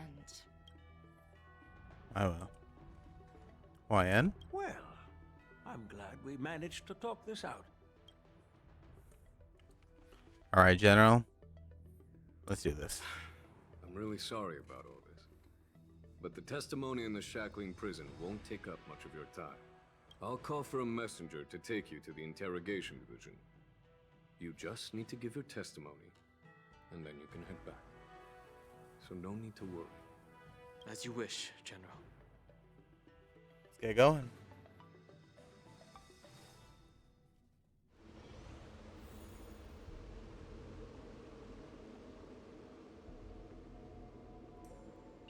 As General Jing Yuan requested, everything is prepared for your arrival, and I am here to receive you. The judges at the Interrogation Division also know your purpose in coming. Alright. To the Shackling Prison. Our new location. The Shackling Prison. I didn't expect to be back here after all these years. Yeah, he was locked up here. Don't worry about me. If you're ready, I'll open the gate for you.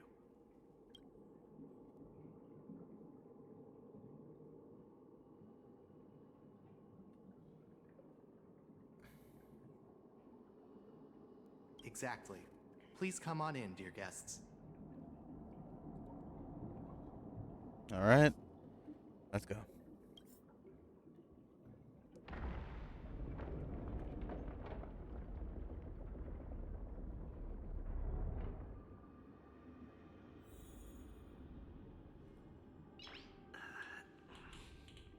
Nice.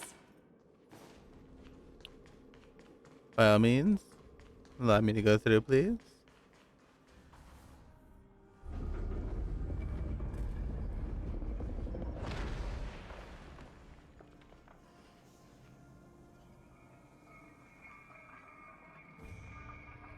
Jesus. They know how to make a decor. Oh look, Moza and Jiao Cho.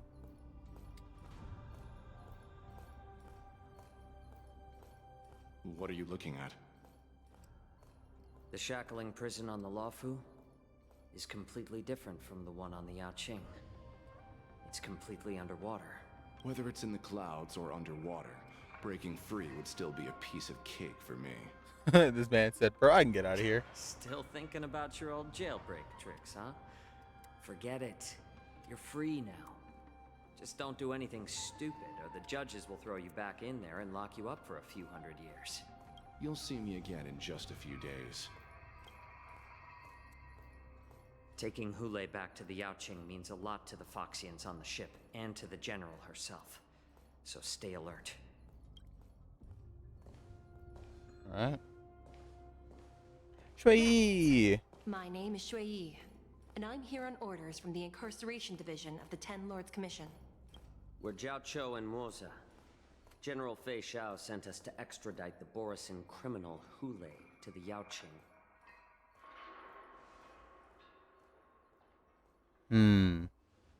We're here to inspect the conditions of his imprisonment and make preparations for the handover and transportation. I assume you've been briefed, Your Honor. Your visit request has been approved. I'll be your guide for this trip. Prisoner Hule, the warhead and brood lord of the Borisin abominations of abundance and the arch-nemesis of the Foxians, is responsible for 2,123 wars of aggression and countless associated crimes. Due to his heinous acts, he has been imprisoned in the depths of the shackling prison and subjected to the punishment of the Forest of Swords until the end of time. He shall never be pardoned. No need to repeat his crimes and sentence, Your Honor. He is the greatest enemy of us Foxians. The stories of his atrocities are used to terrify our children. Damn. I'm well aware of every crime he's committed. Let's move on to the next step. When it comes to visiting criminals, there are rules in place to ensure your safety. I know you've heard legends about Hule since you were children, but your knowledge about him is likely very limited. Only the judges of the Ten Lords Commission truly know what kind of abomination is locked up at the bottom of the shackling prison. It has been centuries since Jing Liu, the former sword champion of the Luofu, captured Hule. And during all those years, Jing we Liu never did provided it. him with any food. Yet he somehow managed to stay alive. It defies all the documented physical characteristics of the Borisin. The Forest of Swords, forged by the Punishment Division, is a device of intense torment, used to execute sinful abominations. Most Borisin die within 3 days in the forest, but Hule is different. Every time the blades pierce him, his body instantly heals. Despite the brutal punishment, he somehow manages to survive. The complex rules are there because of his abnormal characteristics. Do you understand now? I apologize for any offense caused. Please continue, Your Honor. I've given you the instructions regarding Hule's visitation. Please make sure you read them carefully.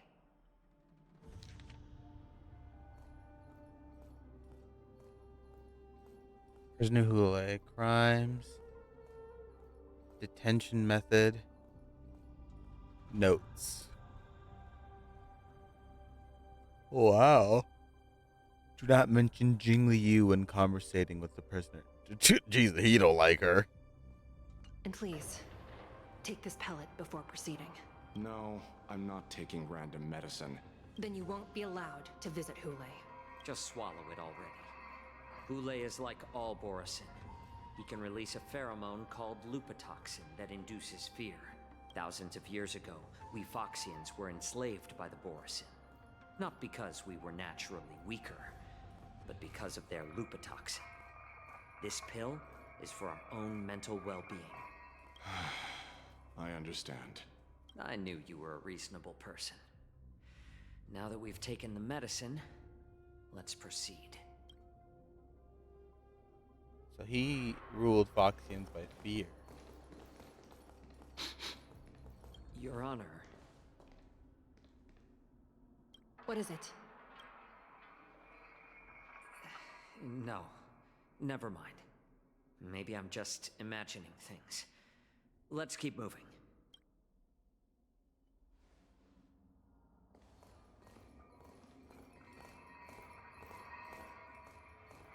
The Borisin. Here we are. They even infiltrated the prison. Her Honor hasn't arrived yet. Please wait a moment.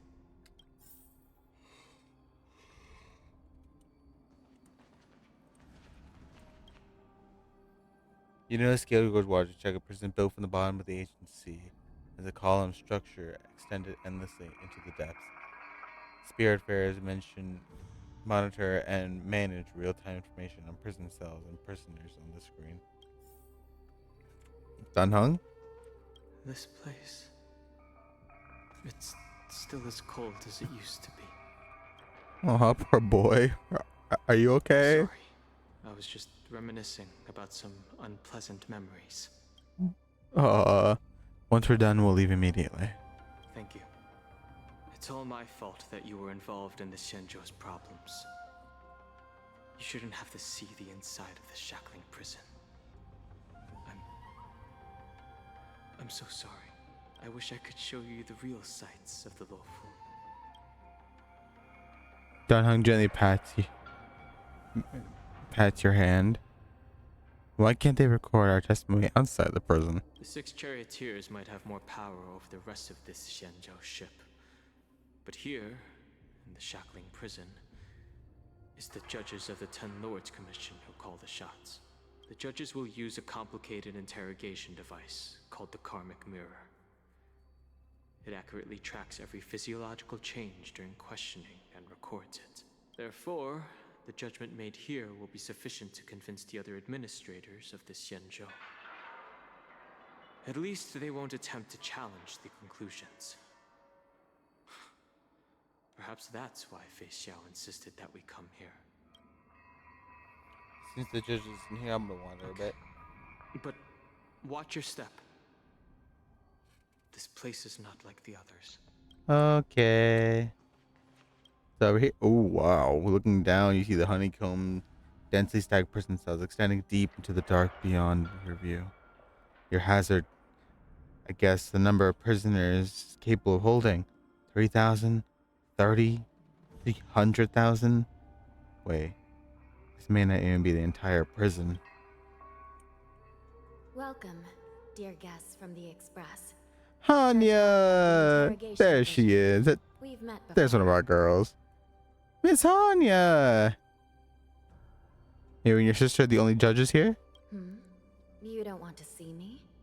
Well, in that case, I can call in the judge who's an expert in acupuncture, or the one who's handy with axes and saws, or the one who knows all about whips and ropes. Jesus, we have plenty of options here, and we'll find one that suits your taste. I was just asking how you and your sister are doing. Just kidding. We judges work in shifts, and it just happens to be my shift. Maybe we're destined to cross paths. Thank God. I was about to say, bro, you're not Please kidding? allow me to express my gratitude to you again for subduing the demons in the Fixtral Garden. Nah, bro. That's what I'm here While for. March 7th and I were clueless, you already made many friends on the Xianzhou Luofu. Be surprised. It was all lucky coincidence. Even though you and I have met before, we can't show any favoritism under the 10 Lords. And that's fine. So, Please do as I command as we head to Scrivener Hall and beyond. Don't do anything without my permission. Hey, that's fair. This is your turf, not a your place work. for ordinary Cool. mortals. You and Mr. Dunham, please come with me.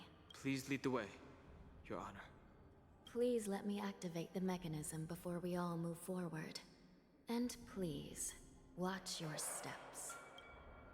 The mechanism? Oh,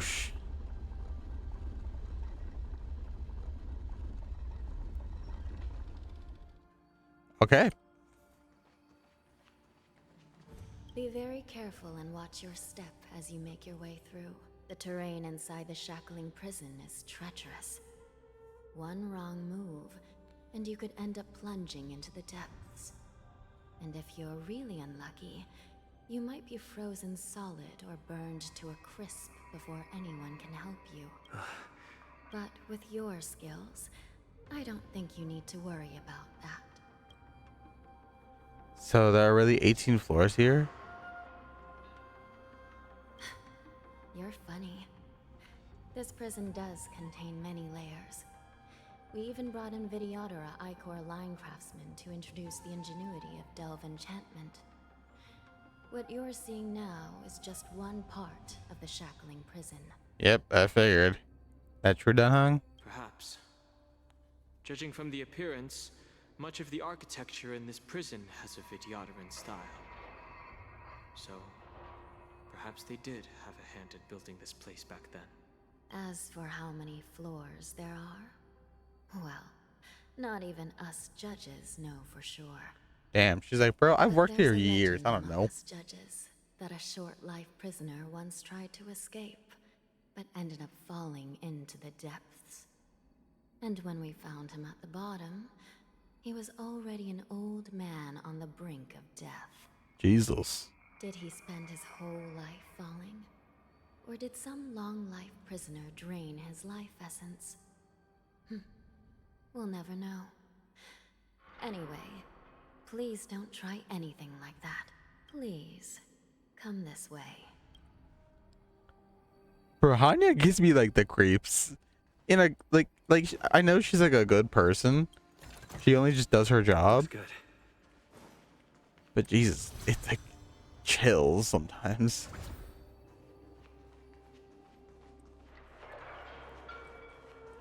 I'll come explore on my own time. Hat.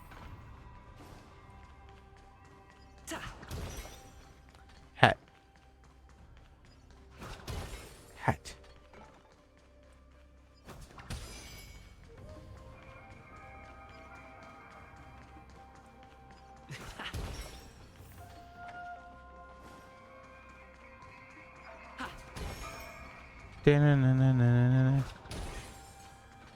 So a few of the guards here are Borison already. I heard the war dance is about to be held in the mortal world. I remember watching a sword duel at the war dance with my sister when we were young.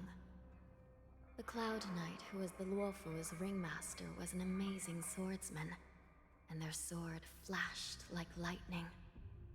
The Outworld Challenger had fiery red hair and a hand made of steel, which roared like thunder.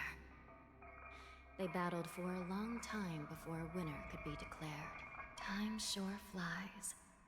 Now, both my sister and I are residents of the Netherworld, and we will never again feel the thrill of a competition. Are there a lot of people in Starskiff Haven due to the war dance? Sounds amazing. It's a shame I'm too busy to attend. Damn. But even if I could, I'd probably just scare people off with my current appearance. Let's get going then. Damn, this poor woman. She just does her job. Down we go.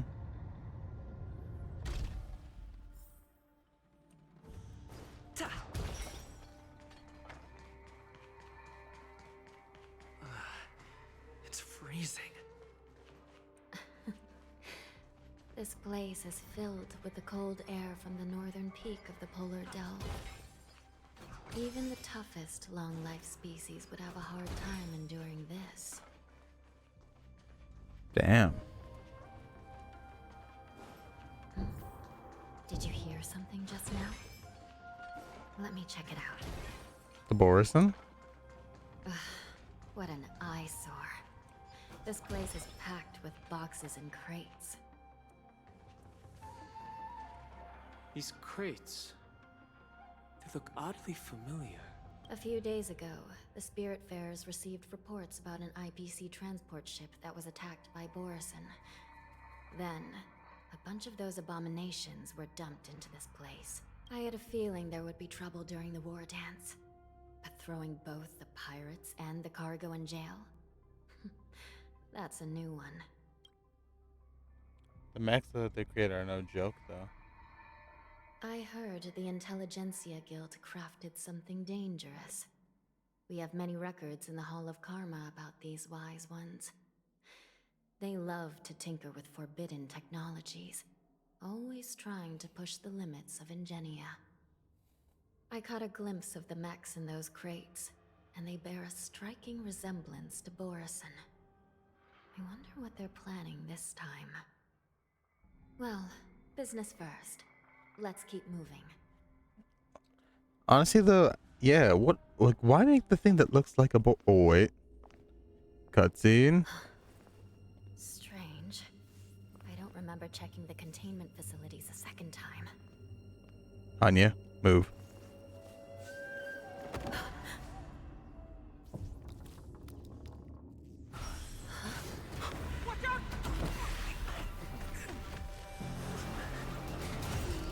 Oh, crap. All wardens prepare for action. Emergency! All wardens prepare for action. No one's coming to help us. We're kind of surrounded. What's happening here? Why are these things moving on their own? Something's wrong. The guards aren't responding. Weaken scales. World cleansing dragon. Still the same one.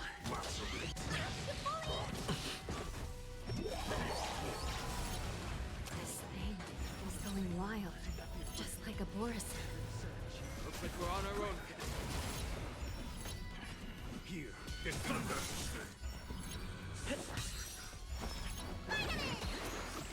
Great teamwork. Time for... Show no mercy.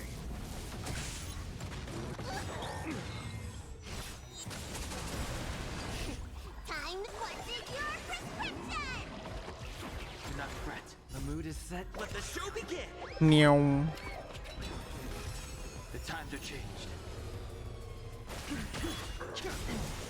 Awaken dormant scales. World cleansing dragon. Follow my charge.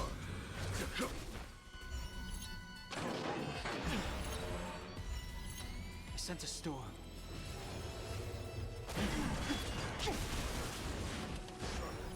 A foregone conclusion. Conflict is pitiless.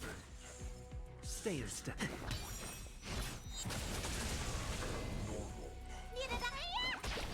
The strength. There we go. We got it. But how is this even possible? The Spiritfarers follow the protocols, cutting off power to the mechs and sealing the crates. How could these mechs still start moving? It's just like what happened in the Artisanship Commission before. These goods went haywire and attacked everyone in sight. Lingsha mentioned there's a biological tissue inside them. The Alchemy Commission members examined them and found some unusual structures within.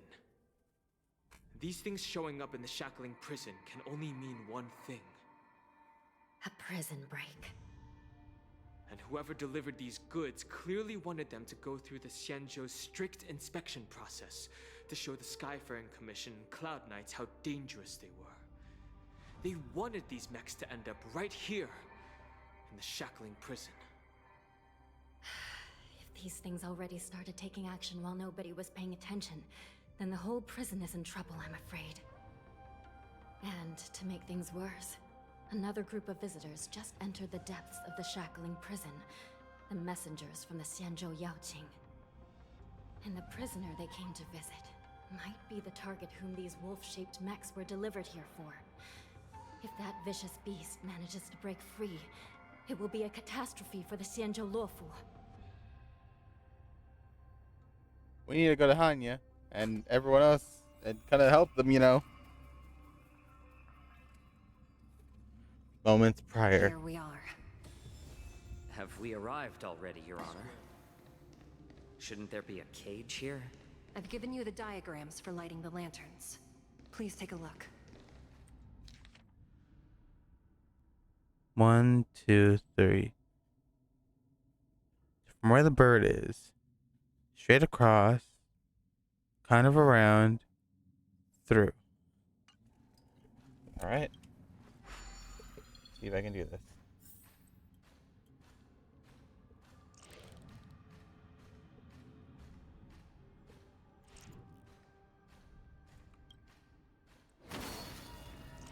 One.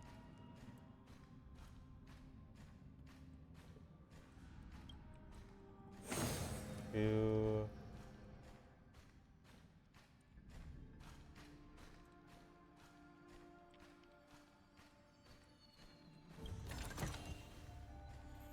You need the bird to do that.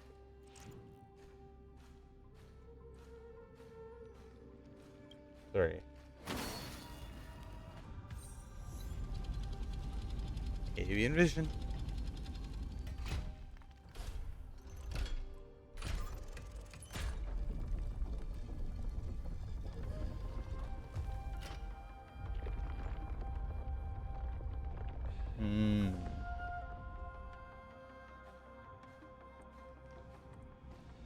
Let's see. The path is open.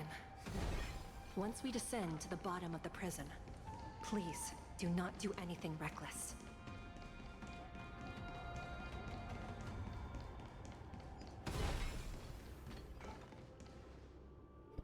Inside the delve, behind this door, is the greatest enemy of the Foxians, Hule.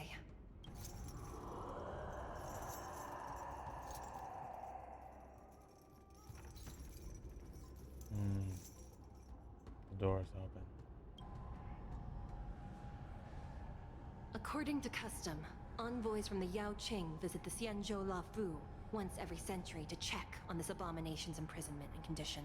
Even though the Ten Lords Commission sentenced Hule to the Forest of Swords, suffering every day for the rest of his life, I understand that the Yao Qing messengers want to see him dead. Unfortunately, for the past 7 centuries, they've had to return disappointed, because this beast simply can't be killed. If we can use his toxin to create medicine and save an innocent life, it might help balance out some of the sins he's committed.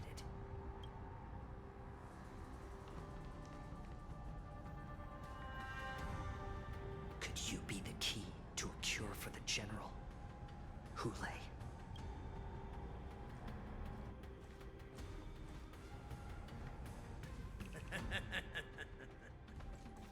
And once again, the envoys of the Yao Qing will leave disappointed. However, I won't say the same for me and my brothers. Who's there? I'm just a humble counselor of the Rhino Hound Pack. You can call me Mock Talk. Wardens, intruders on the lowest level! Send reinforcements! Nobody will hear you here. At the bottom of the shackling prison. Thank you for opening up the prison for us, Your Honor. We'll take it from here. Crap. No wonder I kept smelling that familiar stench.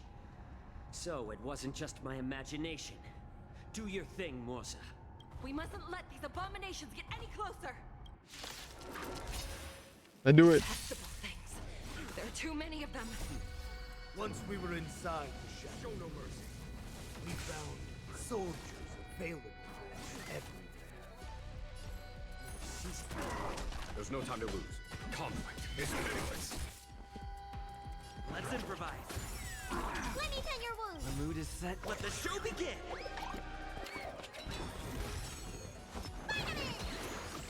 The ghost.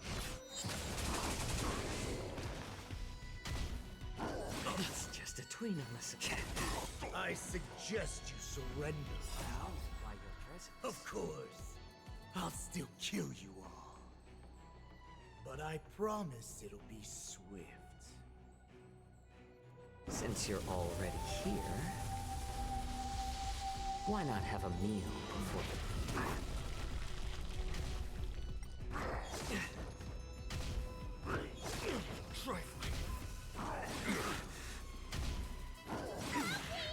It's better to make no mistake.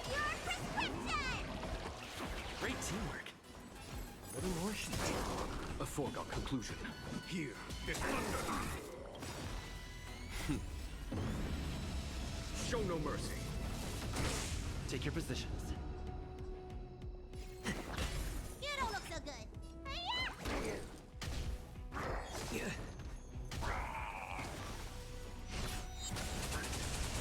How presumptuous. Die now! Leave if you can, Moza. It's not time yet.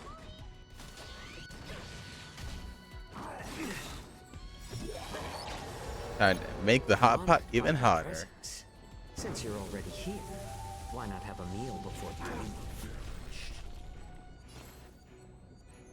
More season. There's no time to Mood is set. Let the show begin. Yeah, so how did no one notice? Stay in step. Let me tend your wounds.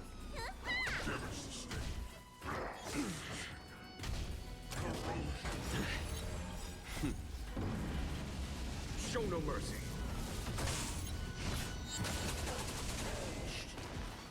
It's better. A little more heat. I'm honored, but since you're already here, why not have a meal before you leave? Here is thunder.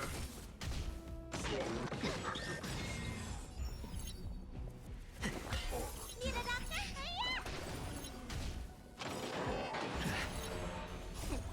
What is your prescription? Great teamwork. More seasoned. Did the rhythm get messed up? Let's improvise. The mood is set. Let the show begin. Meow. How about letting the little more heat? Kaboom. Oh. Let's go. Ooh, seeing them all on fight though. Oh, no. Oh no. Oh no. Oh no. Crap. That's not good.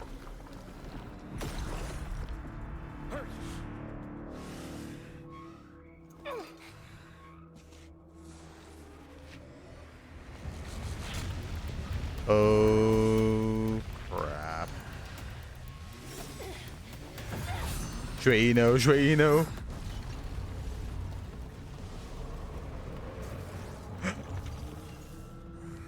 No. I've waited for too long. No. My first meal after regaining my freedom is the flesh and blood of my fellow kindred. A sad scene indeed. It's been a long time. Boy, welcome back. Tell me they didn't just kill her off. Don't do that. She died once already. We don't need that.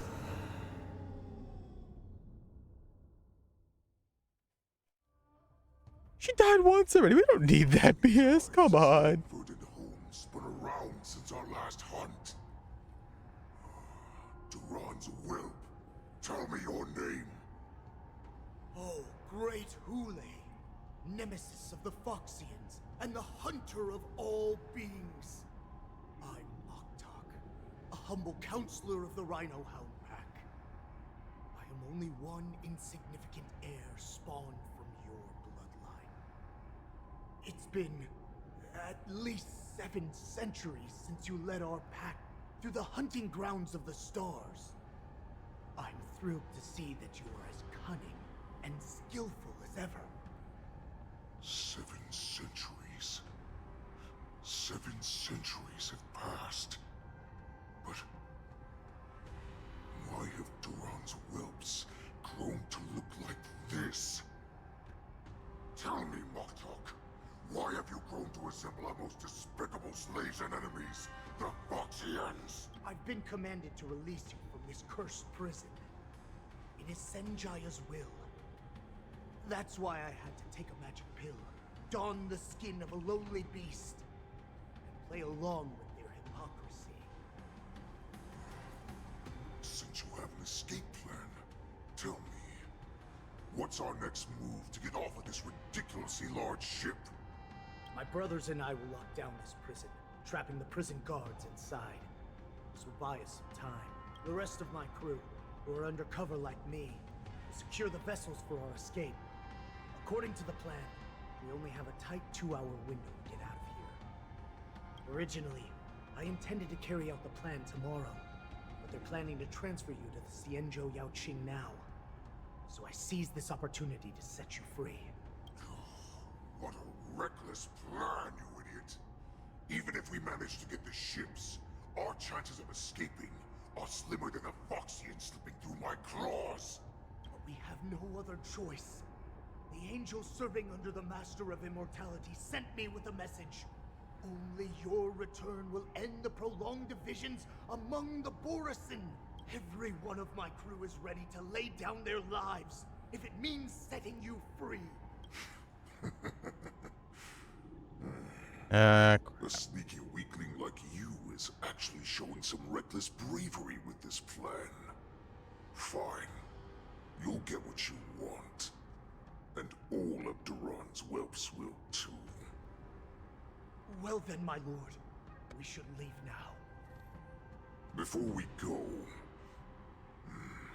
give me one of those magic pills. My lord, will you seriously want to don the skin of a lowly beast? That would be a disgrace to your greatness, my... You idiot. Greatness means nothing without freedom. Once I get out, I'll need a disguise that won't raise any suspicion. As you wish, my lord. Is that Foxian slave my meal? No, he's an envoy from the Xianzhou Yaoqing. I plead you to endure him a bit, my lord, as he's more valuable as a hostage. Take him, guys. Time to move out.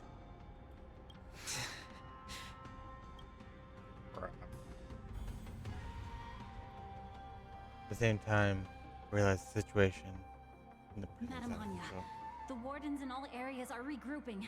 Those Ingenium enemies are wandering around and causing heavy casualties. And to make things worse, those iron wolves broke open the cages and let the criminals out. We've called for backup, but it seems like all communication is jammed. Let's preserve our strength and first take down the isolated prisoners. By decree of the 10 Lords, all prison breakers and intruders shall be apprehended, dead or alive. Just a short time ago, the nether key mechanism was activated. It was probably Madame Shui and the Yaoqing messengers, heading to the bottom of the prison. Given the situation, I'm afraid that area is exactly where our enemies are targeting. We mustn't let that vile beast escape from its cage. We've gathered all the prison guards who can still fight, and we'll split up and secure each floor. Go! We need to Those go. are quite bold. They must have been planning this for quite a while. No, really, Don Hong. Indeed, but Borisin tend to favor direct and aggressive approaches. Crafting careful and precise plans like this is simply not their style. Let's focus on the current situation right now. Please help me. Looks like the test might have to wait. What's the fastest way to the bottom of this prison, Miss Hanya? If we don't get there quickly, we'll soon be outnumbered by all the enemies inside. We'll have to bend the rules. Please, follow me. Ooh, we're bending rules. Let's go. By decree of the 10 Lords, all prison breakers and intruders shall be apprehended, dead or alive. Yes, ma'am!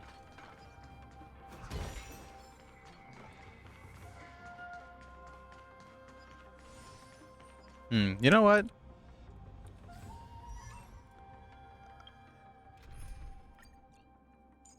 Instead, we're gonna have Trailblazer. And I have my Hanya built. Hanya is actually built still, right? No, one of her relics is missing. It's probably the physical relic. Which one did I give her? I gave her one of these, didn't I?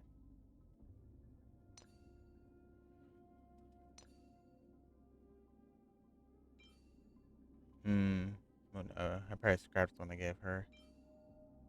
Yeah, this one, it's not great for her kind of deal, but I guess if it works for now.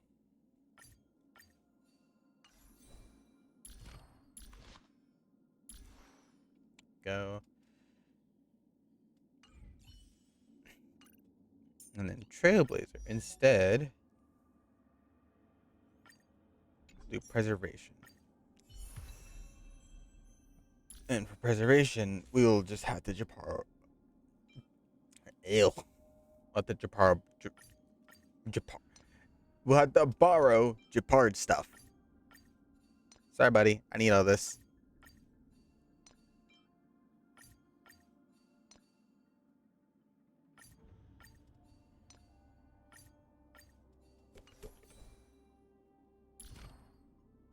There you go.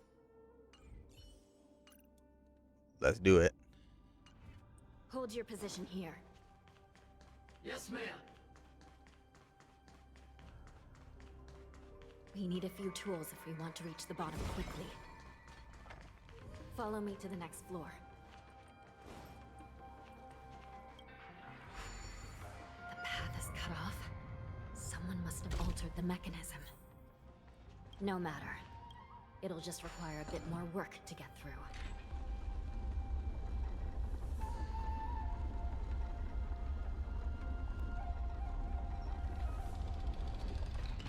What's that? Oh, it's a bird. Oh, it's one of the messengers you can use to find treasure. Oh, this is gonna be our team.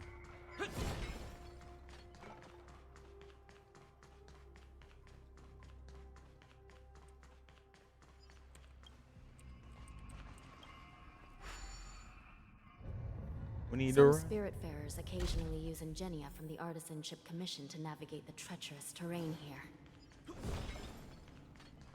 Normally, using devices like the shifting screen is strictly forbidden, as they could help prisoners escape. But, given the urgency of the situation, let's just ignore the usual regulations. Will of Preservation!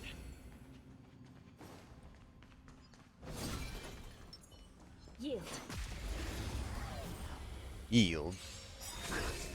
By the will of the Ten Lords' decree, hereby ordained. Awaken, dormant scales. World-cleansing dragon.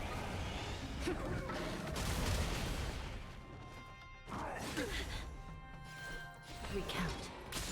The times are changed. Heaven's surge. Break. You don't look so good. I'm on guard. Hit! I shall be the judge. The times are changed. Still in the knot. I sense a storm. There we go. The Ten Lords' favor grants victory. Quick, the Nether Key has been activated. I hope we're not too late. Hang in there. Yeah, unfortunately, your sister's dead. Again. Awaken, dormant scale. World-cleansing dragon.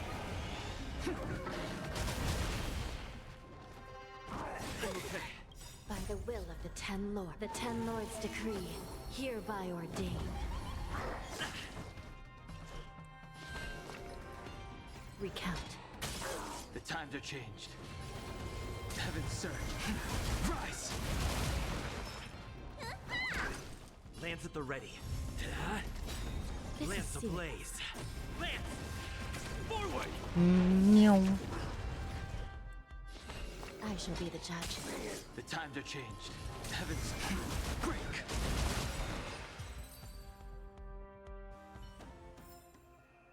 Ten Lord's favor grants victory. Water heats the cloud some. Okay. Awaken, dormant skin. World cleansing dragon. Give it up. Recount. The strength. Heaven serve. Rise! Let me tend your wounds. I'm on guard.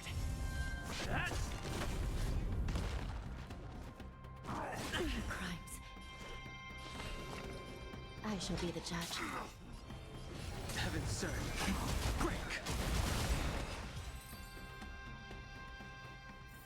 There we go. The consequences are mine to bear. Down we go.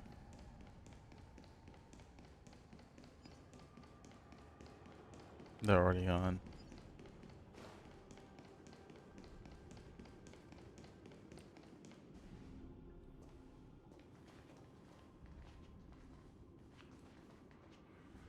Looks like there was a fierce battle here not long ago. The gate to the prison delve is wide open. Hule has managed to break free. Where are the Yaoqing messengers? And where's my sister? Are they still alive? Let's look around. Maybe we'll find some clues. Shui was thrown to the side like a rag doll.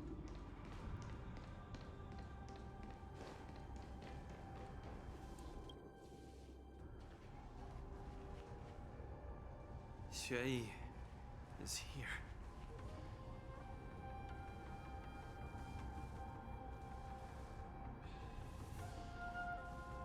Miss Shui briefly sacrificed herself. My condolences, Miss Hanya. Condolences. Well, that's unnecessary. You must understand. Thanks to the Ten Lords' blessing, my sister turned into an Ingenium centuries ago. Dying and returning as just a soul to the Hall of Karma's document office has become a routine for her. While I'm not keen on seeing her throw away her body like it's some replaceable part, but... By the way, have you seen bodies that might be the Yaoqing messengers? Well, she's not dead. That's a good thing. One of them is a Foxian wearing exquisite clothes, and the other wears a dark cloak, like a fugitive. No. I haven't found any Foxian bodies. Only Borisin ones. So, the intruders and Hule are holding the Yaoqing messengers hostage. This is the worst situation. With hostages in their grasp, the prison guards can't do anything about the prisoners. If anything happens to the messengers, the relationship between the Yaoqing and the Luofu could be irreversibly damaged. We must rescue the messengers, get out of here, and spread the news. We mustn't give up as long as there's a glimmer of hope.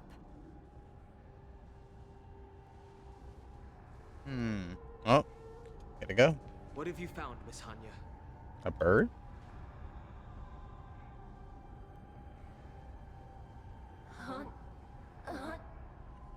Oh, what? Bird talking.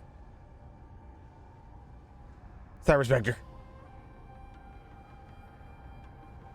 Reconstruct. It's my sister. Looks like her soul hasn't returned to the Hall of Karma yet. At such a critical moment, her death can give us information that we can turn into an advantage. You did good, Let me Shui. see. The damage isn't too bad. If I can fix it up, my sister will have a temporary body. Time to fix you up, miss.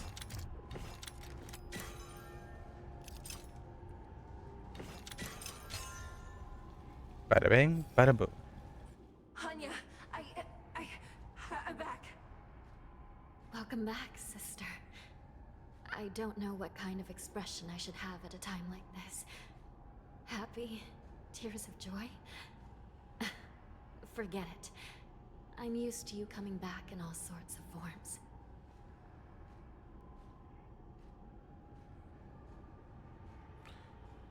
It's pretty convenient, honestly. Your new form's kind of cute. Now is not the time for jokes.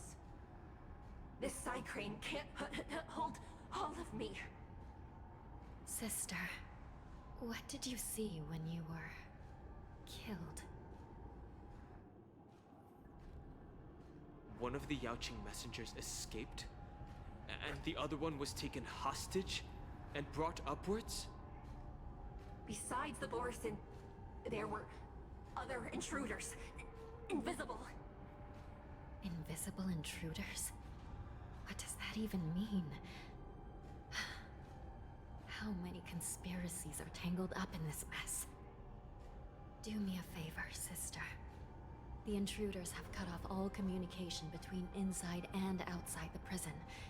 And now you're the only person, the only bird, who can slip out undetected. Make sure you deliver the news to the outside world. I understand. Please be careful, sister. You are different from me. Shui can come back. Hanya can. So technically, Shui's not dead. Thankfully, I'm actually happy that she's definitely dead.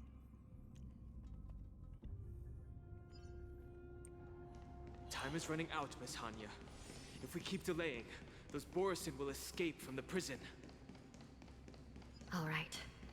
If we happen to come across that Yaoqing messenger who got away... No. Stopping Hule should probably be our top priority.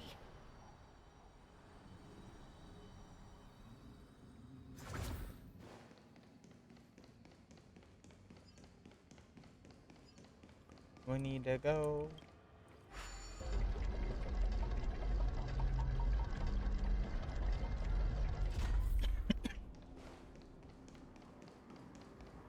The room of searing hot flame. Wait! Something feels off. Something's approaching us. The invisible intruders? Yep. Watch your back! These abominations aren't prisoners from this prison. World cleansing dragon. By the will of the Ten Lords' decree, hereby ordained.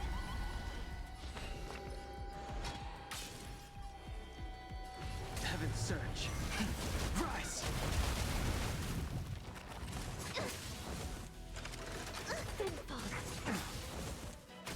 Let me tell your Lance at the ready. Hit! Still in denial? Crimes. The strength. Heaven's surge. Break!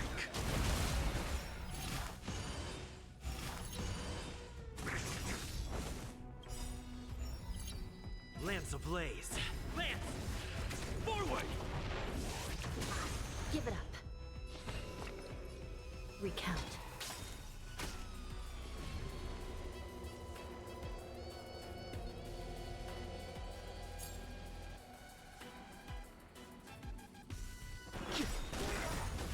World cleansing dragon.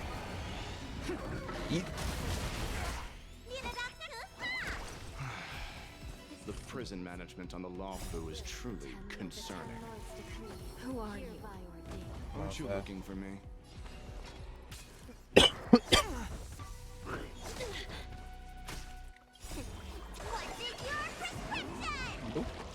Nice teamwork. Heaven's surge. Rise!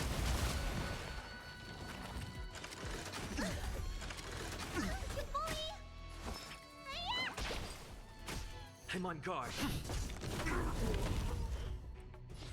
Recount. Inevitable.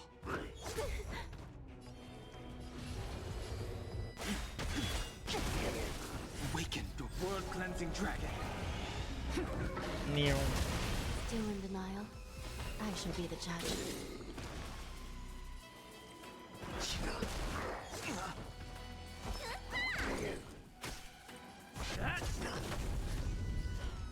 Recount.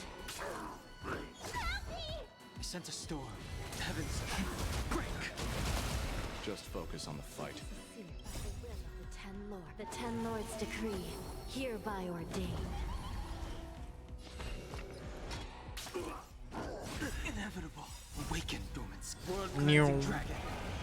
Eat the dragon. Merciful Medicus. Lance ablaze. Lance! Forward! You. The strength. Heaven's surge. Rise! Do not fret. Still in denial? Recount. Secret of the saints. Heaven's surge. Break! Awaken the world-cleansing dragon. Give it up. I shall be the judge. Grace. Heaven's surge. Rise! This is Sirik recount. By the will of the 10 lords, the 10 lords decree, hereby ordain. I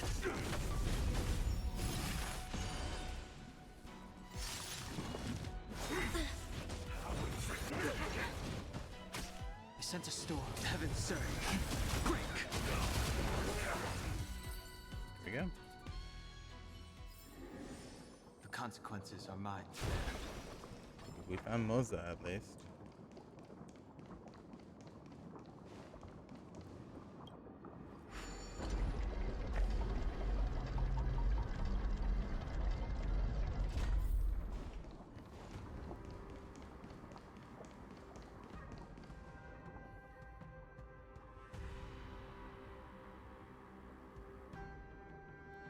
Man seemingly materializes out of the shadow of the corner of the prison, as if he could vanish within at any moment. The fugitive wearing dark clothes, spoken of by Hanya, now stands before you, his face devoid, cold expression, indifferent. You could decipher the expression as you saw it.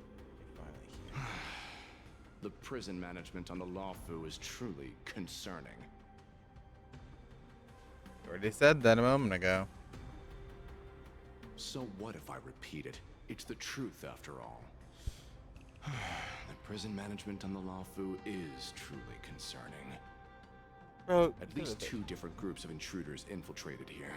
The Wolf Cubs and these Mara-struck soldiers. Their hiding technique, it's pretty similar to the Wind Mantle technique used by the Vidyadhara serving Kailorum Venti on the Yaoqing. What do you think? Well, never mind if you don't have any clues. Now is not the time to exchange assassination techniques. I'm Waza. My friend fell into the clutches of that wolf. I was planning to escape and report back as quickly as possible. But now it seems... the prison on the Lawfu is a real maze, I must admit. Thank you for your help, Mr. Moza. We'll do our best to ensure your friend's safety. No. You can do nothing for him now. And you shouldn't be focusing on his safety at the moment. Isn't he your friend? Your friend is in Hule's clutches and you're just going to leave him behind? Look, I'm the Yaoqing General's guard, not his. I've seen how that giant wolf fights, and there's no way. Trying to save my friend will only get us killed. I don't know how you think, but I won't throw my life away for a lost cause. Damn. Listen up. I've been tracking these fugitives, and I know their next move. They're planning to seal off the entire prison to keep the outside world in the dark. The worst case scenario, we are all killed by that giant wolf, and the shackling prison is sealed off. No one will know about us or about their escape until it's too late. And the best case scenario... We trapped them inside the prison. Both we and the intruder are trapped in the prison. Looks like we've got some clever minds here after all. The best case scenario would be we seal the gates and trap the enemy inside with us. We can't let that monstrous wolf escape. Hopefully, someone will eventually notice that something is off and come to help. As for whether we'll still be alive by then, it's not something we should think about. You sure have a way of comforting people, Mr. Morza. As a person of the Yao Qing, I've always searched for something meaningful to give my life to. I have to make it out alive. My companions are waiting for me. As a netherworld dweller, I've already died once. Well, I'll give my all. Yeah. We won't give up. Not until the very last moment. None of you are part of the Ten Lords' Commission, so sacrificing yourselves isn't the right move. As a judge, it's my responsibility to guard this prison, and if someone should step up to stop Hule from escaping, it should be me, not you. Once we reach the gate, I hope you'll help me seal it. After that, I'll do everything I can to fight the Borisin. And you find a safe place to hide and wait for reinforcements. Now, let's proceed upward. Not an option, Hanya. You know we're gonna help fight.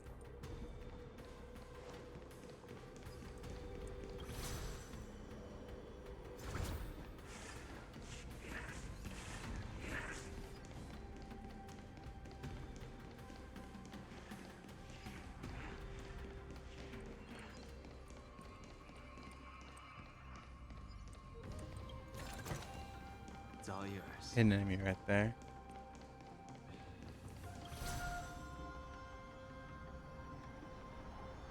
To the very top we go. Or close enough. We must seal the entrance before the Borisin fugitives get out.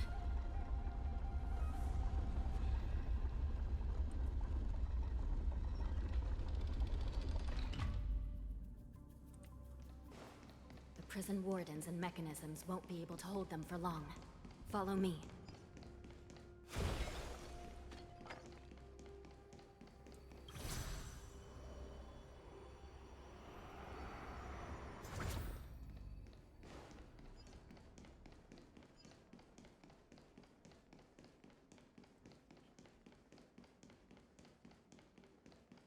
We're almost there.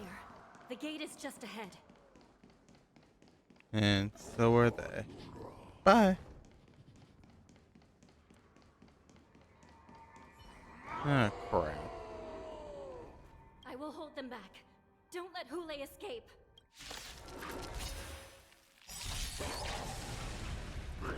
Inevitable. Awaken dormant scales. World cleansing dragon.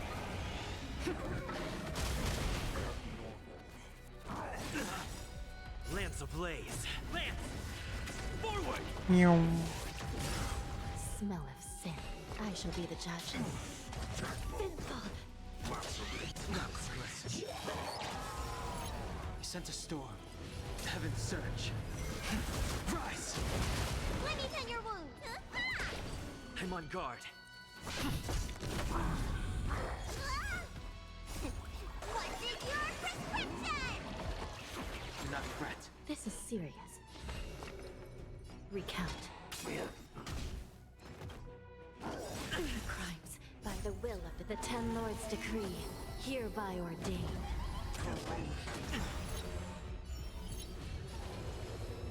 Heaven's surge. Break. Awaken the world cleansing dragon. No.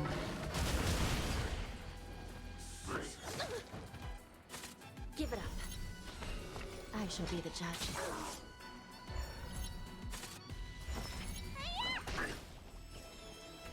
Heaven's surge. Rise!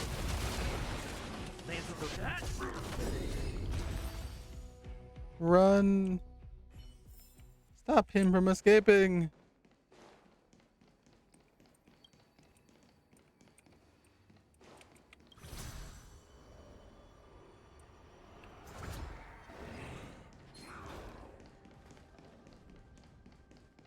Forget about enemies. Forget about treasure chest.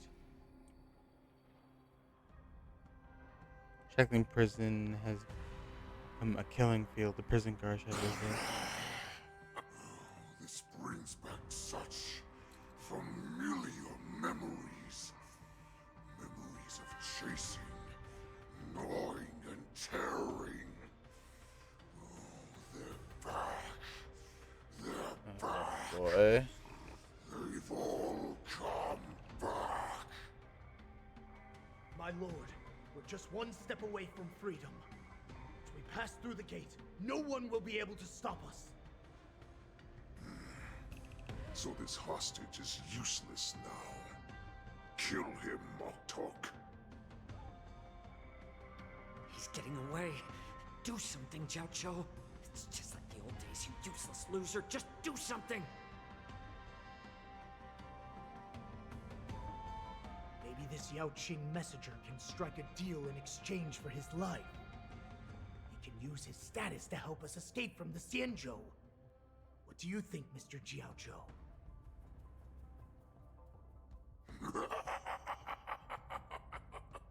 Oh, just look at you.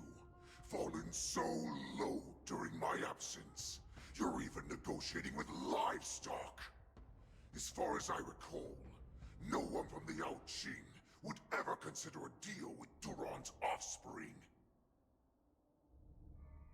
I've got to make this beast stay here, whether it's for the sake of FEIXIAO or the Yao Qing. Deal. I certainly have more value alive. My identity, my knowledge of the Xianzhou, and my understanding of many things that your minions have no knowledge of. They'll all be valuable. Oh? Lowly beast. Muster up that pitiful tongue of yours and plead for what remains of your life. Speak up. I'm afraid you're unaware. The woman who defeated you, Jing Liu, she has recently returned to the Luofu. Your opportunity for revenge is right in front of you. Oh, he's striking at her. Fucking nonsense! I've never heard anything about this! May I just kill him now? Silence, Moktok. And you, slave. From now on, you'll stay by my side. You'll only speak and move when I allow you to. Otherwise, I'll dismember you from head to tail, inch by inch. Got it? He's striking at him because he knows he wants revenge against Jing Liu. But my lord... We must stay here for some time, Moktok. Fear not. Because once I step out of the prison, it's the people of the Xianzhou who should tremble in fear. I'll show them what true calamity means. Now, Duran's whelps, follow me! We need to go. We need to go. Oh, crap.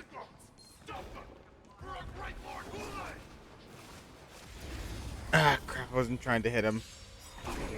Crap. Lance ablaze. Lance! Forward! Give it up. Recount. Heaven surge. Break.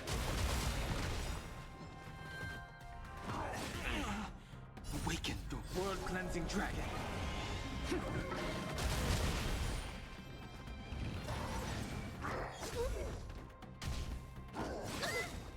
Need a doctor?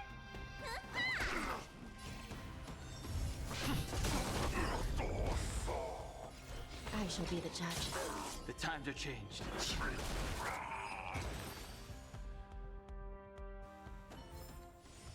The consequences are mine to bear.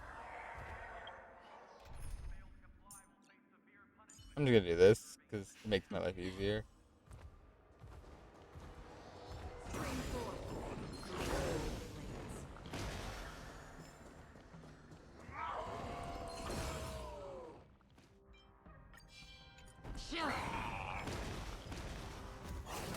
Oh boy. Run.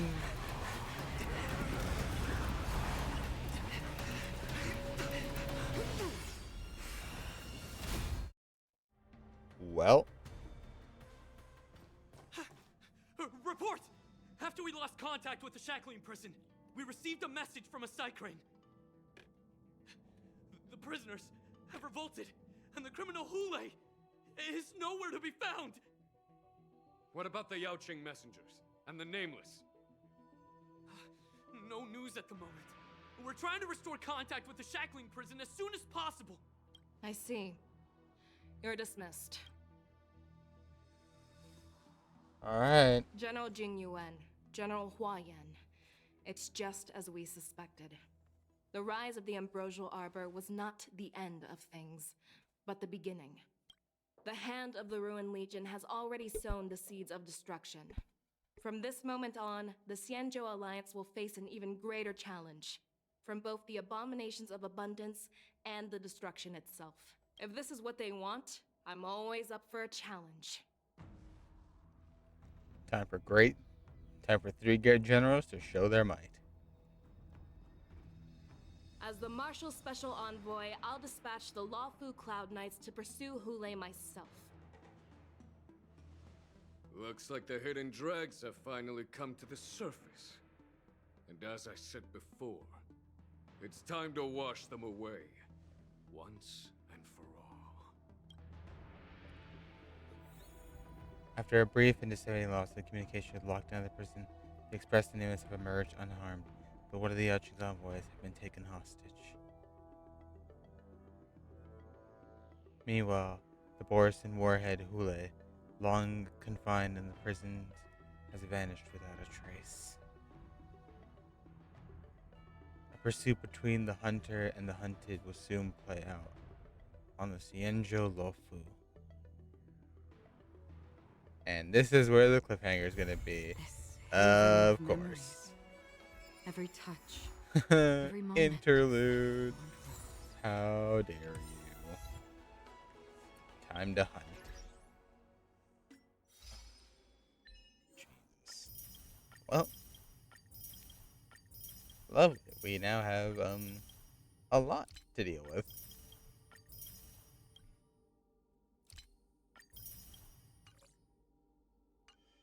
And we have to find a way to deal with all of it. March's Quest.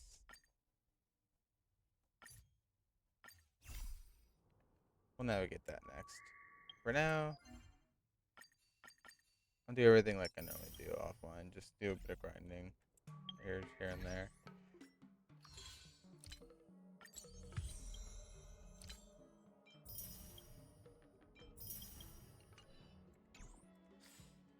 What do we have? Screw it. I kind of want Yunli, so let's see if we're lucky. Nope. Nope.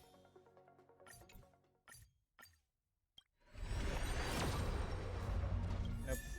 We got links, so I got another pull.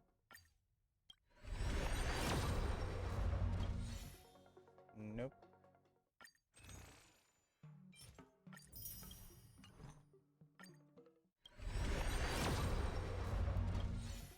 Nope. And then alright. Hello, Tog. How you doing today? Having a good day? Great day? Good day? Oh. Okay.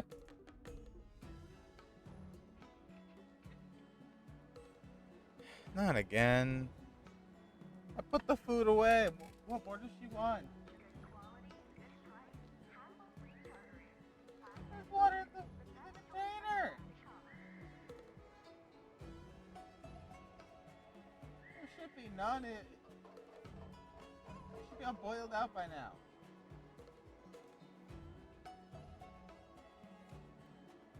Dios míos. Chilling farming for stuff to start on. Nice. We just finished the story mission right now. And we will start the March event. Huh? Yeah, again, I want to catch up on all the Hoyo stuff. I just put up a star right now. I want to start the March event, so I'll just start it.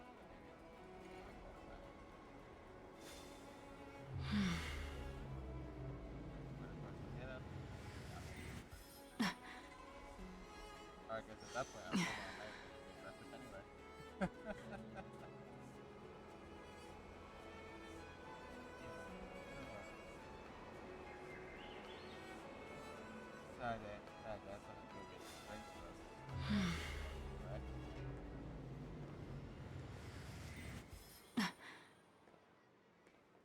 I think I put some in the fridge. But yeah, as of right now, we just finished the story. We're gonna do the March event right now.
Headphones, yes I did. Alright. Here we are. Headphones have been hung up and put back on, and I am back. Just got some water. Anyway, look. It's all of them arguing. Turning back the clock when March began her training. Now that you're in position, Miss March, let's get this lesson started. I'm not good at acting all master-like.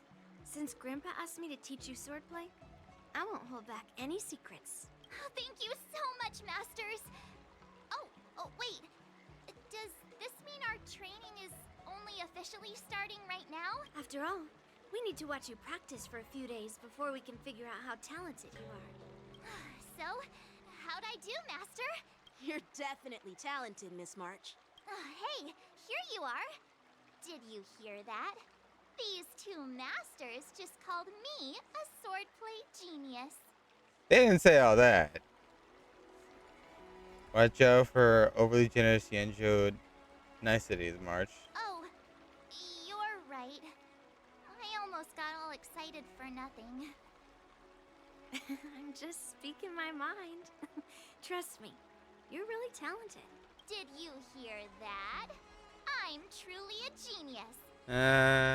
Swordplay requires rigorous training. Before we start, Miss March, you need to find a clear reason to keep you motivated while you train. It doesn't have to be something huge, but it needs to be clear. In other words, even though you didn't exactly choose to be our apprentice, you still need to take the initiative during this learning process. I once had the honor of learning swordplay from a master. She asked me why I started training at such a young age, why I wielded a sword. So, for our first lesson, I'd like to ask you the same question. Miss March, why do you wield your sword? Look, here I am. Why do I wield my sword? I wield my sword to take down my enemies. I mean, what other reason is there? I also questioned that sword master about why she uses her sword, and she said, to vanquish my enemies, nothing more. Miss March, you gave a similar response, which shows you've got potential. There are countless ways to take down enemies. The best way to take down your enemy is with a blaster gun. I heard a hero say something like that in an immersia. He also mentioned that sword training can push a person's physical abilities to their ultimate limit. I'm not surprised March is Seems like you've using seen all your this. fair share of immersion, Miss March. But if you want my opinion, if your goal is self-improvement, you'll feel just as accomplished even if you put down the sword and go back to your bow. Oh, come on. Don't listen to his empty talk. Oh, now I'm curious to hear what Master Yunli has to say. Oh boy. Let me ask you something, March. Do you have any specific goals for learning swordplay? Like achieving a certain ranking in the war dance, or maybe you want to defeat someone, like Yan Qing, or me? Who do I want to defeat? Him? Dan Heng? Himeko? Or Mr. Yang? If you can't think of anyone specific, why not set a simpler goal? Like, how many opponents do you want to defeat at once with a sword? I'll fight 10! 10? Oops, that just slipped out. It's actually another line from an immersia. They're really into immersion, huh? Having 5 enemies on the other side of the field. Yeah, I really like them. So what? I think I figured out what's motivated March to learn swordplay. Could it possibly be immersia about sword masters? Hey, now that you mention it, that actually makes sense. The fact that it does make sense is I'm super concerning. interested in Xianzhou immersia and novels. Even though I use a bow, almost all the great heroes in those immersia use swords. So I want to be a sword master too. See? Well, damn. Sounds like you developed a stereotype about heroes. It doesn't matter. Everyone has their own preferences. becoming a sword master who fights for justice and battles evil? Well, that's definitely a good reason to keep you motivated in swordplay training. Now that you've both given your approval, I have another small request. Oh. I want to perform a tea ceremony to honor you as my masters. Remember, you'll need to tap the table a few times with your fingers. Tea ceremony? Tap the table? Do we have to be so serious about accepting an apprentice for the first time? Please? That's how those heroes in the Immersia show their respect.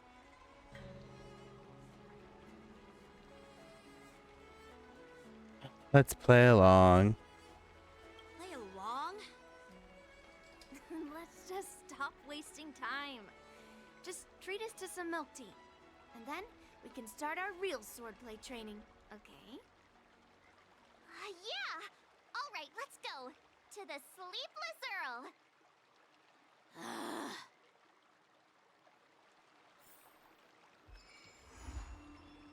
Way up.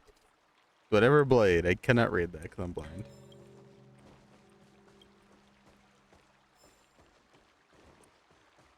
That way.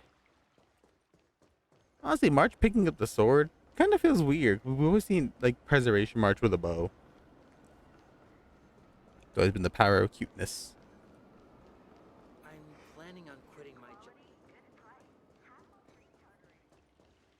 Sleepless Earl. This is not how it's supposed to be, right? The Cienjo is known for its tea culture and hospitality, but you're not treating me like a guest at all. Seriously, am I not a guest? I get away from him, please. Dear guest. Stop! Don't call me a guest. You're not even treating me as one. I want my tea just right. Not too hot, not too cold. But the tea you served was either freezing or scalding. Is this how you treat your guest on the Cienjo? How fantastic! Tea tastes like slop, and you even have the nerve to charge me for it. Are you trying to scam honest folks? And that name, the Sleepless Earl, it's so hard to remember. How about we give you a new plaque that says Cienjo Slop? It suits this place better, don't you think? Why is it that guy again? Let's go give him a good beating. Stop! You've gone too far! Oh, who's that trying to be a hero? It's me again. Me, March 7th. Cause more trouble and I'll show you who your mommy is. Wait, that sounded lame. Hey, say something for me. Wait, I didn't read what I said. Right. Wait, no, wait, no. What did I even say? She's March 7th, your ancestor. No, I would have picked the other one. Can I go back? Can I go back? I'm your... Never heard of you. Now scurry back to... Mr. Scott, I'm Yenching, a Cloud Knight Lieutenant. We've met before, and I suggest you stop causing trouble. Oh, Dios míos. Trouble? Ha! I'm just giving some feedback as a regular customer. The tea here is terrible, and now the Cloud Knights want to stop me from complaining about it? At this rate, who would want to ever come here for tea in the future? A regular customer? You? Yeah, what else would I be? The Cienjo's prisoner? Anyway, if you're trying to bully this young lady, you'd better watch out for the weapon in my hand. Huh? Oh, that really scares me. Come on, you're not seriously trying to take my life with that piece of scrap metal, are ya? Scrap metal? This is my sword! I'm here to learn Cienjo swordplay. Swordplay? Oh, I get it now. It's just another kind of play, right? That explains why you're dressed like you're in a show. You're not even from the Cienjo, so why bother learning their swordplay? If you're feeling unsafe, I can sell you an IPC mech. Bro. Ha! As if anyone wants your junkyard scrap mechs! Cut through your mech with a single slap. Oh, how marvelous! How about you show me then? Well, Guess it's time to show these bumpkins something serious. UIBC Max respond linear. Why does he just have these on standby? Just a reminder, IPC members. Street fighting on the Xianzhou Lafu is prohibited. Make any funny moves, and I'll smash that scrap metal. Hey, relax. I know the rules. These are my subordinates. They got stuck here because of the transport ship incident, and they need to vent their frustration. In the end, it's all the Xianzhou's fault. Well, I can overlook the terrible tea, but now that you're questioning my security, I can't let it slide. After all, I have a courier business to run. Oh, yeah. So many clients watching, that just wouldn't look too good now, would it? Hmm. Instead of wasting your life learning useless swordplay, why not invest in our civilian mechs? You'll have your master kneeling and begging for mercy in no time. No, I fully believe you and Lee could smash that thing. Dare insult Xianzhou swordplay like that? If you have the guts, I'll show your mechs what I can do. Huh? A fight, you say? Now that you've thrown down the gauntlet, March 7th, I feel I'm obliged to accept your challenge. Say whatever you want, but once you've seen what our mechs can do, you'll be practically begging us for them. Let's make a bet. Oh, come on! How could I say no to a bet? So, I can see you're no master yet, March, but I'll play fair. You go back and learn swordplay from your teachers here, and in 15 days, I'll come find you and challenge you with my mechs. Only 15 days? All right. Fine. And if you lose, you'll have to bark like a dog in public and shout, "Xianzhou swordplay is a total joke!" You'll stand at the entrance of our room alley and say it to everyone passing by. Oh, and if that's the case, just forget about your master and become my apprentice instead. I'll teach you how to pilot a mech. Yeah, we know that's not happening. If I win? I'll become your apprentice? How does that work? Nah, I don't think so. I don't like you. Damn. She just said, bro, you ugly anyway. Who cares about you? I love March. She is just a good bean.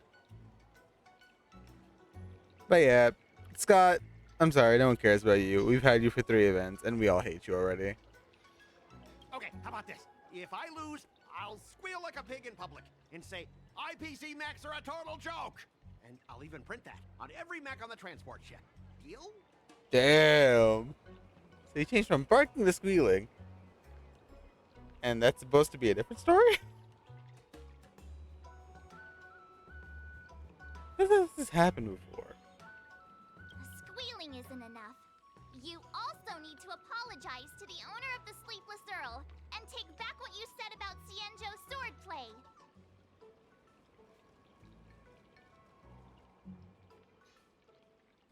Fine, I get it. But you've got to actually beat me with that little scrap of metal first. You all heard it, right? We'll meet again in 15 days. Let's go.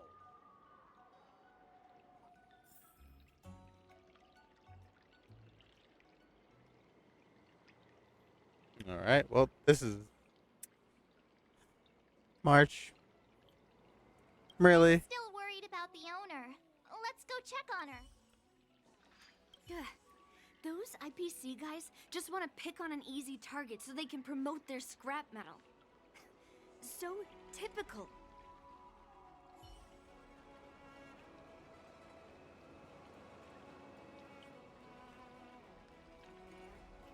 Aye. The Xianzhou and IPC signed a trade agreement, so those IPC people won't dare to cause any trouble. But, I mean, a bet like this is quite unexpected.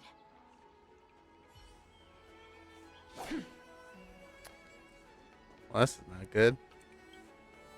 Are you okay? Yes. Thank you all for your timely help. The shop facing a bit of flack from visitors is a minor issue. but Miss March's decisions to challenge him is serious. Oh, I feel responsible, as if the shop has inconvenienced you. Don't worry. I can't stand by and watch someone be bullied. I have to stand up against injustice, no matter what. Not only do you speak like a hero from an immersia, but you also have a kind heart. Your charisma has completely won me over, Miss March. I'm not quite a hero. Yet. Oh, I know you're here for the tea ceremony. Please, come inside.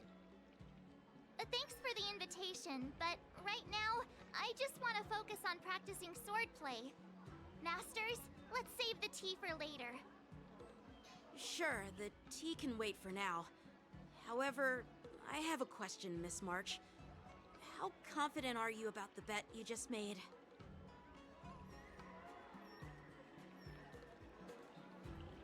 I don't think March is giving it any thought at all. Come on, how could I possibly lose?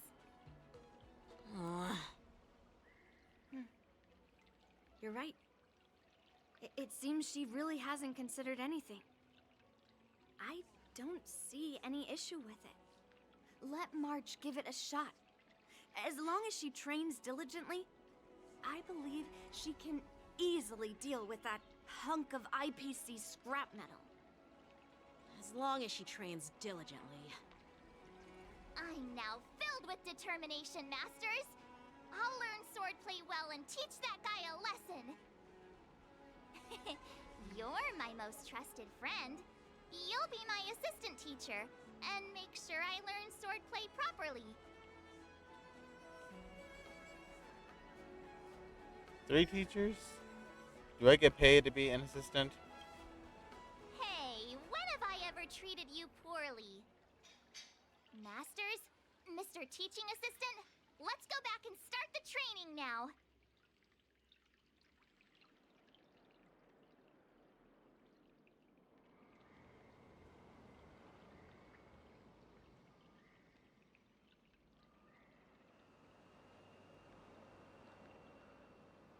All right.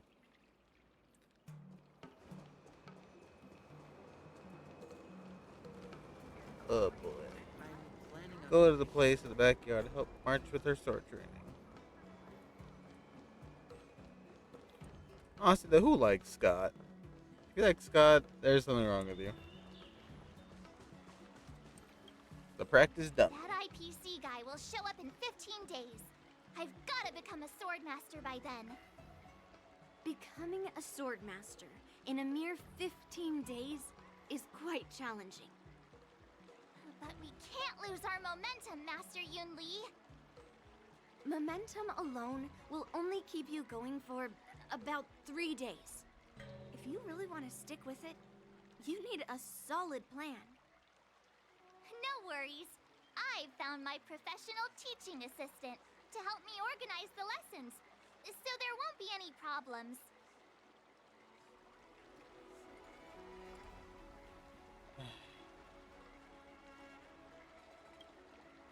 Rest assured, Masters. If not in me, at least place your faith in him, my trusty sidekick. Miss March is really passionate about learning swordplay, and now she has a clear goal in mind. That's a good thing for her. There are many ways to defeat villains, but if you want to become a true hero, you have to focus on self-improvement. I hope you will always remember this, Miss March. Got it. It's all etched into my memory. Since you've got that in mind, it's time for me to set some targets for you. Please, go ahead, Master Yunli. We'll have 3 exams during these 15 days. If you pass our tests, those pieces of IPC scrap won't stand a chance. But if you fail... That would mean Yunli is a terrible teacher. And if that's the case, I hope you won't force yourself to take on the challenge, Miss March. Hey! You are the terrible teacher here. I understand. In the immersia, the disciple and the master share both honor and disgrace. If the apprentice fails, the master loses face too. Well, there aren't that many customs on the Xianzhou. I'm just worried about you getting hurt. But as long as you practice diligently and pass the tests, we'll feel confident about your duel. Now, let's go back to the first question I asked you.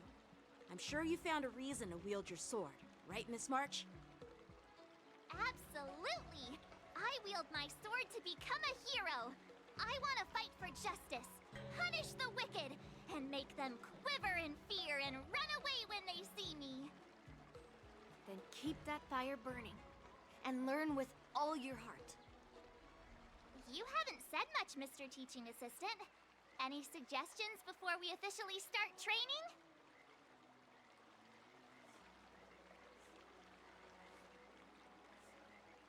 Alright. Master the sword trumps all. Exactly! I prefer the cool, calm, and ruthless way of doing things. That's my kind of style. That's enough chit-chat for now. Don't forget to keep an eye on my swordplay practice. First try.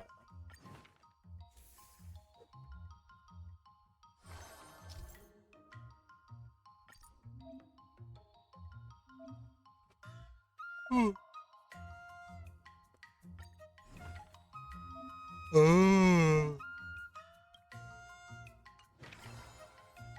See, I gotta do things slowly.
You know what they mean? Absolutely not.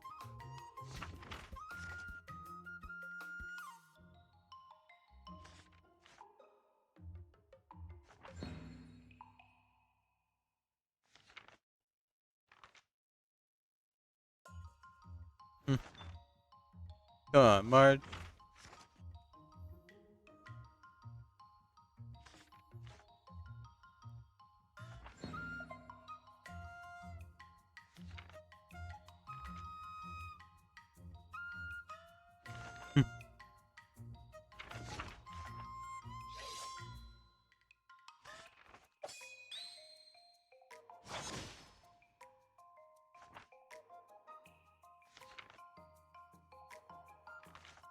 That's enough training for today. I need time to absorb everything. It's a sword trial. Yikes. Excursion.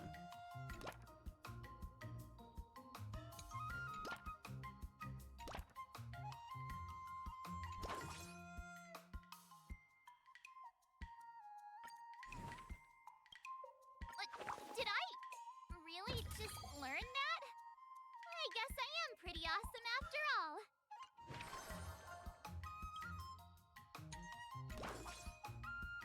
Let's do this! Session speed up.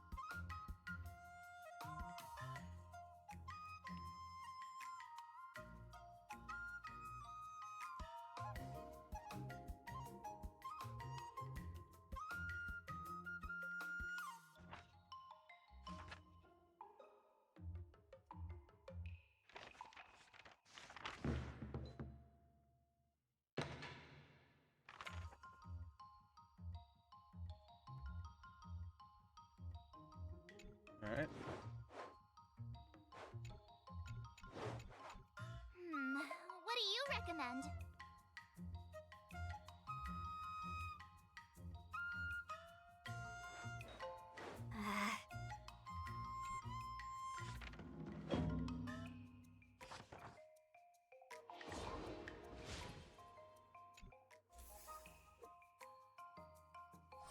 2 days.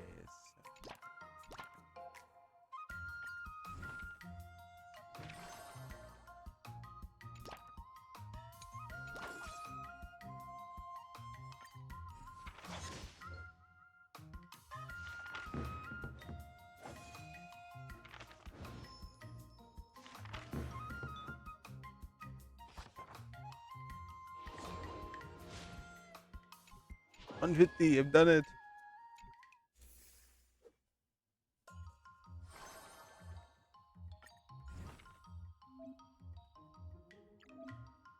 Tada. Another step closer to star-crazing glass greatsword. Oh, March. I think next we want to learn. Would you need a lot of strength still? I'll fight 10. Strength.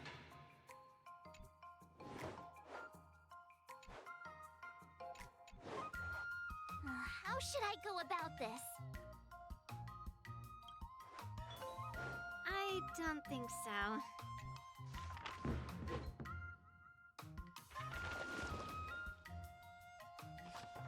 I learned so much today.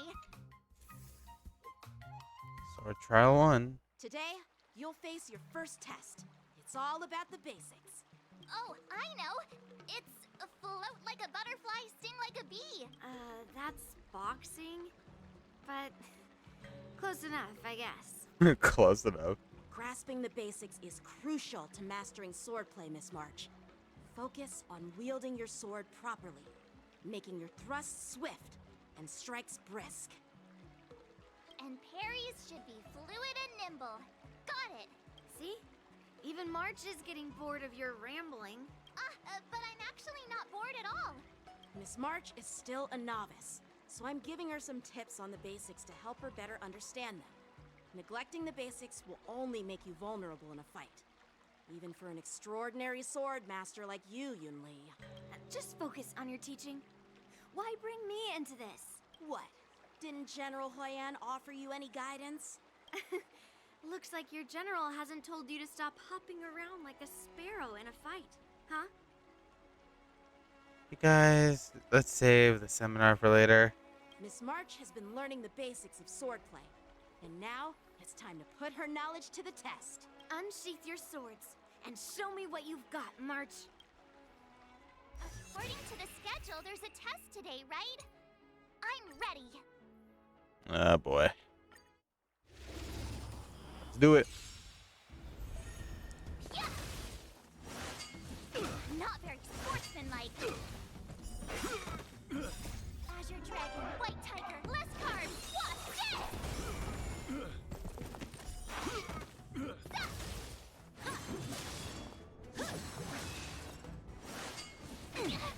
Yeah. Azure Dragon, White Tiger, less cards, Wasp, dead! Awesome! Let's go. We did it. Now my stats get a boost. Looks like I passed the test, right? Yeah. Well done. You passed with flying colors. Great! Hey, hurry up and congratulate me. Don't get too cocky. You still got 2 tests to go. Jeez, you sound just like those parents on the Xianzhou. Can't I get some praise now? Congratulations.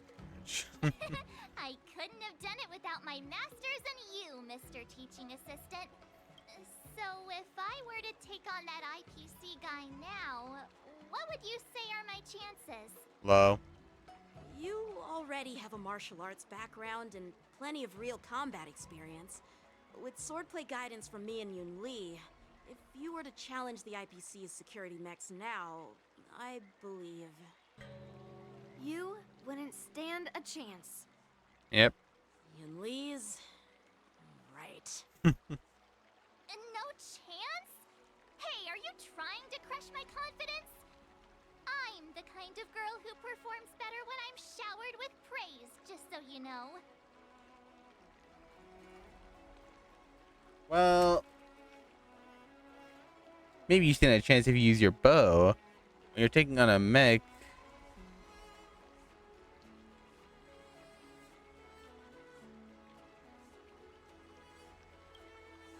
Oh, come on. You're just talking nonsense to keep me motivated. I thought teaching March was just something of a hobby, but now, actually seeing her progress gives me a sense of accomplishment. Oh, really? So now you finally acknowledge her talent, Master Yun Li? Don't worry, Miss March. I've been serious about teaching you from the start. Don't try to cause a rift between us. Every move and technique I taught March is straight from the Juming art of swordplay. 15 days of training is short, Miss March. Whether you pass or fail this test, I hope you'll continue with the basics, because that's your best shot at winning. After every test, the General would take me to the Artisanship Commission for sword maintenance. Let's go, Miss March. Today, I'll follow the General's example as a way of acknowledging your progress.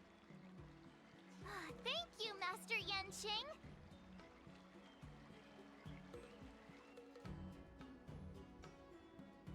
So, have you found any information about her? Yeah, that girl is one of the nameless on the Astral Express. Oh, she's no pushover. Don't you think this bet's a bit too risky? Yeah, it is. So what?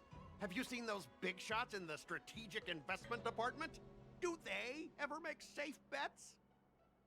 She thinks she could fool me by flying under the radar? You there!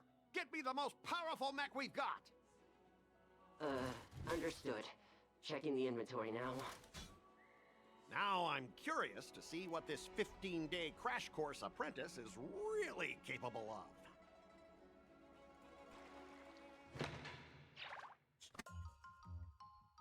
Can you all like circle my desk like hawks? Alright. 4 days until.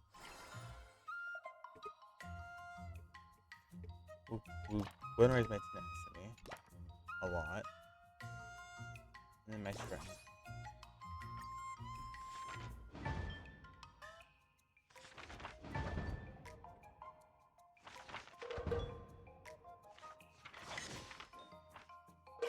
I learned so much today. March is frustrated about it, pretty sharp, but encountered a familiar figure. Oh, it's Wahwa and Mr. Dale. Let's go. Long time no see. Wahwa, hurry up and save. Hurry up and save the possessed March. Hang in there, March. I'll get 1,000 right. I love this. It's been a while. What are you doing here? Taking a break from Starskip Haven. Watching the Starskips sail one by one. It's relaxing. Being a 10 Lord Commission judge is stressful too, I bet. 2? Have you run into something you've been heavily on your mind, March? I started picking up seeing your swordplay, and there's an academic stress and social stress. Let me explain everything that happened.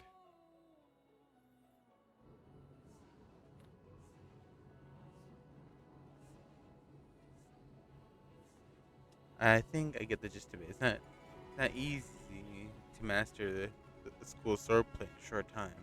No wonder March is stressed. You can't even hold a sword steady. Don't you think you're overestimating your skills?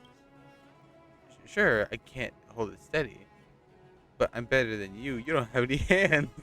Damn. Too many little strike. War dance. If I possess you, oh damn. Master Yaching is really powerful. You sure you aren't like Smoke, Mr. Tail? As long as I possess someone extraordinary caliber and absorb a person's memories and emotions, I can master the exact technique. No way. I won't undo the seal. Guess I'll take your desire to help your friends, only worth this much, eh? Thank you both for looking out for me. I wonder what do you think about this shortcut? There are no shortcuts when it comes to learning. That's our tutor for you. You're spot on, Mr. Tail leaves me. I'll be left with nothing. That all goes against the fundamentals of swordplay. You also think it's a bad idea? Right, Miss March? Bah, and here I was trying to be nice. Even if you wanted it, I wouldn't help you now. Madam Hanya sent over a zombie case. We'll talk again, Miss March. Catch you later. She scuttles off into the distance. Giving it some thought, there's a gleam from Mr. Tail suggested when I see Ho again, I should ask advice about her Mr. Tail. Ho will provide 2 effects every day. Let's go! We got Ho helping us. Oh, during match starting, she'll get assistance from companions. Let's see, I think for now we need tenacity. First off, we need some of that. Give me 1, 2, 3. I'll fight 10. For anecdote, the spear flare. Guard merchant tags along to investigate. What do you recommend?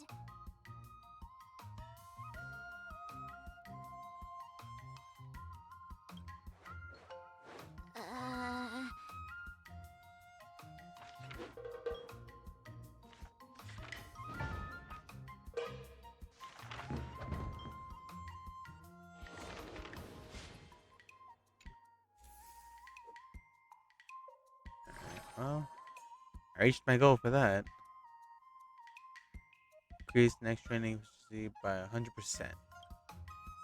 Increase the mood consumption by 200%. The efficiency of the training. First off, that.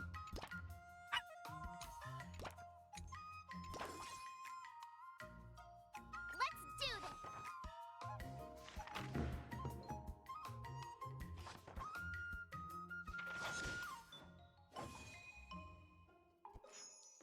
Let's go. That's enough training for today. March 7 gave up on letting the Helios absorb emotions. Why do you look so dazed? We found the zombie near FEIXIAO Garden. Well, zombie might not be the right word. Victim of the with no Helios trace of them. He kept being strange behavior. How interesting. Must be a side effect of being scared silly. Could be a cyber zombie. Not everything has to make sense when you type the word cyber on front of it. The person's still alive, but it's not very nice to call them a zombie. Just when you formed a ghost hunting squad, you analyze things together. First, let's have the resident expert who introduce the case. Something might click if we put our brains together. First victim of the war dance is a combat war dance.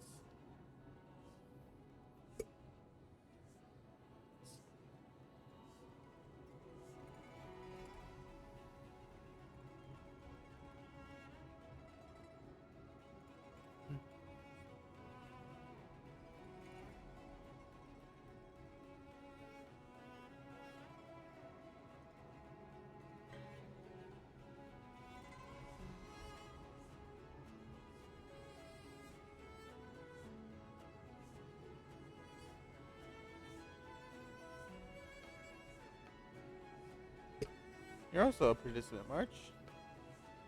We use you as bait.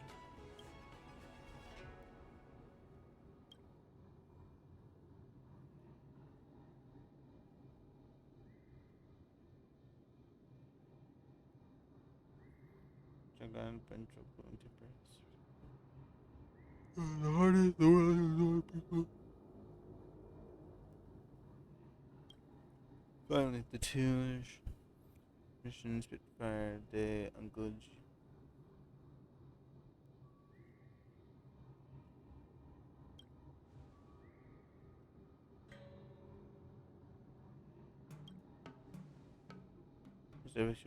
Presidential immersion.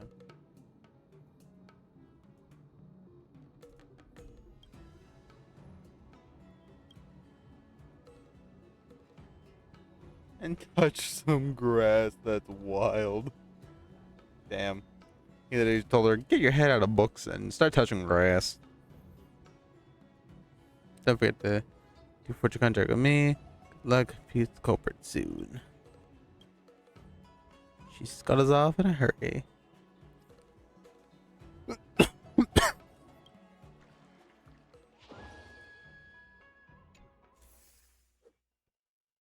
One day left. Yikes.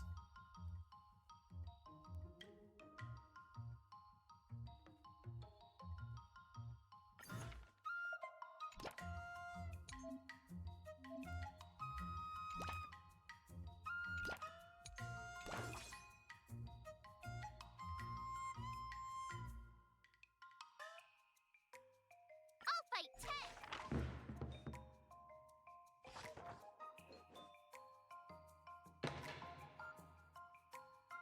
So anecdote.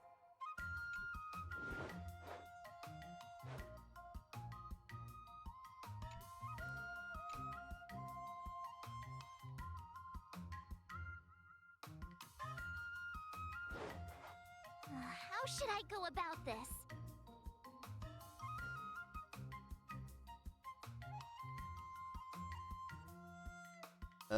Nope. We're not having that.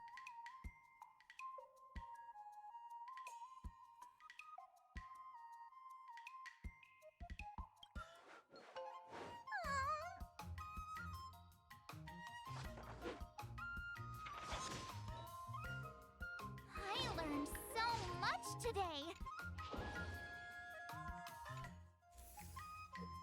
Oh boy. Time for your second test. I'll be your examiner this time, and I'll be testing your ability to defeat enemies with unconventional moves. Grandpa always said that everything can be Really? a sword, and that there are endless possibilities for learning swordplay in this vast world. If you want to defeat your opponent, you'll need your own secret move. Speaking of secret moves, I've prepared some flaming potent tea. Huh? Is that the flaming potent tea from Arumali? You got it. I saw this immersion where the hero drank the flaming potent tea and started stumbling and shaking all over the place. But then he managed to defeat his father's murderer with his drunken swordplay. Good example. Do you know how to do the drunken swordplay? Yeah, Mark, that's not no. insane. We did it. I figured I could just learn it by drinking flaming potent tea. That's not how it works in real life, Miss March.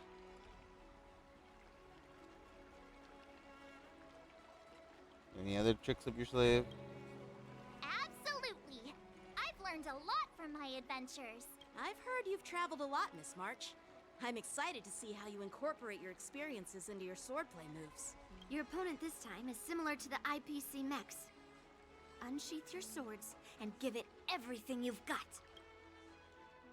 According to the schedule, there's a test today, right?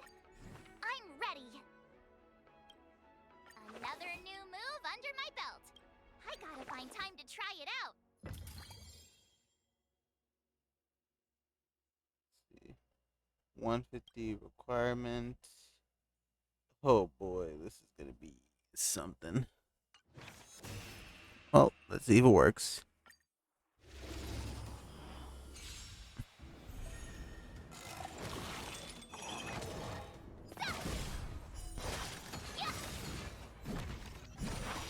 Azure Dragon, White Tiger, less cards, Wasp, dead!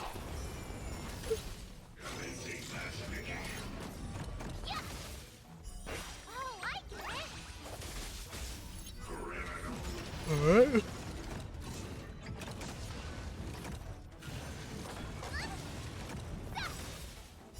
Azure Dragon, White Tiger, less cards, Wasp, dead!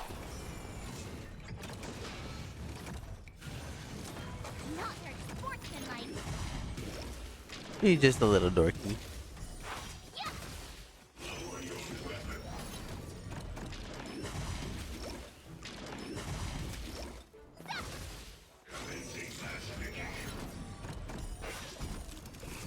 Awesome! Azure Dragon, White Tiger, less carbs, what's death? Less carbs. What gets me every time. Less carbs. Watch this.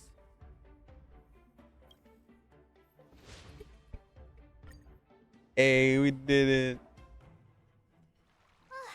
Phew, that was tough. Those moves were pretty unconventional, but the way you've blended them into your swordplay was impressive. It's like you've developed your own unique style, Miss March. So, I thought you were just wasting your time traveling around with Yun Li's encouragement, but it seems like it's paid off. Well, well. Looks like someone's finally seeing sense. Thank you both for your guidance. So, did I pass the test? Without a doubt. You aced it. Awesome! Hey, Mr. Teaching Assistant. Isn't it about time you showered me with praise? I'll save the praise for when you pass the next test. No saving allowed. Let's keep it relevant. This time's for now, next time's for later. No IOUs on praise. You've learned your own secret moves. I won't be modest this time. My skills have improved by leaps and bounds. General Jing Yuan once told me that everyone has the potential to be my master. Not just Cloud Knight instructors, but also artists and outsiders. Actually, I was once convinced by Guinaifen into swallowing a sword. That's definitely not something you learn from regular practice. So, what do you think your odds are, March? Maybe around 30 or 40%? You don't seem as confident as last time. Well, I've gained a deeper understanding of swordplay, and I'm more aware of my own strengths now. By the way, in those Immersia stories, the sword masters always hide their true strength before a decisive battle.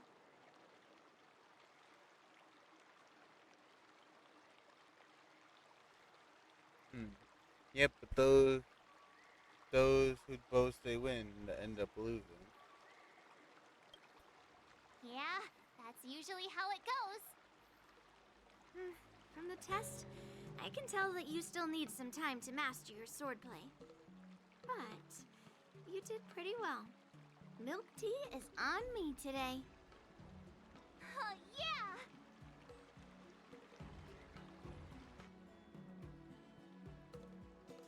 The progress report on the Nameless Girl's sword training is complete.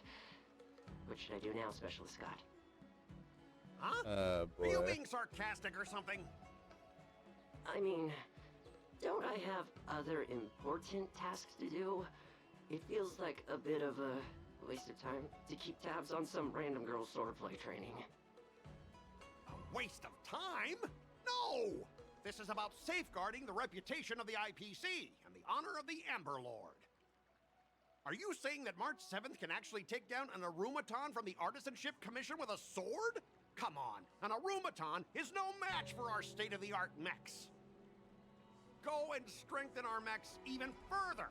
I refuse to believe that little sliver of metal can actually challenge our cutting-edge technology.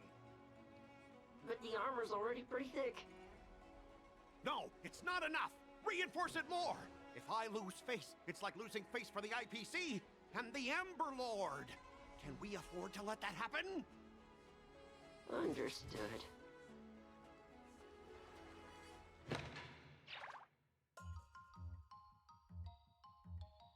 Alright.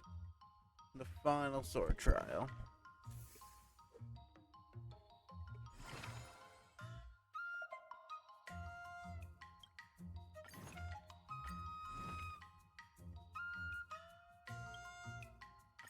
Did I really just learn that? I guess I am pretty awesome after all. There we go. So first we need a bit of training for our tenacity, was it? Tenacity and dexterity.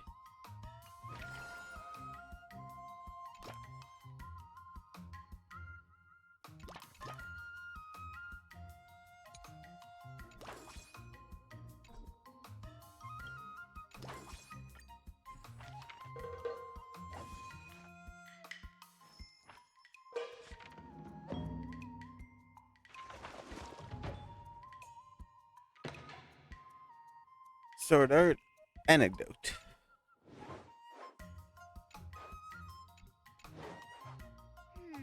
What do you recommend?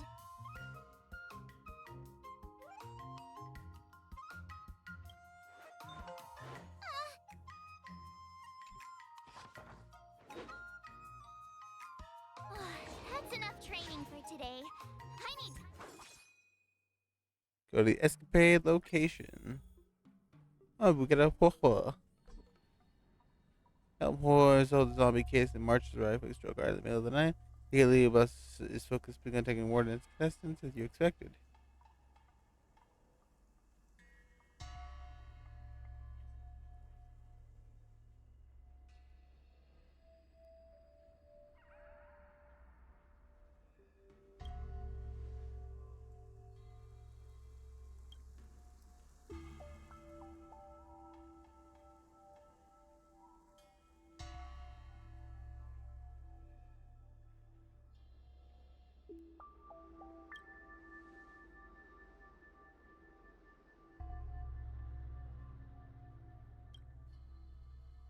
So we gotta deal with the heliobus again.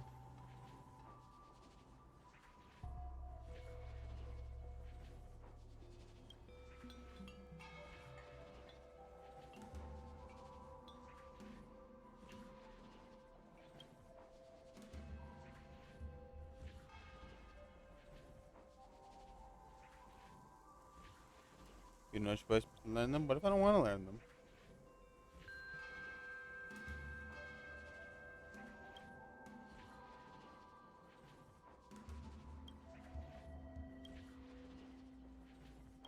Poho is here.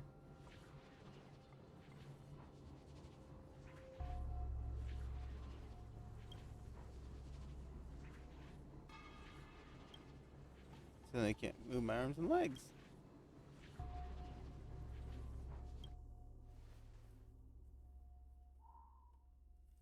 March is A-okay.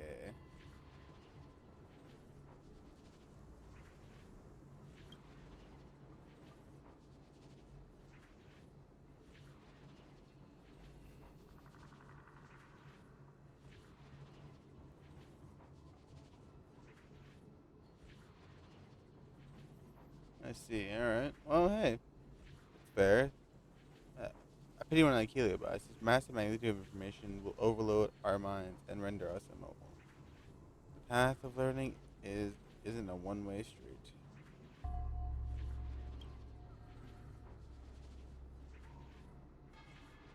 It's not learning at all. Nothing was more shock. Now that you've recovered, get back to seeing the Heliobus. We'll meet again. Bye, Hua Hua. She scuttles away one more time.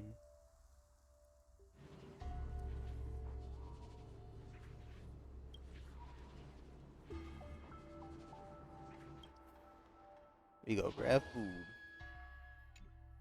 Well, his effects have been enhanced. Let's go. 3 days.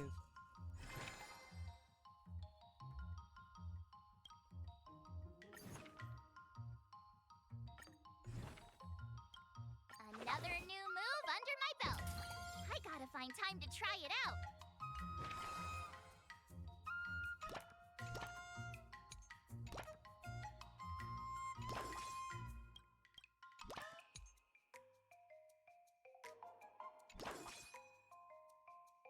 Let's do this. There we go.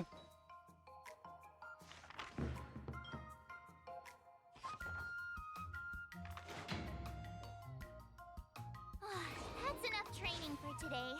I need time to absorb. Day 2.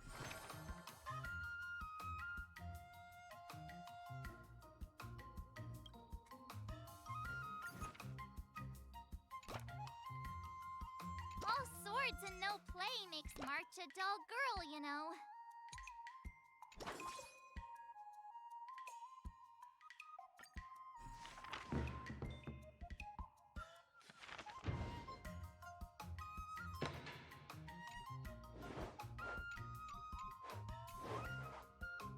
How should I go about this? Huh?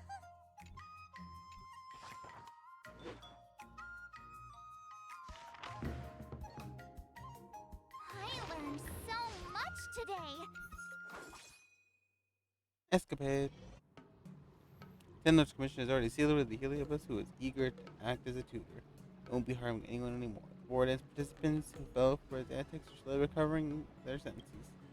It's all thanks to you, and the mini Heliobus wars has been quelled. Thank you, too, Huohua. No wonder you're a Ten Lords judge. You had something you wished to say last time? What about Mr. Tail? Said that the memories of the swordplay can be shown to me. I have to admit, I am the teeniest bit tempted. Just a teeny. My idea is pretty decent, eh? I wanted to have Mr. Tail help me out then, and at least learn a move or two, but I was too embarrassed to admit it. No one can withstand the temptation of shortcuts. You also rejected. Lucky Wolf was too busy to let you have your way. You can rehearse the whole March 7th will power far surpasses ordinary people. If I hadn't run into the Heliobus, I wouldn't understand the sheer distance between my knowledge and the mastery of swordplay. There are no shortcuts to learning swordplay at all. Yeah, you gotta learn the hard way. I very much agree, Miss March, on this one. No. Though I've heard a much milder and safer method regarding message have to shove non-existent swordplay memories into your mind. In that case, would you still refuse? Yeah, we would. I might still have to decline. I think I have my own thought into it and experience it myself eventually. Young Master Yan Qing and Yun Li's sword into March 7th sword. Make a good point there, girlie. In my journey with the Kaya process, I never be able to surpass the two masters.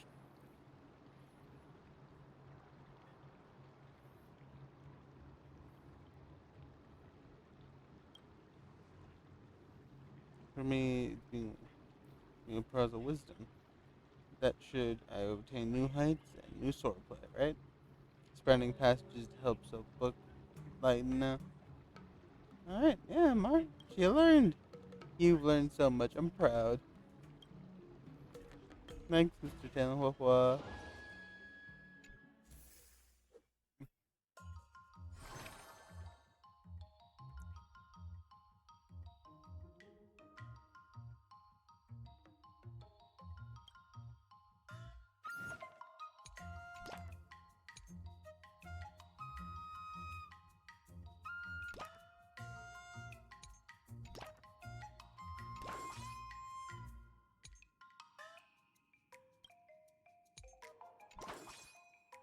I'll fight 10!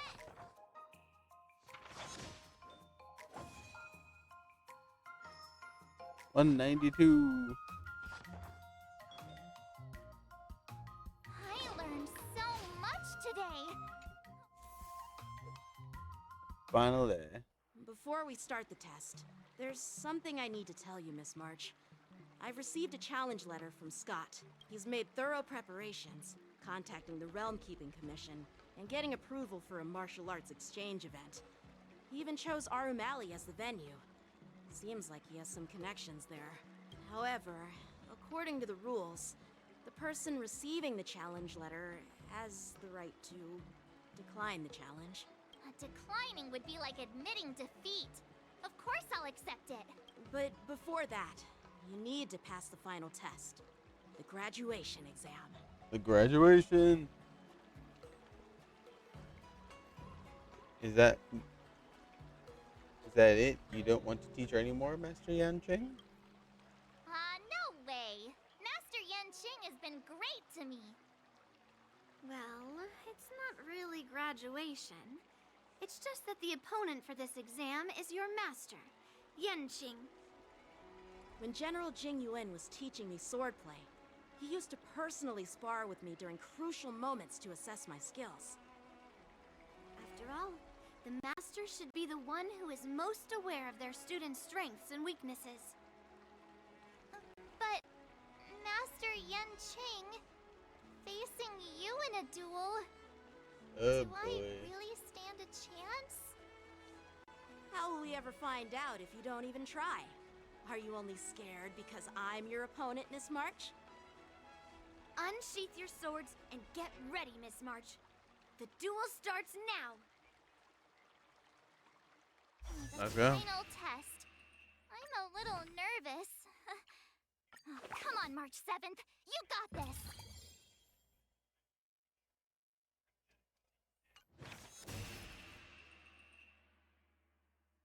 Let's do it. I believe in March.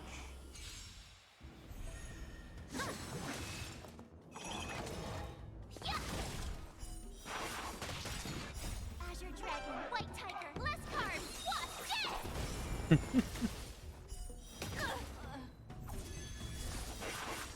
this! Awesome! Now watch this! Come get me! Oh boy. Azure Dragon, White Tiger, less cards. Watch this! Punish evil!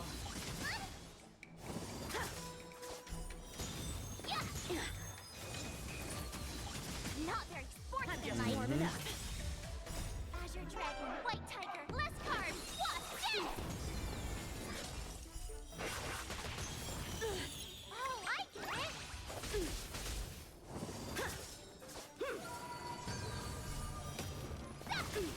Cut through the ranks! Azure Dragon, White Tiger, less cards. Watch this! There we go. I failed.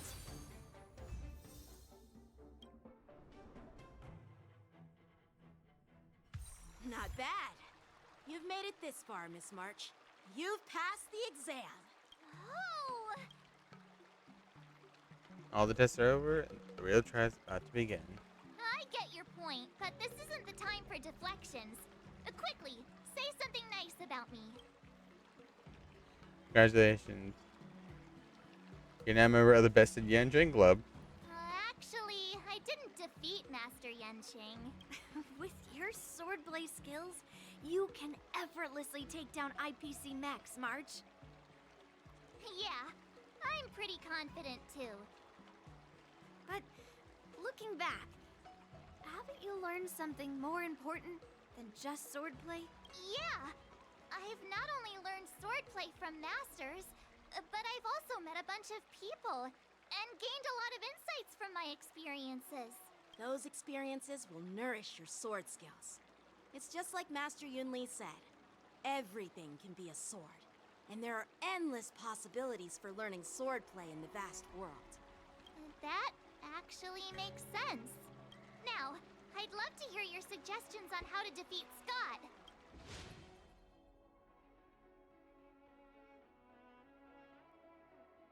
Defeat him fair and square.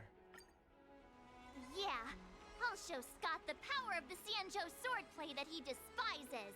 I remember Yenching once said, there are many ways to defeat villains. But if you want to become a true hero, you have to focus on self-improvement. Do you feel any closer to becoming the great hero you've always dreamed of? Ah, yes, absolutely. The great hero within me is definitely up to the task. Go to RM Alley and engage in the duel. Practice, dummy. Alright, we got this. Well, well. If it isn't our hero, March 7th. I'm not hiding or backing down. You challenged me, and I'm here to accept it. But I'm curious, why pick Arum Alley of all places? It's packed with tourists around, and it'd be bad if someone got hurt. Why Alroom Alley? Well, your buddy knows the answer to that. Really? You're gonna hold a grudge against me on that? Oh, this is the place you lost and barked like a dog after all. I can't deny it. That fateful day left a mark on me. That's why I chose this place. I want to show all those people who laughed at me that I can stand on my own 2 feet again. Nope. They'll be like, what? That Scott is back again? What's he got up to this time? They'll see that I, Scott, who was once shamed in front of everyone, is back in our room alley to restore his honor. They'll see that it won't be me squealing like a pig today, but you! It's kind of petty, don't you think? Yeah, if that's all a villain did in an immersia, I'd definitely be asking for a refund. Ah, shut up! Look, I have my principles. I refuse to spend my life haunted by what happened in our room alley. Do you think I'm just some sort of IPC small fry? Yeah, basically. I've been patient for so long, just waiting for the right moment. I don't care about proving my greatness. It's about showing everyone in our room alley that I will reclaim what was taken from me. Spare me the lecture. You're not getting back what you lost. No, you won't. I've been keeping an eye on you. Seriously, do you really believe that you, a rookie who's only been learning swordplay for 15 days, can defeat my invincible mechs? Dream on! Enough with the talk. Let's get down to business, boys. Huh. Once you bite the dust, you'll know what I'm capable of. Alright. We fight Scott.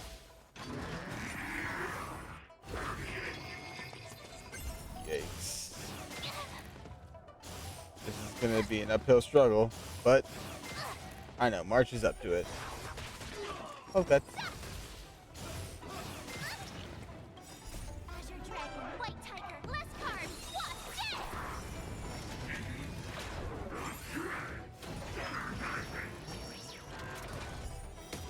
Yeah. Not very sportsmanlike. Not very sportsmanlike. We got this. Azure Dragon, White Tiger, less carbs, wasp, dead! Man, the less carbs gets me. Way too.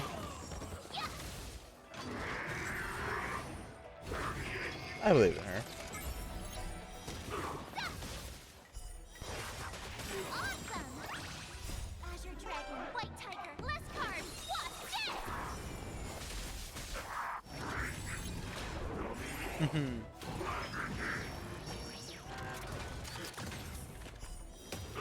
We win.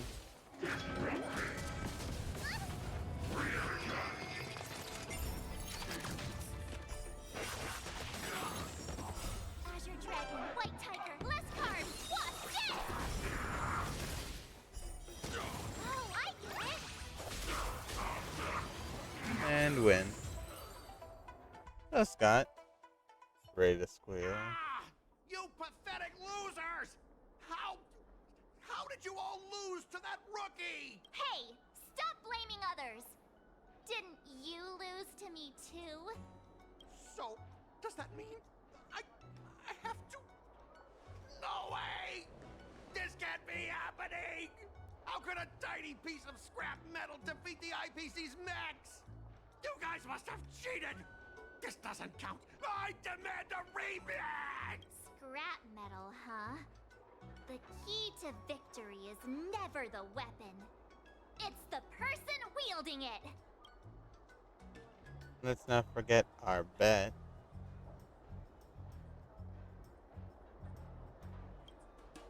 Yeah, let's not forget our bet! Enough! Come on, buddy. Fine. I've done this before anyway. I apologize. I want to apologize to the owner of the Sleepless Earl. It's my fault for causing trouble and making a scene on purpose. And stays hinting at him. Hey, remember what you said? What about squealing like a pig? Make him squeal! Let's go. We got the crowd on our side. I want to get this on video! I love March.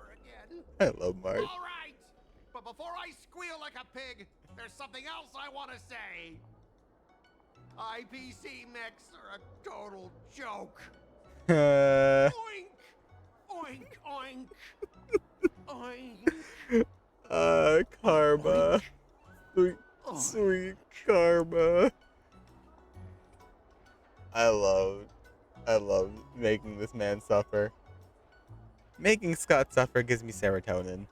It's funny. And thus we finish the March event. End the training.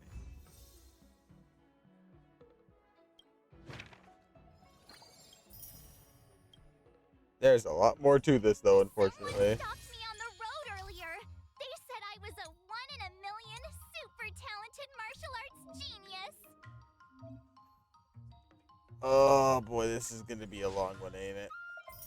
I need to complete all 5 endings? That is... Oh, great. It's gonna be a while, ain't it? But, I might do what I did, like last time. I'm gonna do it on my own time. Because again, if I do it all on stream, it's going to take me forever. As much as people want to be like, oh, but like, you know, don't you... Right now, maybe I'll save the rest of this for later, because this event will still be on for a while. We still have Jiao Cho's banner, and he hasn't been out. So we have 3 days for Yunli. After that, the rest is for Jiao Cho. Now, let's see if we are lucky to get Yunli. Nope.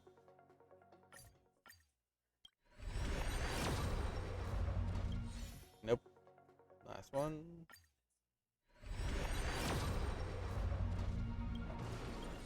Nope.